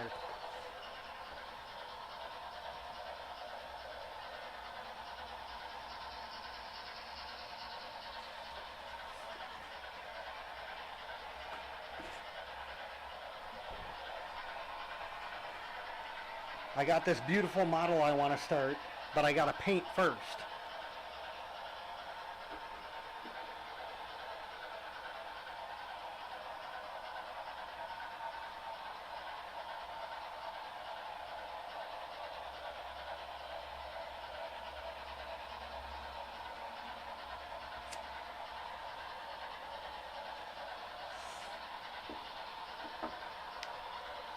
Hit it with a hammer.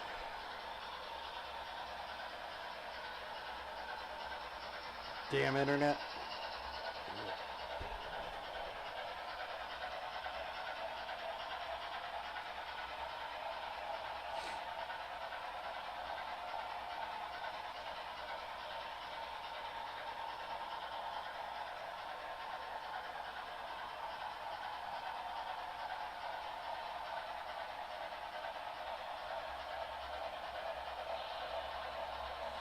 Just any old station. They always did them in different colors. Some were yellow, some were red with green trim. Some were yellow with red trim. I'm just trying to get I'm trying to figure out a color palette. I keep making a decision and then going, oh no, this will look better on it. This will look better on it. This will look better on it.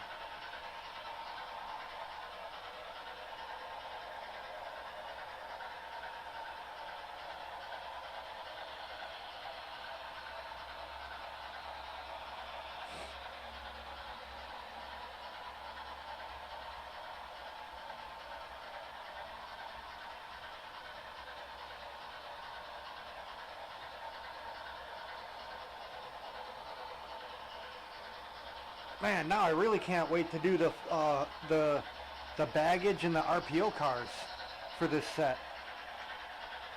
I need more couplers. I need 2 more coupler packages. That's it.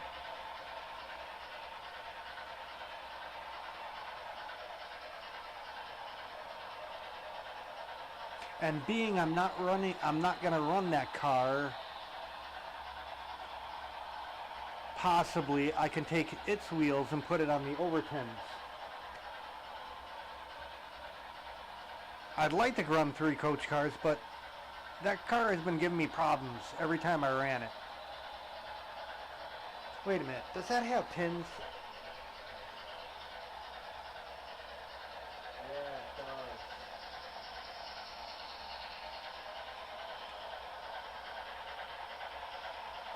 That's the problem. I know the problem. The problem is I need to put hard drive screws in this.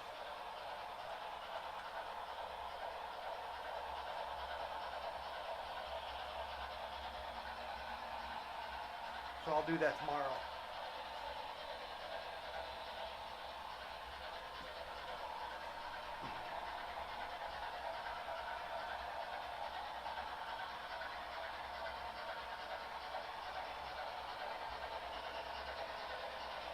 God damn.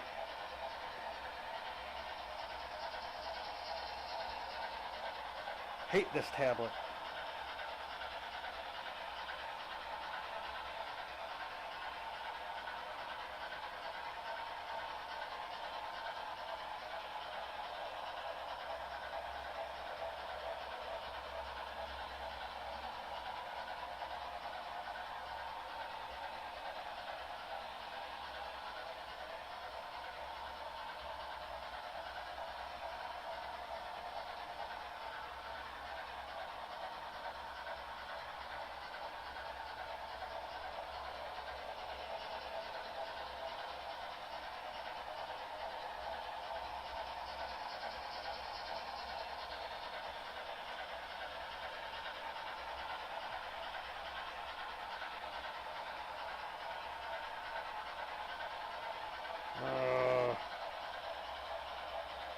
Why can't I close that?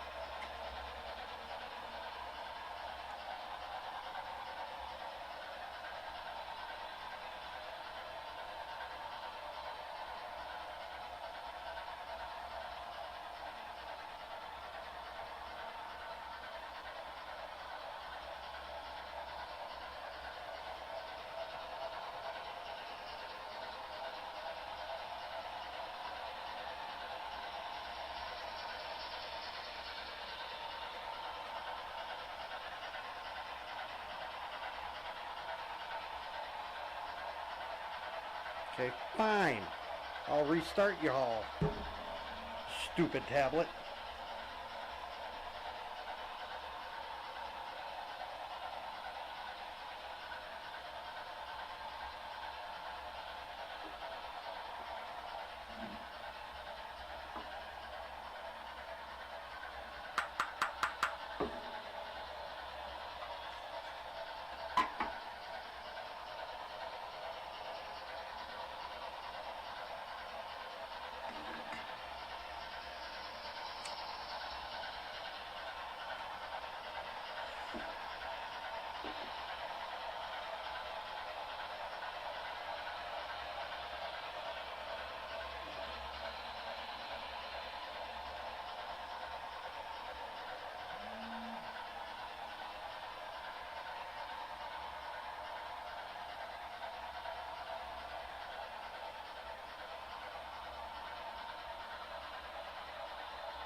Oh, that's right. Santa Fe always did that Adobe crap.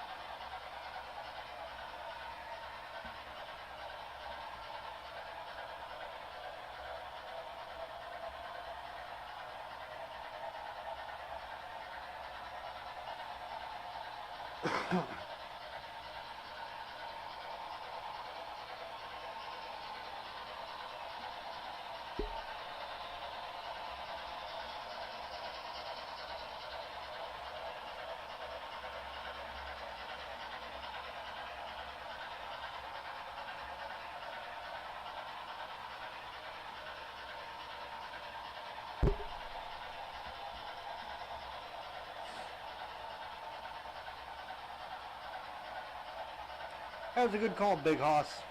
I'm happy I'm running the Blue Goose cars. I do like these.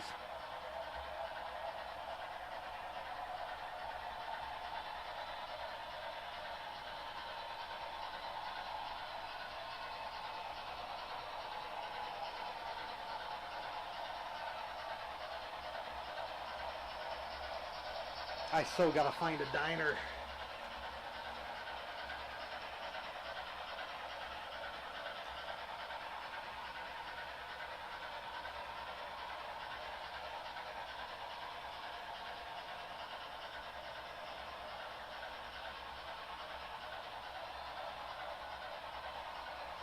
Probably have to go to a show for that though.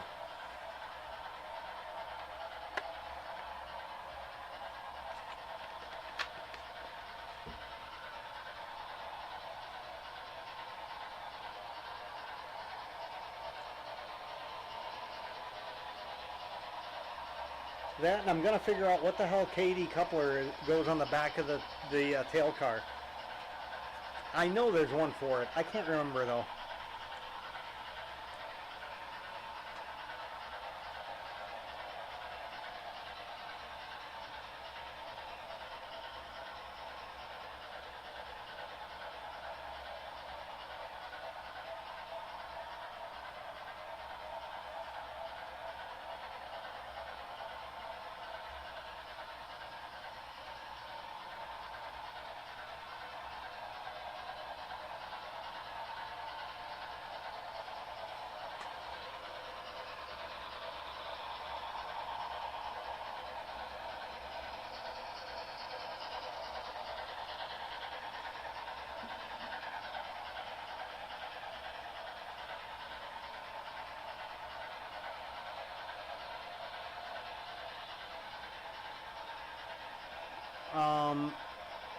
What the hell is it?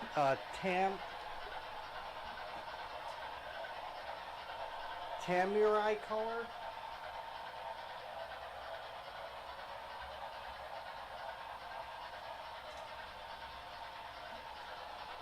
It's an acrylic base. Well, there's a bunch of different. They got spray can paint, which is thinner based. They have bottled paint, you know, paintbrush paint, which is acrylic base. Yet they have a thinner for it, because I thought acrylic was supposed to be water.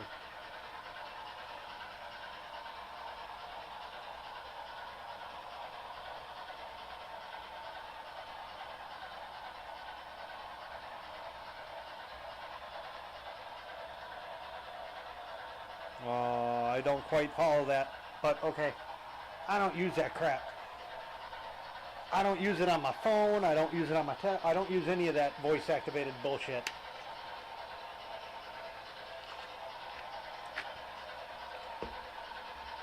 The day I start talking to a computer is the day I invite the toasters to take over.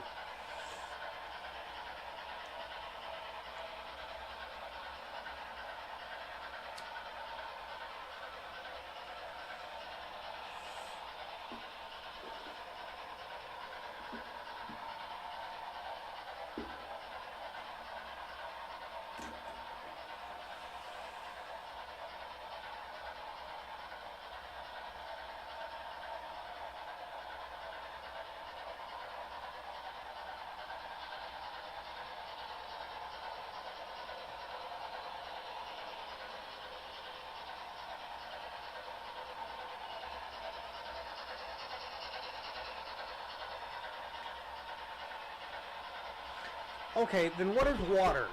What's the water-based paints? Because I thought that was acrylic.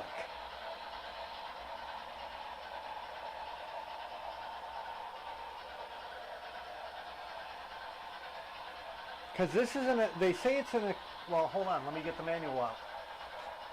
Because I actually wrote to them and had them send me a color palette. They sent me a pamphlet of all their colors. So they got lacquer paint, they got acrylic paint,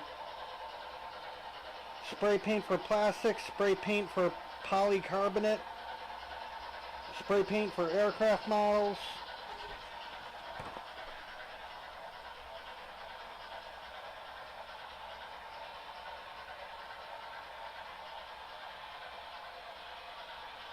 They got lots of paints.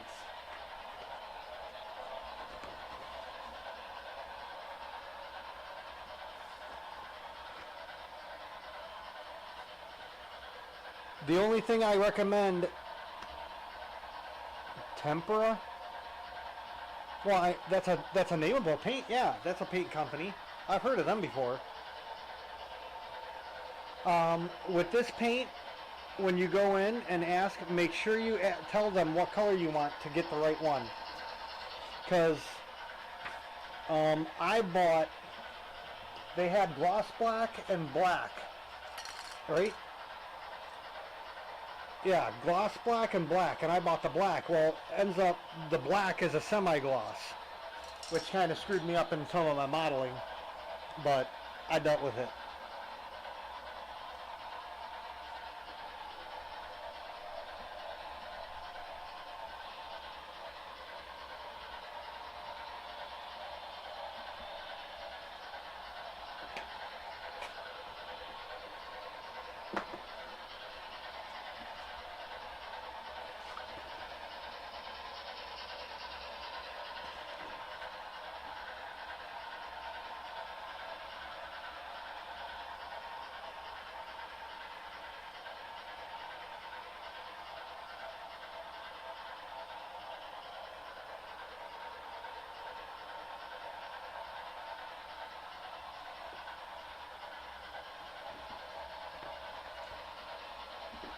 But I really like how this paint goes on and everything.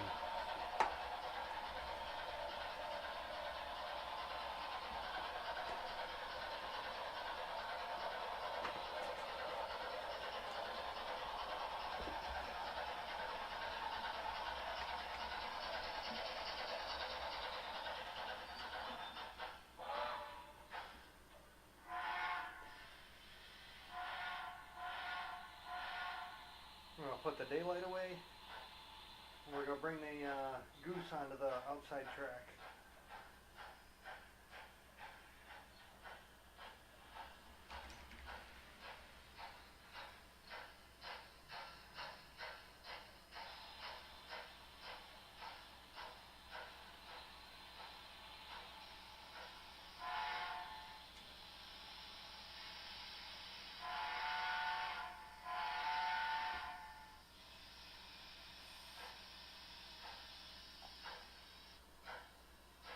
Actually, we're going to run on both inside and outside track.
Okay, let's try this.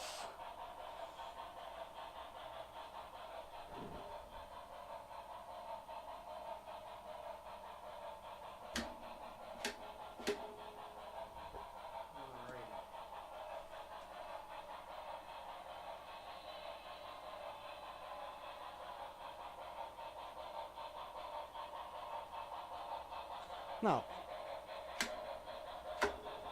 Yeah.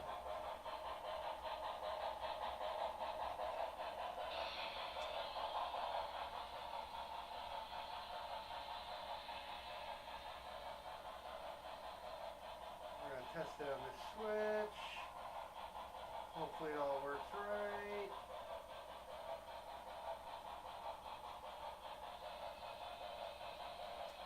We'll give it a couple laps on the outside.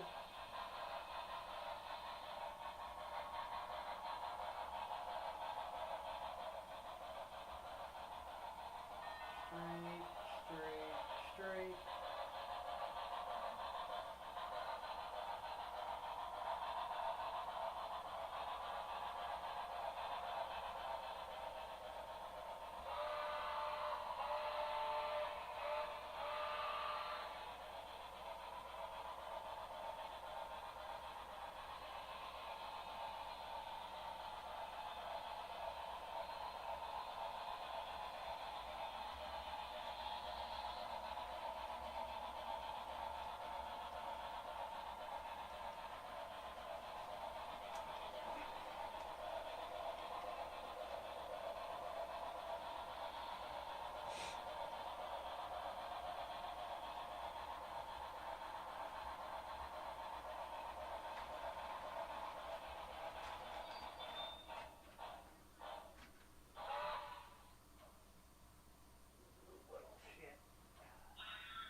Work on this car tomorrow.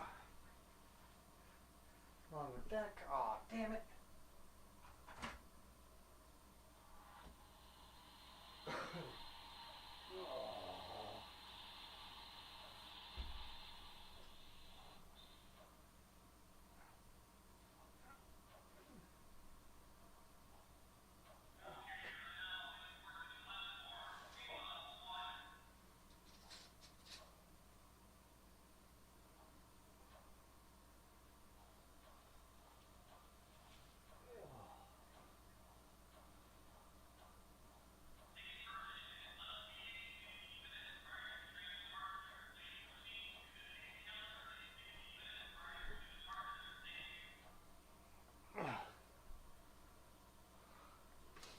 Okay, let's try this again.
passes, passes.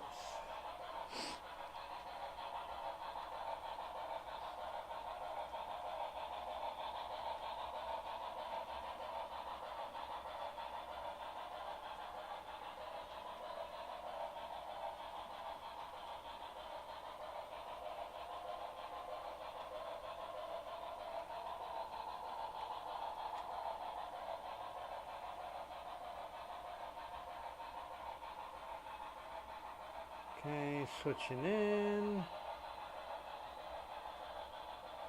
Looking good. 3 cars. 4, 5.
Who would have thunk it? A passenger car from 1960 is running as well as a $100 car that they sell now. And I only paid, what, 40 bucks a pop for these things? Roughly 30 bucks?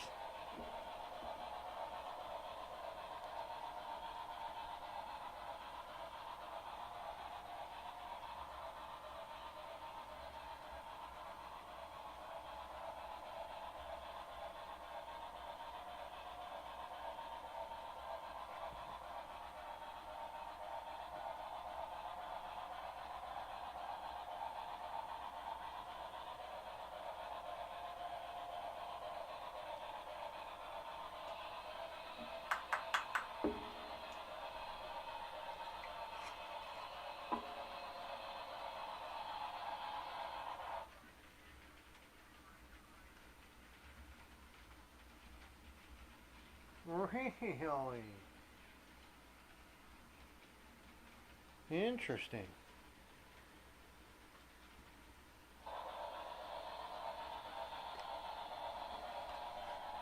Well, I mean, they're not built better because they come with plastic wheels and those suck. I had to replace the wheels. I had to replace the couplers.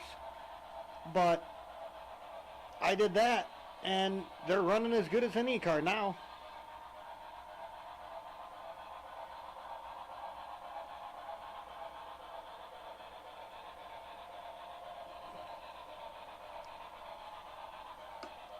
You gotta play around with them, because the tolerances are so close. But it's not that hard. I mean, like the car, the two coach cars. I gotta take the pins out and put hard drive screws in, because they'll hold them a little bit tighter, and there'll be less chance of them derailing.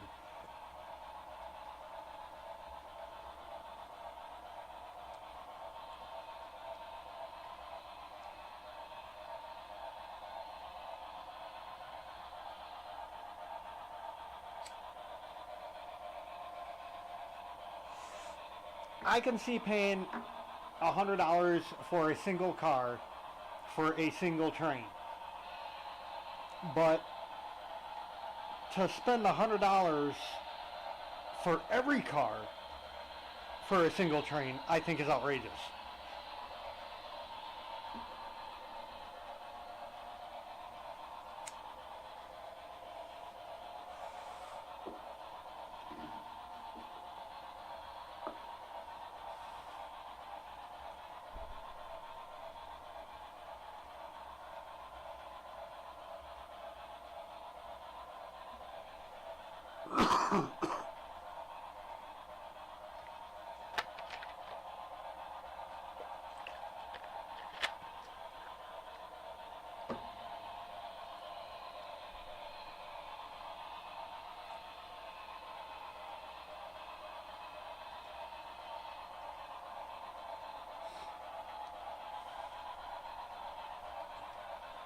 Honestly, I'm looking at the same type of cars for my Union Pacifics and the Southern Pacific, the HM cars, because they're cheaper. They're all the same cars I have now, just a different color.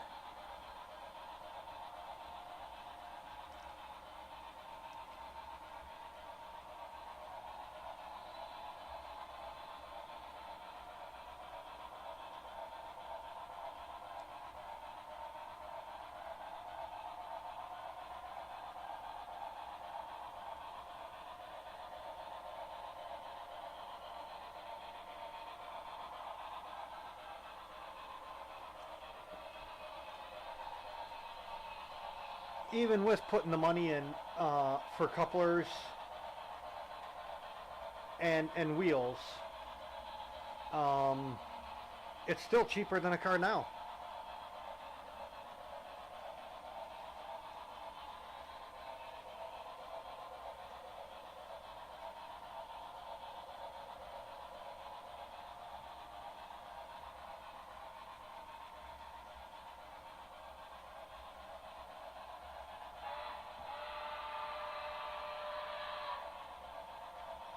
You want a little cowbell?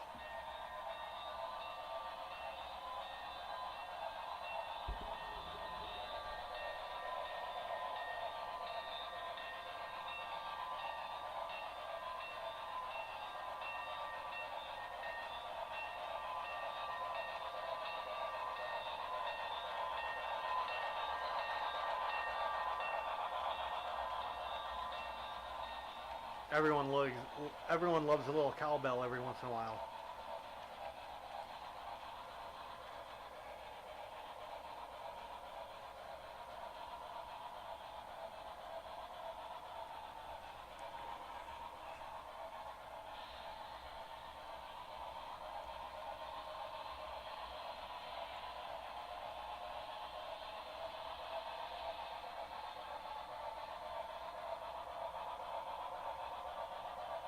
Like if BLI came out with this special car that was the real Blue Goose car, I would pay the $100 for it because that's just a single car. The rest of them, obviously, I can get them, old cars. Some cars you got to buy new because they just didn't have them back then. Like the Union Pacific flag car, the baggage car.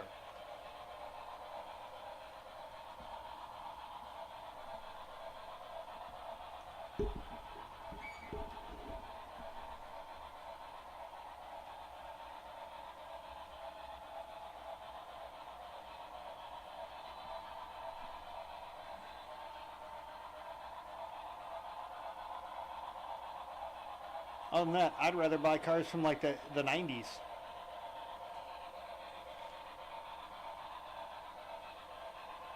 Like some of these cars are from the 60s and some of them are from the 90s, I think. Because, yeah.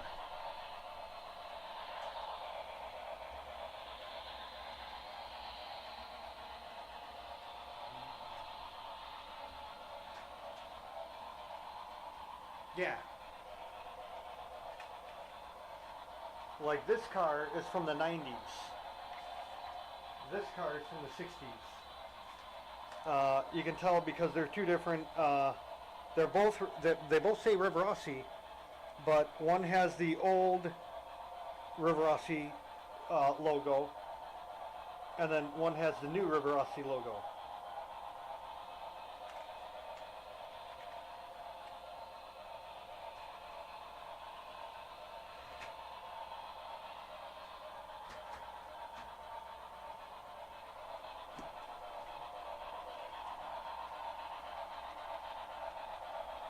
No biggie. I'm actually gonna go sit in the computer room again real quick. I gotta rest my butt. Oh, it's like sitting on a cinder block, man. There's like no cushion left.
Okay.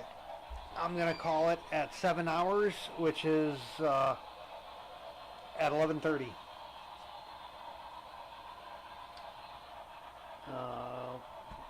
Roughly 19 minutes or so.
Let me look at that. Can I take this apart and redo this?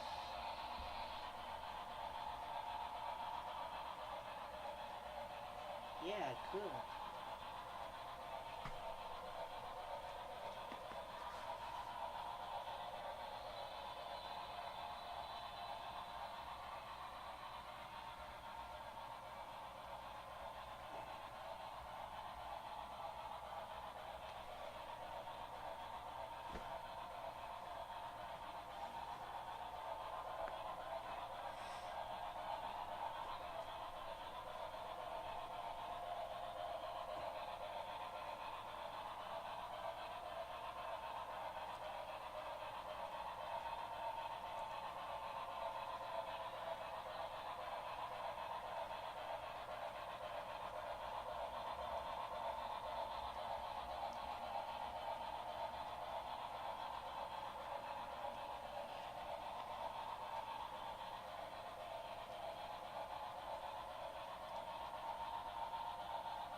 Man, that's a pretty engine. Have I said lately how much the Blue Goose is a pretty engine?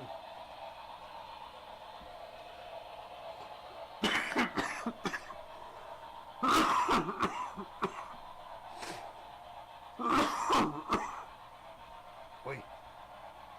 Hey, do I have smoke in this? Oh, I do.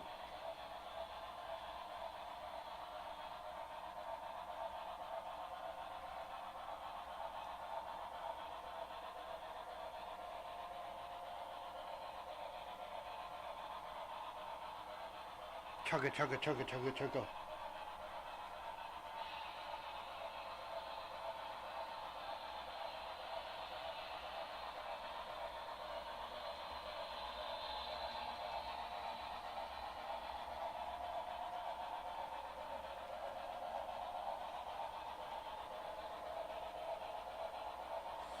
Well, in case you haven't heard, the Blue Goose is really a pretty engine.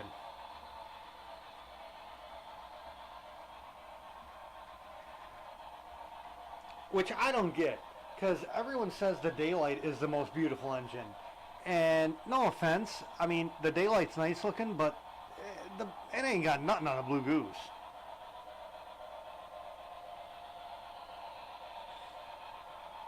The daylight is the two-tone orange one that I was running. That's a Lima GS4.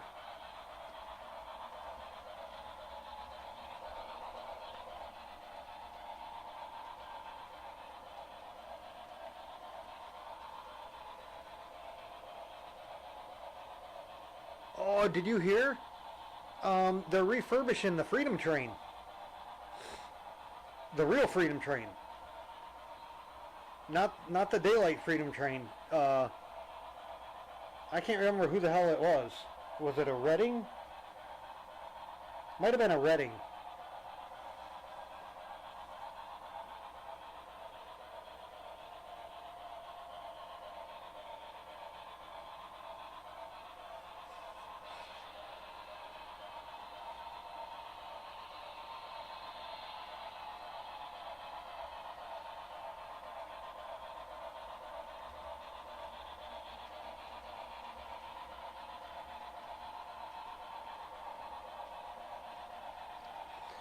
I remember probably about a week after I saw the Blue Goose, the Hallmark Blue Goose in the hobby shop.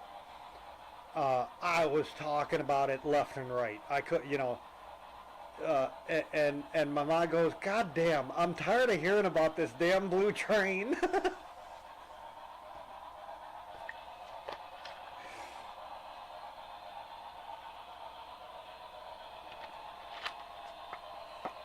I think I talked about it like every dinner for like a week and a half after I saw it.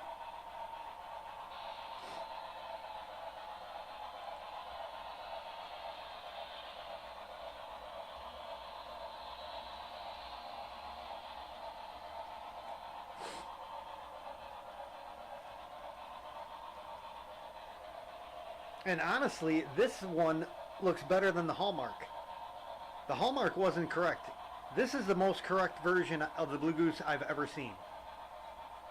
And I've pretty much seen them all. At least in the HO.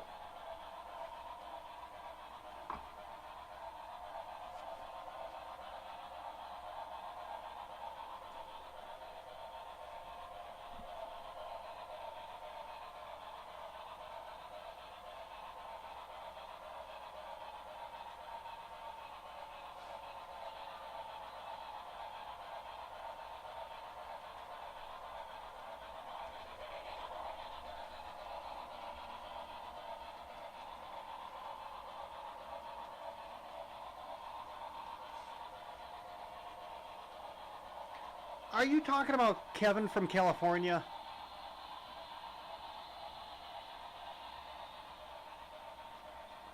The what was he, like Chinese or Japanese, or he was Asian?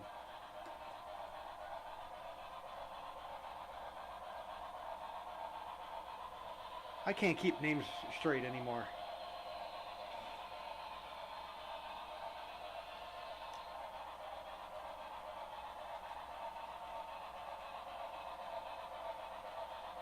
Yeah, that was his name, Kevin.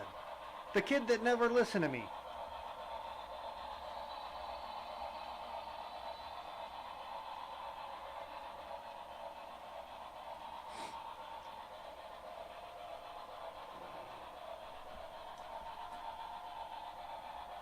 Oh, that Kevin. Okay.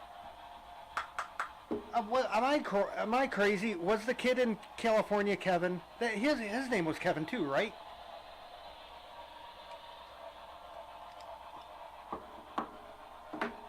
God, I couldn't stand that kid. Oh my God. I've never gotten so pissed at someone in my life than when he bought those fish and kept them in the bag and then started setting up the tank for the fish. For people that don't own fish, you don't do that.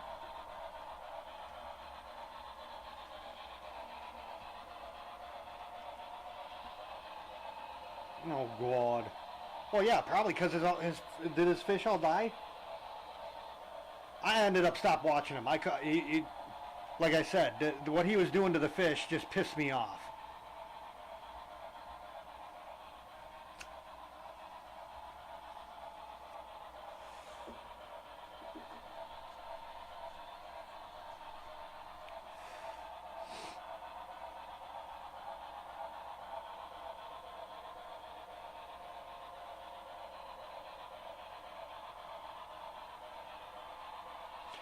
Speaking of fish, there's a guy I watch, Anthony Anthony Dodge something or other. He train guy, big layout, and his wife does fish, and she was saying, oh, changing water so hard because I got to get the water just right. No, no, no, no, no, no, no, no, no, no.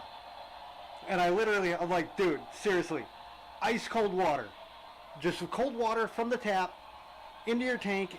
The fish will be fine, I guarantee you. And it took me about a week or two telling her that before she tried it, and she goes, you know what? The fish seem happier. I'm like, yeah, trust me. That's one thing I do know. I'm the goddamn fish god.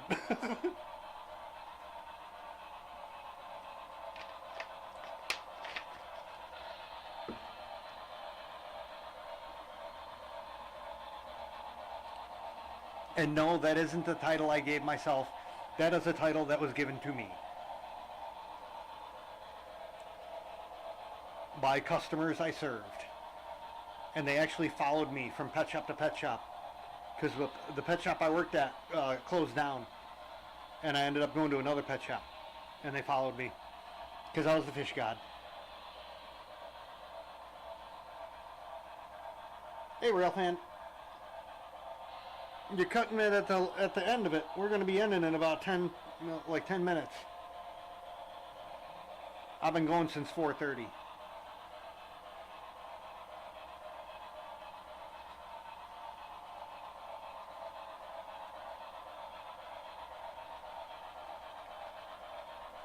Hey, when I stream, I stream. Hosiwi, remember the streams I used to do in the fish? What was that, 36-hour stream that one time, all weekend?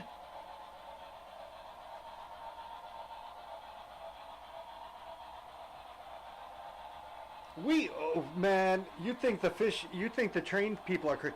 You should have seen us back in the day. We got crazy on some of the streams.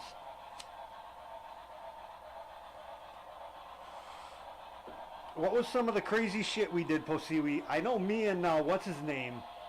Anthony? Yeah, the old man in Jersey. The old dude in Jersey, the sign guy. Oh, nice. What'd you get, Real Fan?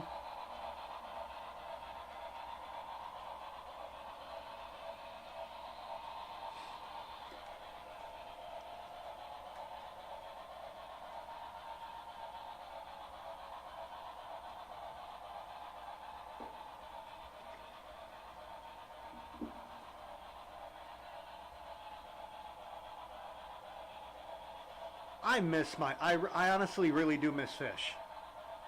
I used to love just sitting and watching them and shit.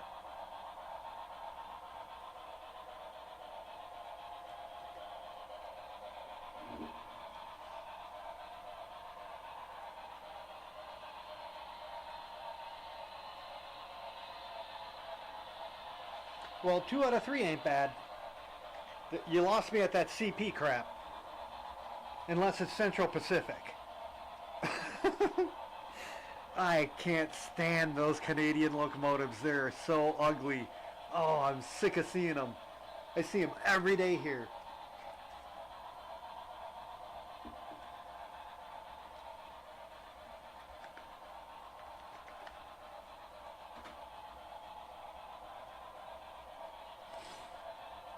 Dude, honestly, Posiwi, if you ever come across Anthony, you got to tell him to stop by here.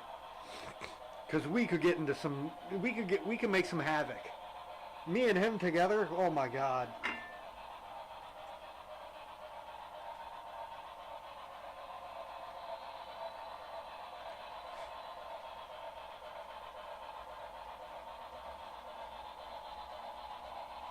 I flop around too much to put any tank by a bed.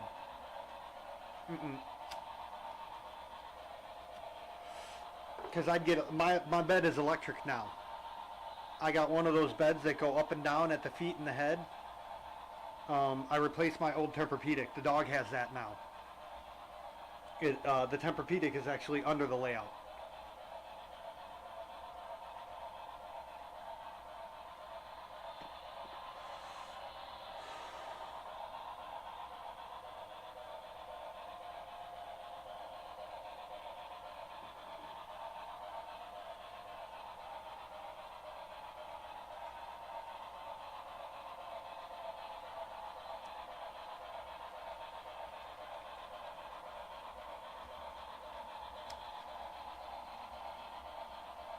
I think what I'll do tomorrow is work on those two cars to get them running good.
The closest train show for you probably would be Santa Fe or Albuquerque.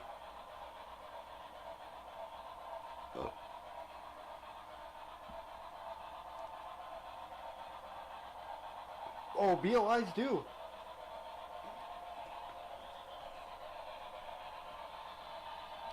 The only one that sounds kind of hanky is my Paragon 3, which isn't even running right now. It doesn't like my track. I'm so used to these Paragon 4s with those Keep Alive things. It's easier to just buy the new decoder with the Keep Alive in it for that locomotive, the Paragon 4 decoder, versus trying to drop feeds in all these spots.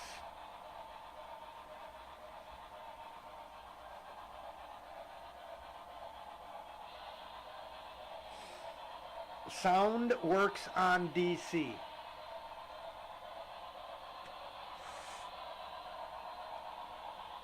Everything that it's doing right now, it'll do on DC.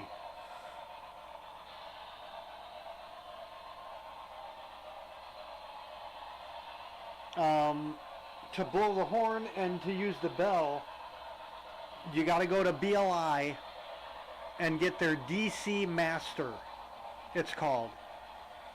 It goes between your DC power pack and the track.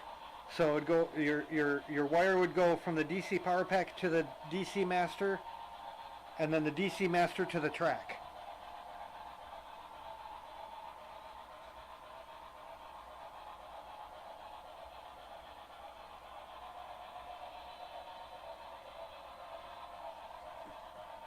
BLI makes it. It works for all locomotive. It works for all horns, and all with bells and stuff.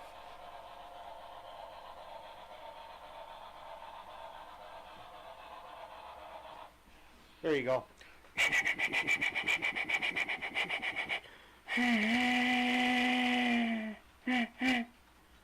That's what we used to do.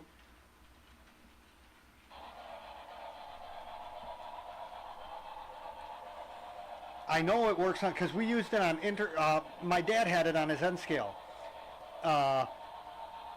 Intermountain it worked on.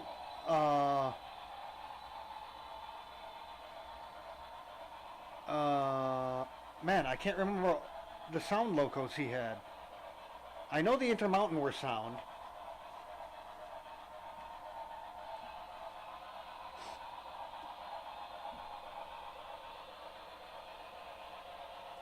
What power supply do you have? What old DC power supply do you have?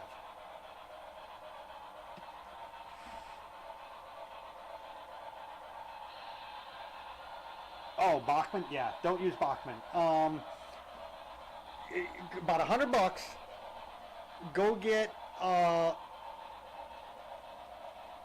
MRC Tech 3 9000 or 9500. Will run DC fine. Even the new MRCs that they sell in the stores now, what is it, the 7000 series? They will run DC perfectly fine.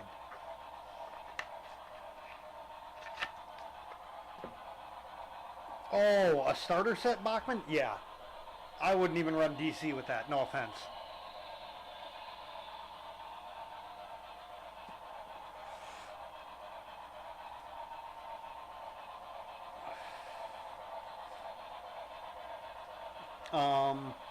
You can use an MRC 2500, a Tech 2 2500, not the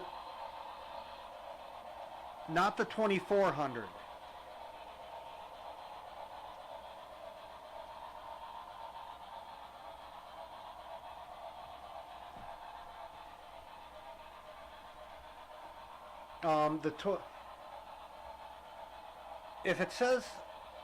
If it has the name Pulse in the name, you don't want it. Because DC Pulse is pretty much the same as DC.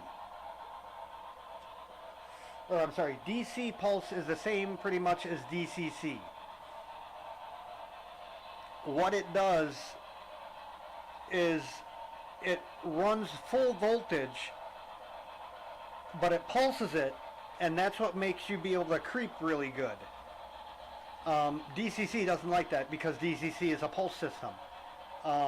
You want just a clean non-pulse, but to get good control on slow speeds, you need high amperage or high voltage and shit. Then, like the 9000 is a 20 volt and the 9500 is a 30 volt. But they run DCC perfectly fine. I've done it.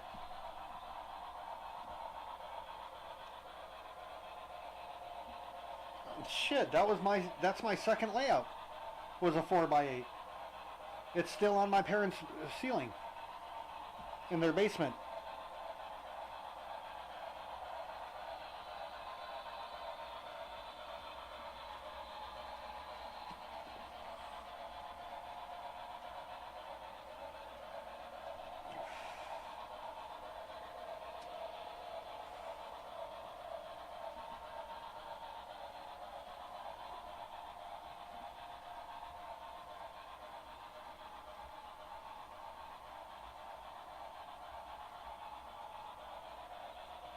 There you go. I've always been a turntable guy, so even on my 4x8, I had was it a 13-inch? I think it was a 13-inch Bowser turntable from back in the 90s. The plywood one.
The Real Power 13? Yeah. I want to say that's an MRC base. Because I think MRC went out of business or something like that.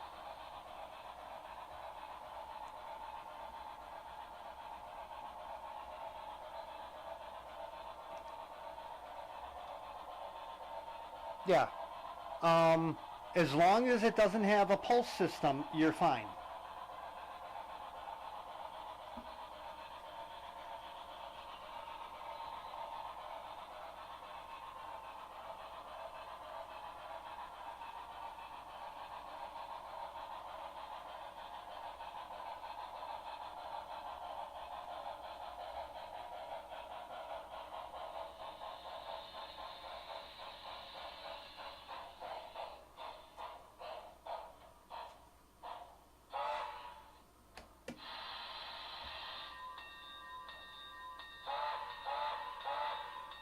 Give it a little bit of cowbell.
Okay, turn that off, turn that off.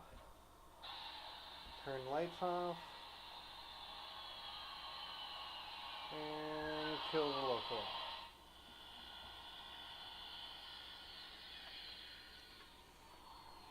Well,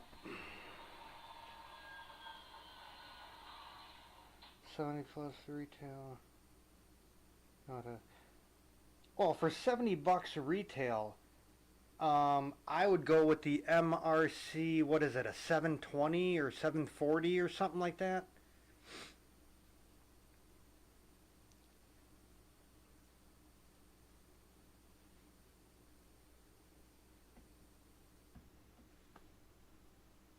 Five, four, three, two. There you go.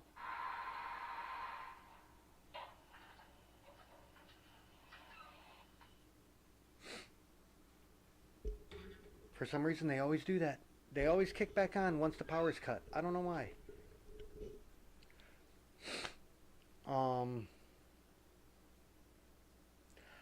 I'm not sure if I'm gonna stream tomorrow or not.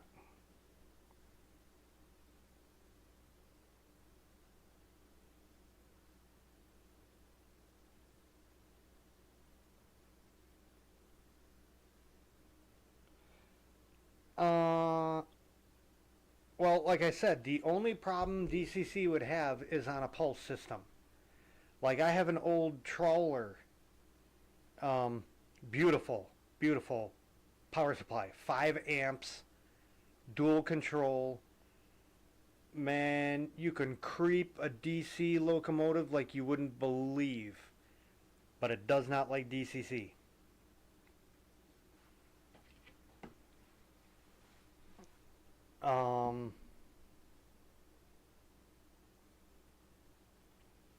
The 2500 definitely will do DCC.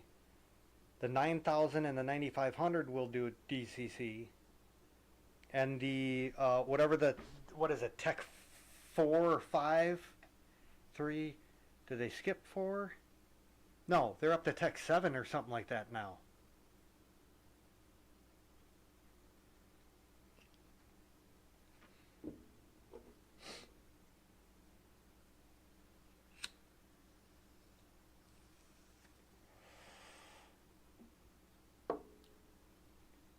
So, yeah, that's pretty much it for the night. Like I said, I don't know if I'll stream tomorrow. I might, because I'm going to be working on these cars. I got to test them anyway. So, yeah, that's that. Have fun, y'all. Remember, put that back straight. Don't do anything I would do. Because it's probably the wrong thing. Have fun, y'all.